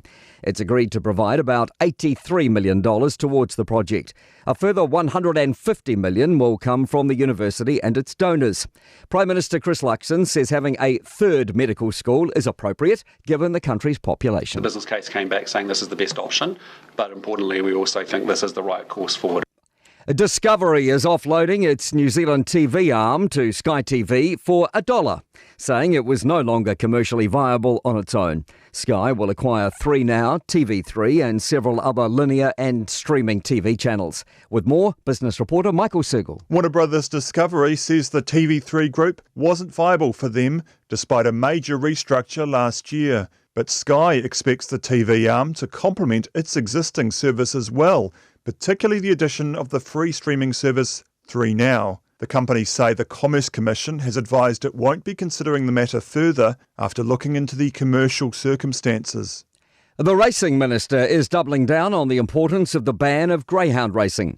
The government's considering making the TAB pay for part of the cost of rehoming the 1,500 dogs. Racing Minister Winston Peters says there were 3 critical reports into racing before the ban was announced. He says help won't extend to other assets or lost profits from racing. We'll help out with the homing, but the very idea that you can offend and be a sinner and be compensated for it is not going to happen to the New Zealand taxpayer. The government's defending its efforts to make Kiwis better off. Annual inflation has now reached 2.7%, but many people's incomes aren't keeping up, with latest Westpac research showing disposable incomes have increased just 0.9%. Finance and Economic Growth Minister Nicola Willis says the government wants to see incomes rising in real terms. That's why we are growing the economy and taking additional steps to ensure this can be a better place to do business, hire people, pay them good wages. That's news. In sport, Silver Ferns captain Amelia-Ann Ekenasio is unavailable for the upcoming international netball season. In a statement, the shooter says she needs a break for her mind, body and spirit and space to reset after the ANZ Premiership. The 34-year-old has played 79 tests for New Zealand, leading the team since 2020. The Breakers have announced former NBA centre Taco Fall is parting ways with the club ahead of the Australian NBL basketball season. Fall signed a 2-year deal with the club in November last year. Steve Tandy has been named Wales rugby coach and will begin his duties from September 1. The 45-year-old's deal takes him through to 2028. That's sport. I'm Malcolm Jordan. Talofa o au o leilani. Mātou tena nofo whaatasi malau to olua le mawha naumana i o mātua. O te pala au I le Healthline pe a whaia langona le tino mai e se tasi o I mātou. E le ai se to tongi o le nei au o nanga, mai mawhai ona o tala no e se tausi mai mō fautuanga, tau soifua malonoina, ma wha matalanga I mea te tau ona whai. o te wala au iai e le tinga ina seisio i mātou. E awa noi te mi uma, lua sul fai tu lao le aso, mo aso uma o le vai aso. E maua fo i le fesoasoani mo se whaamatala upu, pe a whai o e fia tala noa i lau lava ngangana, e lea i fo i se tutongi. Wala au loa le Healthline i le o walu se lau, ono tasi tasi ono. O e si la fia mea e whaatino e mawhaiona e umia i so fale motu le lumanai. A whai fo i o so fale motu, o e si la fia mawhaiona whaatino ni isi o fuafuanga, e whaonga aire equity o lo fale. A wane e misia le porkalame, o le malu i fale, ia fiafi o sururu ta itasi le se fulu e te aile whaa. O le a e si la fia ai au wala e mawhaiona e umia se fale motu le lumanai, ma au wala e whaonga aile equity o lo fale motu, e whaata wai se isi o fale, le porkalame o le malu i fale, ia fiafi o sururu o vaiaso ta itasi, se fulu e te aile whaa. Radio Samoa. Taslima iwatolu amo.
fe ai lava o e fuia ua fa'alata i le sipula vea olo o i le fa'ato'aga o le lupe lalelei o le mo e taufelei o le mongo ua lele ma ua fa'apepepepe le vasatele le tavae ua pa'e ua lele atu i sasae ma ona fulu o tomuli e umi umu pa'auli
Mama,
Talofa o au o leilani. Mātou tena nofo whaatasi malau to o lua le mawha naumana i o mātua. O te pala au i le Healthline pe a whaia langona le tino mai e se tasi o i mātou.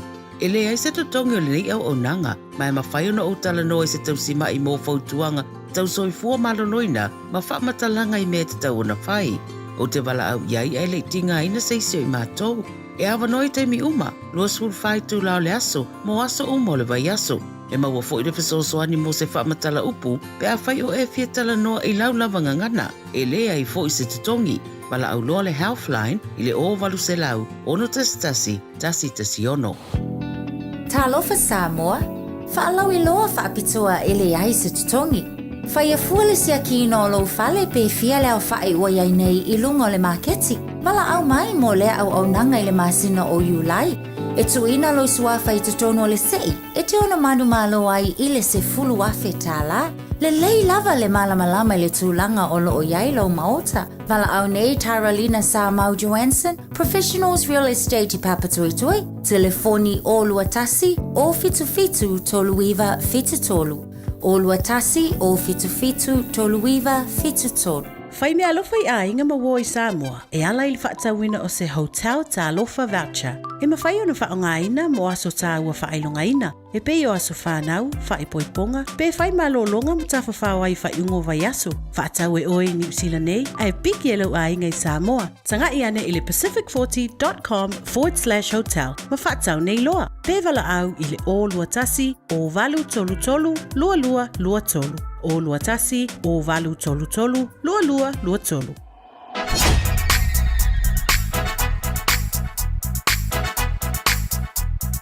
DJ Magic.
Bye.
down on the dance floor. Watch this.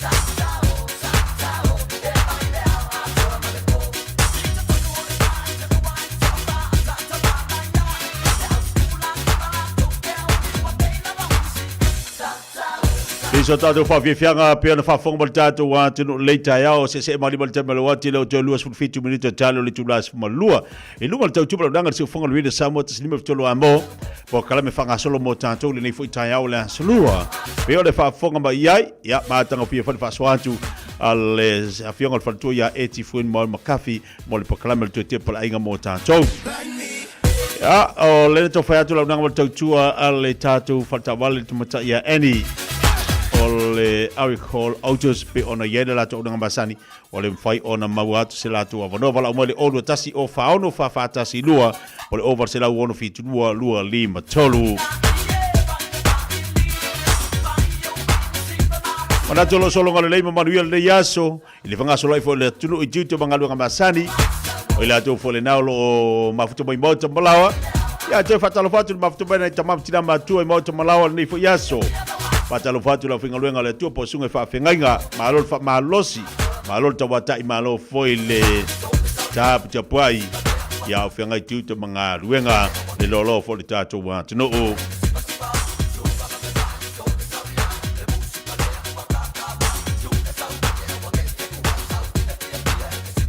bata go fie le tau le nei tai au ma le nei fo yaso oi si malulu o le pona pose pa ia mai le tai au ya o lu ma tu ma ni le sulu mai la pa malo to le telefone tatu wa tnu ye o lo ma futu mai lunga o penga te failangi ya mo fata si mai lunga le tatu tua a tu na tu pe ni so tatu fa fia fianga le ni ya so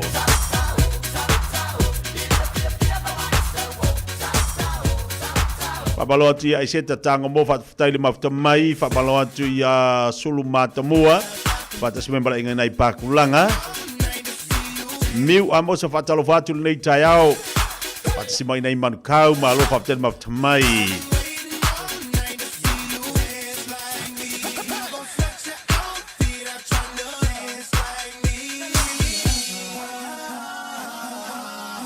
Diso la tolo fengai batito mangaluenga todo fale mai Diso la tolo fengai mangaluenga I todo fale pui pui security foi lo mafto ba hotel o tatu wa tru pa talo fati a auto ma lo fa ma lo si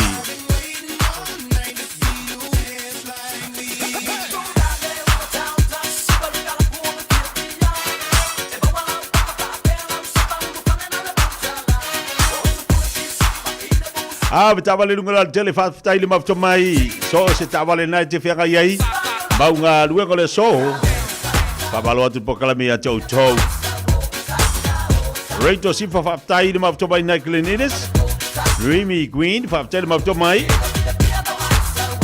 Riso tatu ainga le mafto mai nai America fa atalo fa tu pokala bia toto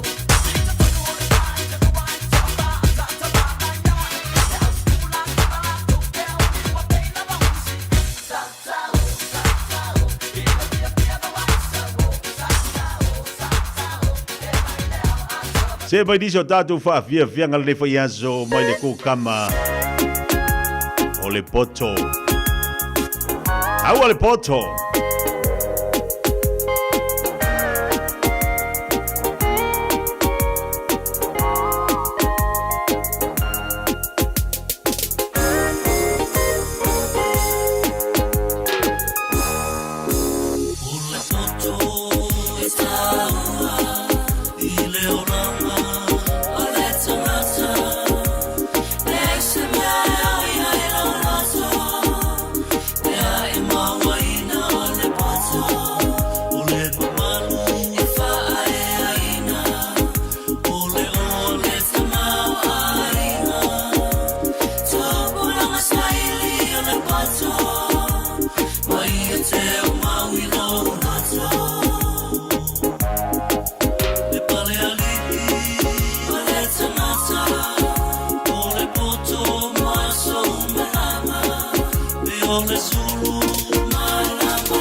Ya, dolo tu fata si mai le unanga ba tau tua le tatu fata avale le tamata ya any mo tanto le nei tai au la tatu tu tali wati yai.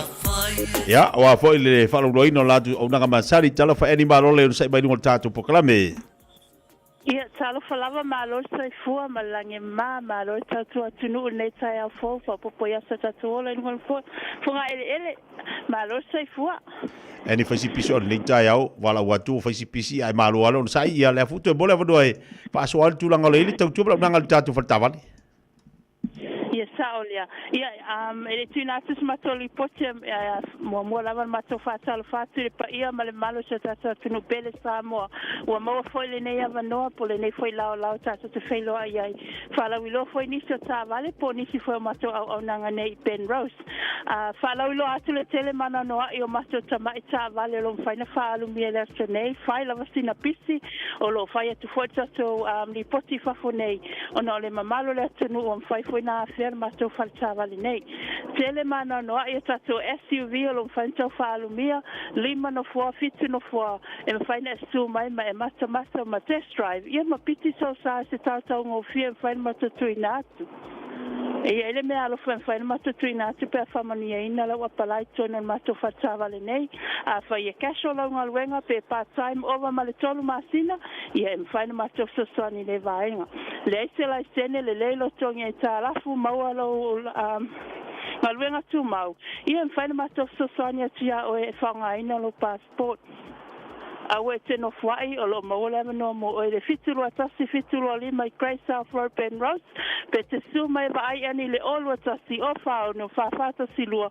mo se soani mo se tavale i te todo mato fata fale tavale nei ia mai animal oricon ma malu foi bato ofisa Samoa ia matoli pati pupu atuna mani tele lava te fufa le aso to faso i fua Eni va feila to foi o le o mieta to la isene mai Samoa fe ona para estava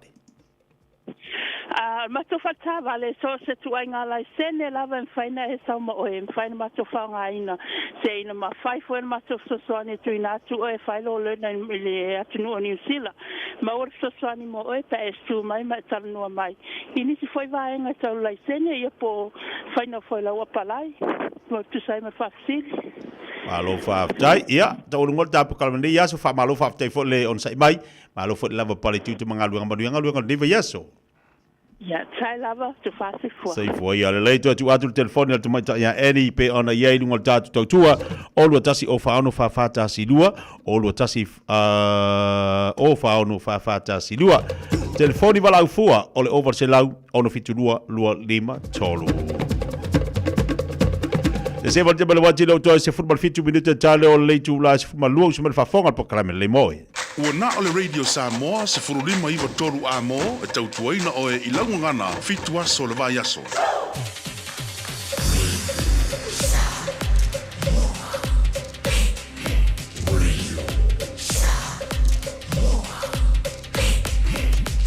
Tasi lima iwa toru a mo. Ua mawhai o na aura tula polo kalame le leimo o ia so taitasi o na o le langolango malo si le whale maliu a se alo le atunuu o ese tātupu Funeral Directors i Manukau City. O kalame leimo o e talo falana. Amata ni tau sanga e lua o lua tō. O whaale anga ina le atunuu o Aotearoa New Zealand i lo ngā vai matangi i ma le a whao kapiri ele. O le mau tonu ma te meme a tangata umala. Ona o le tele nau nau. O mea tō tino o tangata o whaanga ina o lau whanua o wala. O mali liu fo'i i a tangata. O sa ili. Ma fasili pēr ma sa ili se tali. Pē aisia ma sa ili se fōr pa whita uli. Whaatalo no sui o le malo. Ma tangata popoto i whaalawalawe whaanatula. O tusi lima fo'i. Solo tangata o tua ia is tangata ia ma whaala tonga ma company. Ai o le tani lea a yopo. Soma lua wha iwe fitu ma le bala.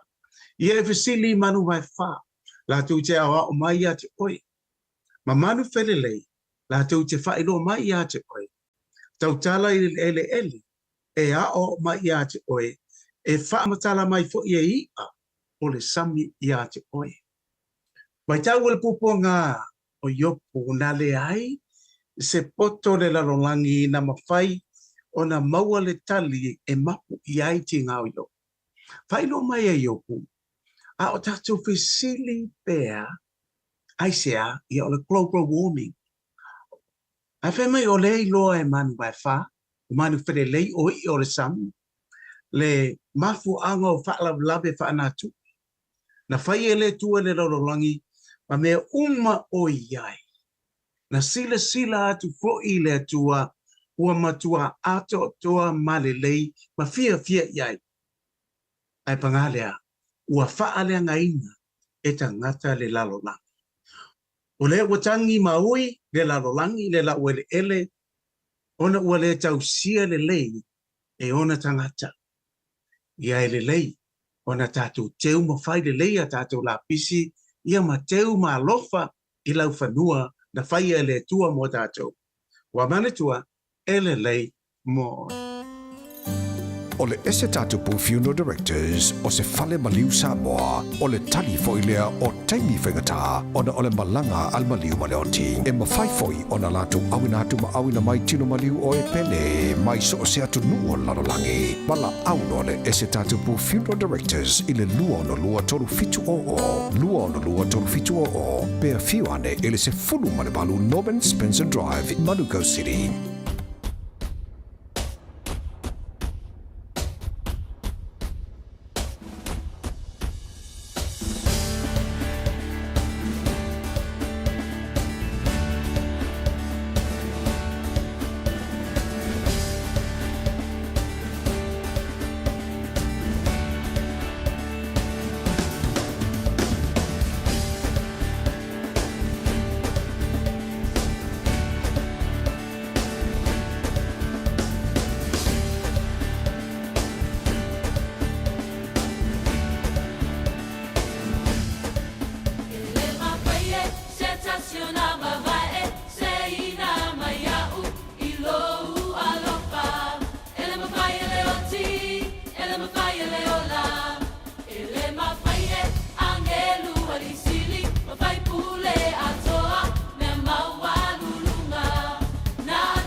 Pis po mal pese wa fa mai atu le pokalame le mo oile nei fo ia so lua.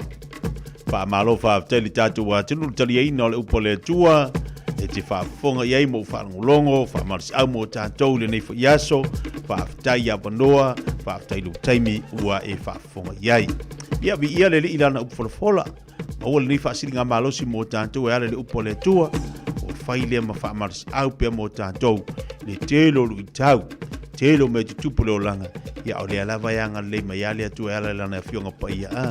Se ale fa maoni o le atua. O le tele fo ia o me tutupu le olanga mara le nei vaitemi. Ia o le tele fo ina o lo malosi fa le ngana. Pe a taula le tātou va ai le li. A toftofoina le tātou sa. Toftofoina oi toftofoina ia tātou uma. Oina, tātou teilo ai. E tupu ai le ono sa. A le aingi me kofkofoinga i tātou.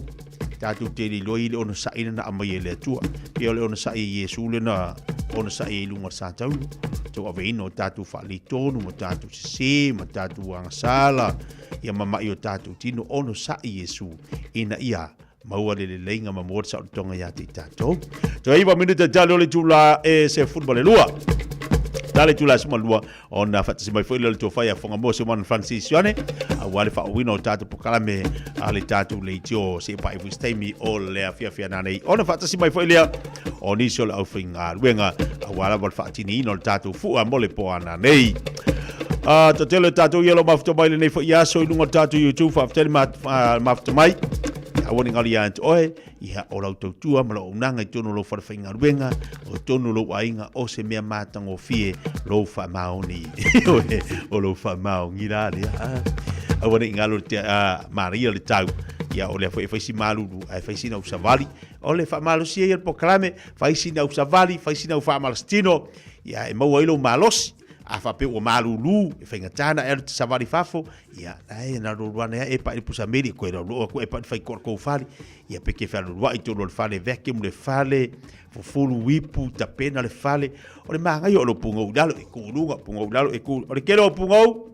o le kele fo ngau se le ke se lai a wa fa pe ke se le lo pungo so a le ta o lo pungo dalo e kulunga ia ka au i fanga ia wa pi mangi fo ro kanga piki lunga le la pisi la ke pungo ngayo ya e o kamalanga ia ke vai ke alo wa e va kwa ia wa makanga nga ke maria kwa malu le lava alo ko malu sela pa pe o ke le la fa ingolo fa ku le yai ke le la fa ingolo malu tino ia nga ilo lo kanga fai ki pide ai fai ki ala lo kausami ia ai fai si fainga pa talo fatu ni sol tatu o tunu o lo mafuta mai le so ia vi ia le li fa malo ato ning alo tatu fa marstino fo di sungal fa fenga ia vai se mal fal tu apo mani la fia na nei ile lua se fu mal valu love crove ina i fea i otara anga i tu al partaiso numero lus mal valu ile fia na nei tale tu la ono ia fa fo la tu fa marstino ava no le na tela tu matua e fa afu ma lu ai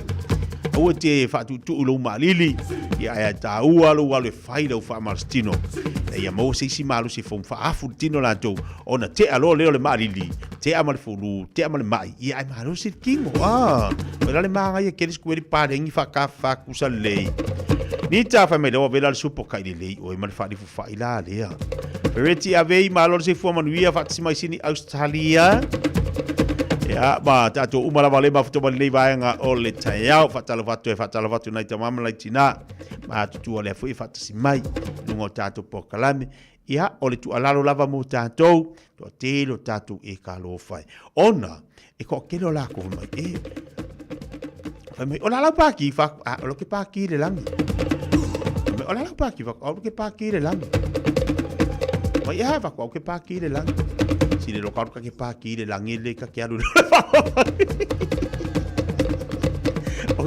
walo ngau pinga nga masepu akwala le o sakaka unga aka aba sabe ungo ka ikala le sabe ulunga sabe udalo fisi lunga fisi dalo nga fisi nga ka mu wala le ya ko anga fisi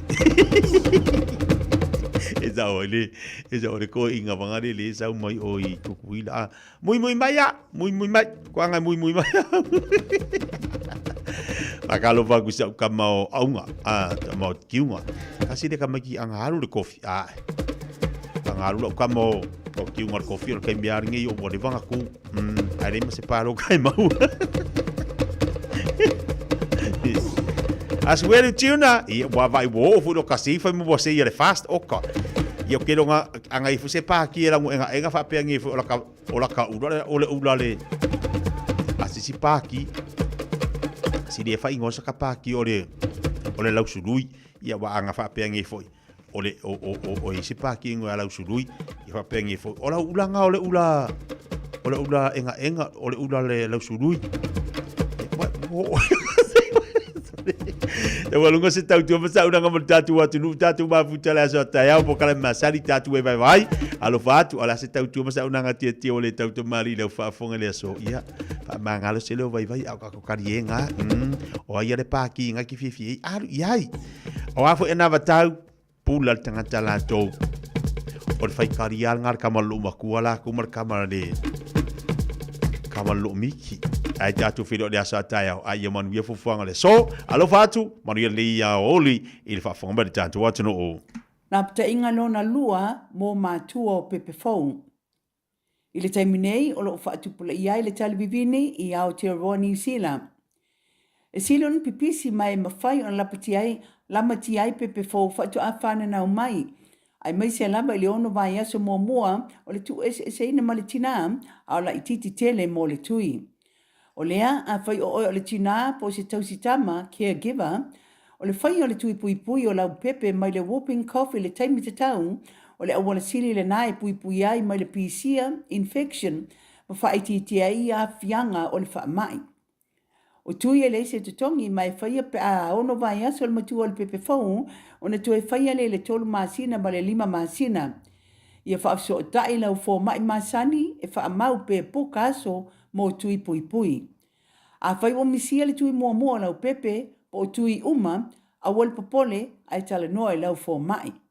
Tātou pui pui a tātou oloa po taonga sile o le tāua. Tau tua nā le tui pui pui immunize. Tala noa lau fo mai wha atua tuaina i se taimi vave.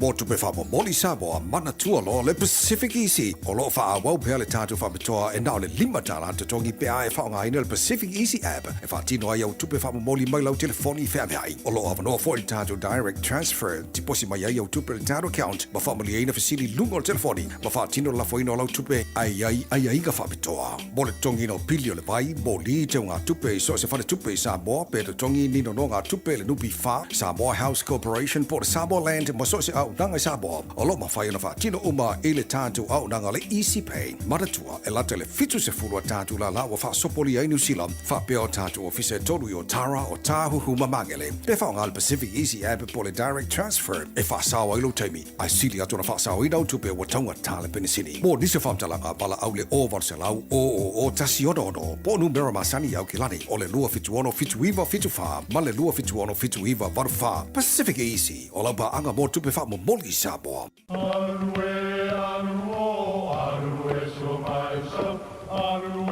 O Samoa o le atunu ua mai au na tofi. O le la au ua mai au ngā tātulanga. E le to e tau au whangaina. O le vai fo i ua malili ua mai au na saiki. A o lau polo kalame o le vau filifili. Ua na o se toi wha manatu. Ua na o se toi whangu i au anga nuu Samoa. Mau upu ta oto, mau upu tu. E ala lea e ala ngā upu ma muanga ngana, ma le vau ngana. A wane i emisia le tātou poro kalame, i afi o aso lua ta itasi le itu la e valu, i lunga o le Radio Samoa.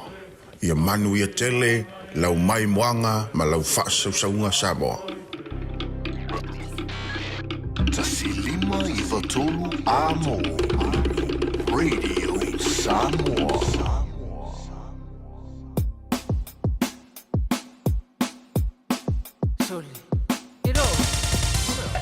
Usi mai alau whaafafonga. Tala fō mai Samoa ia sa taitasi. Ua au mai amo oe ona o le langolango mai a le tālofa voucher. O te whatalofa fōi lo tātou o tunu o le nei aso fōu.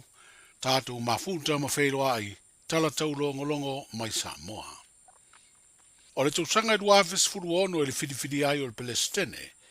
Ma sui le lau o le komiti whaafoi o le whalaptonga le uwhi ngālua ngā le malo. Le pisa a.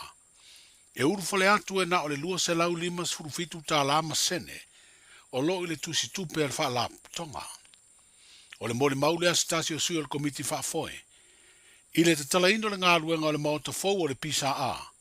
Wa fausia le noa fuanga i funga le isa iai, le maota funga fa le lua tuai o le wha la tonga. Na wha atama ia i se muu le masino a perila, o le te usanga e lua afe lua tonu. I le ngā luenga al komiti wha foe masui le sitala o le pisa a, na mawhai o na wha atu beai le maota fau, i le tau e toe o i le ono se lau afe tā la. O le tau au whainga atoa o le ngā luenga. E lima se lau iwa sfultoru afe. Valu se lau lua su lima tā la, ma le lima valu seni. Lima se lau iwa sfultoru afe. Valu se lau lua su lima tā la, ma le lima valu seni. Mo le sila fia. O le nei tupe, ua mae a uma o na tutongu. Ma o le ototonga la le nei. O le talaina o le fale tuai, o le tāpena ina, ma le suaina o le whanua, ma lona toe tanuina, a wale wha moe moe i se lau lua sifuru afe. O le fausia ina o le pā atoa ma lona whatino ina, e iwa sifuru afe. O le tau atoa o le fale, tolu se lau valu su tolu afe, valu se lau lua lima tala, ma le lima valu sene. Ma o lona vai ina le nei, o le tau o mea faufale, lua se lau fasu tolu afe, lua se lau lua lima tala, ma le lima valu sene. O le tatongi o le au kamuta, e au fiai le palama, fai ele tise, e se lau fasu fulu afe ono se lau tala. Ia mai tusa mal se fulu masina, sa fatau tai aile nei ngaluenga. E a fua mai le aso tolu se fulu se te malua afe lua fa. Se ia faa i wina i le aso fao i ulai lua afe lua lima. O le au wala na mauai na i tupe mo le ngaluenga. Faa se lau afe tala, sa maua mai, ia au kuso lua afe lua sfulfa. I le faa tawina o le tasi fanua o le pisa a. Lima afe, sa faa me alofa mai le Public Service International. E tawala mai le Victoria Public Service Union. Lima afe lima se lau, na maua mai a me lua afe lua sfulu lima. Mai le matanga luenga wala manuia maleipa, mo asosia tanga tawhainga luenga. Se lau fast fulu afe tala, na tala ina mai le pisa a, e ala iana sa ofanga lua tala, sa te wina, i le whaputu ngā tupe, te u whawhainga luenga o mawainga tausia Samoa, po o le UTOS. E lua sfulu walu afe, fitu se lau ma le lua tala, sa maua mai, i le lua tala le au whaisa ofanga le pisa a, i totongi i le tai lua vaiaso. Ai o le lua sfulu afe, se lau ono sulfitu tala ma le lima ono sene. O le alauni atoa le na o le afionga le prestini. Sa faa me alofa mai maofofua mai mo le pisa a. E afua mai le lua afe sfulu ono se ia pa ia le nei tau sanga. O le au fai atoa le se leni na maua mai, lima se lau iwa sfulu iwa afe. Tolu se lau ono iwa tala, ma le lima ono sene. O le whaalapu tu putonga o tangata whainga aluenga le malo. O se tasi o asosi malo si e fua lea i mea na tutupu, i le te usanga e awhi se lau waru tasi. Lea na alu wai le solo te te etele a tangata whainga aluenga, whaasanga i le malo. O le te usanga e lua awhi lua tasi, ina ua suia le pulenga malo a Samoa, na tauari ali mai ai se isi ngai o inga whapea le pisa a. Pe tai e ui sa tau whaamata ua ile amata matanga o le pulenga malo, a le vaenga wha ubufai o le wha atua i le atua Samoa ua tasi, ai le tau no.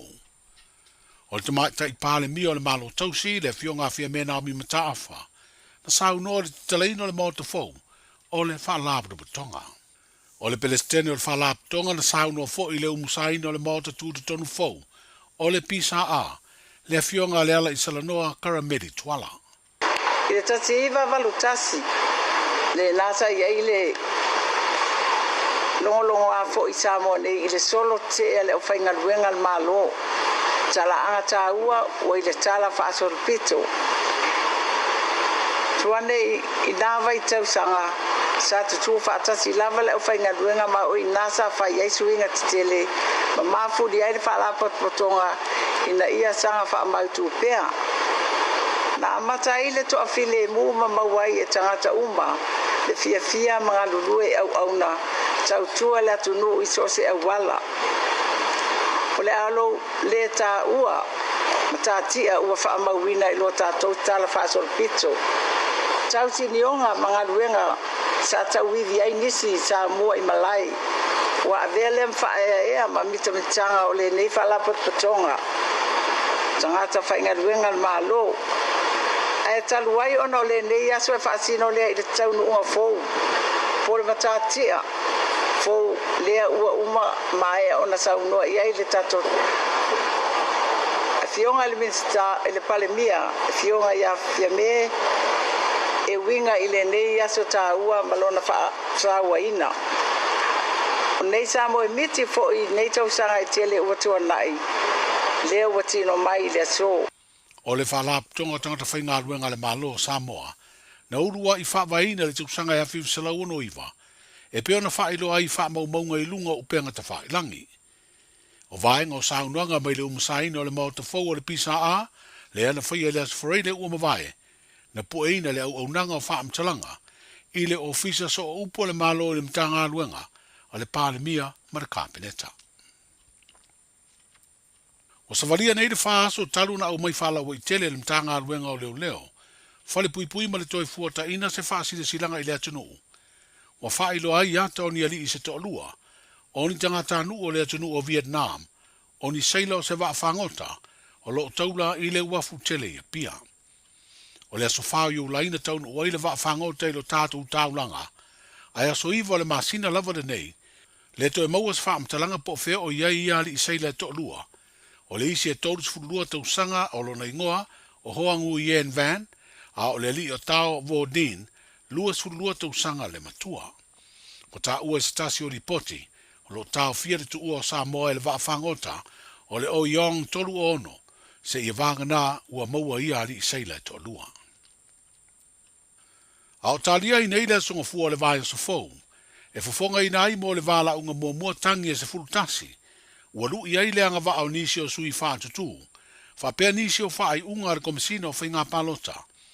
E to fitu sui sa avea mo whaipule le paia inga se fulufitu o le pale mene o fa ta ape. O lo tu ina atu nisi o ia tangi. Ai to tasi se tama ita I sa avea ma whaipule, o le paia inga se furufitu, o lo o tau aveina le tofi min stao le malo tausi, o lo o molia I se tasi o tangi. I tangi ne se furu tasi o le tu malo wha palota o ngā ngai fumaunga mua, o lo o wha auru ai se mata upu, walu I aia le sunga la auli le mali atoa le watea polata I vau fosi, le anga va au le sui tau vāta ma itai, ua le sitala e tau vale no fo le tu malo, le fionga fa ulu sau fa toa Rosa Duffy Stowers. O lo mori ai fo I ma le komisina o whainga palota. E to alua sui tau vā mo le whainga whiriwhiringa lea I tu malo palota I sa la whai. I whale ata wha, o le tangi le tō wha ale vena ale, wha sanga I le anga va o le tasi o sui tau vā, le fionga Pepe Christian Fruen. Wha sale le anga tasi o le tangi le sui tau vā, o se umanu saunoa I malu nuu whaimata sua. Whaasanga I leanga wa o se tasi o sui tau wao lei tu malo wha palota, o le tō wha matamua se umanu wa sati purufana, o se tasi o minstao le malo tausi, ai sa avea ma whaipule o lei tu malo, I le paia ingas furufitu o le pāle mene. O le isi tangi mai le lava I tu malo, ua whauru o le sui tau wā o le atinganga mata whai lawina I inga, whaasanga I se tasi o sui tau wā, o le tofa I a pipi pauri ta vita ta riu.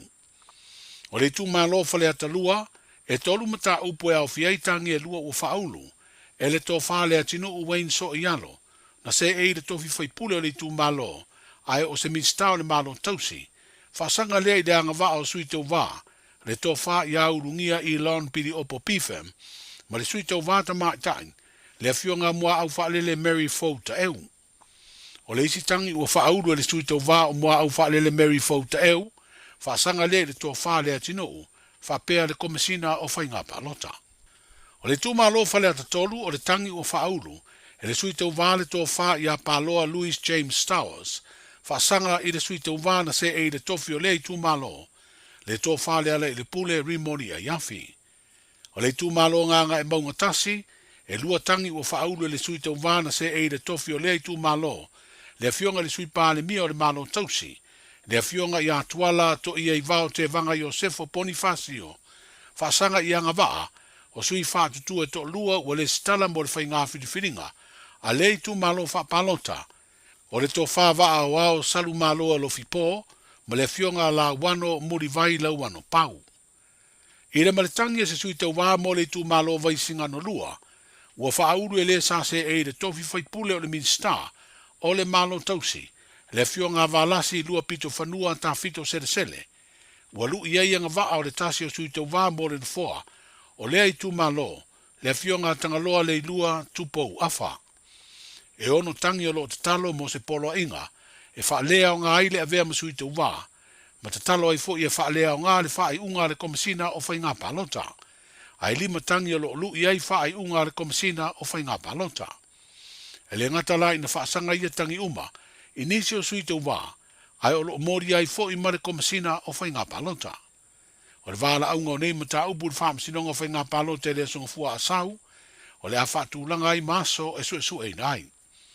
O le asfareide se fulima o kuso, ua whaatulanga e whaamsinonga māwalunga e te tau na maua umai whaai unga moia tangi. O lo i lea tudu o Papua New Guinea le whaai di pua malu o le malopo leo leo Samoa, i se vala aulia a wai se whaalinga o tomaitau musika leo leo le Pasifika, ma o se whaalinga o le a avea o se tasi o Porokalame, o le whaamna tuina o le upeli Auropo le 5 tausanga, o le tuto tasi o le atunu o Papua New Guinea. O whailoa le mtanga aluenga o leo leo, whale pui pui ma le toe fua taina i ana awala o fiso tainga, o le asosana taunu uai le wha aili ma whai ai, le wha awhea nisi o tangata anu o Samoa, o lo o au mau i lea atunu ona o ngā ruenga. O lo iei whaatasi fwoi ma le komisina o leo leo i lea atunu, ona o le whonu tanga wha urulunga, o au nanga wha leo leo atunu o le Pasifika o lo tari malo ai, le mtanga aluenga o leo leo o le atunu o Papua New Guinea. Manuia le na yaso i fuafuanga ma whea au masani. Sa lofa lava.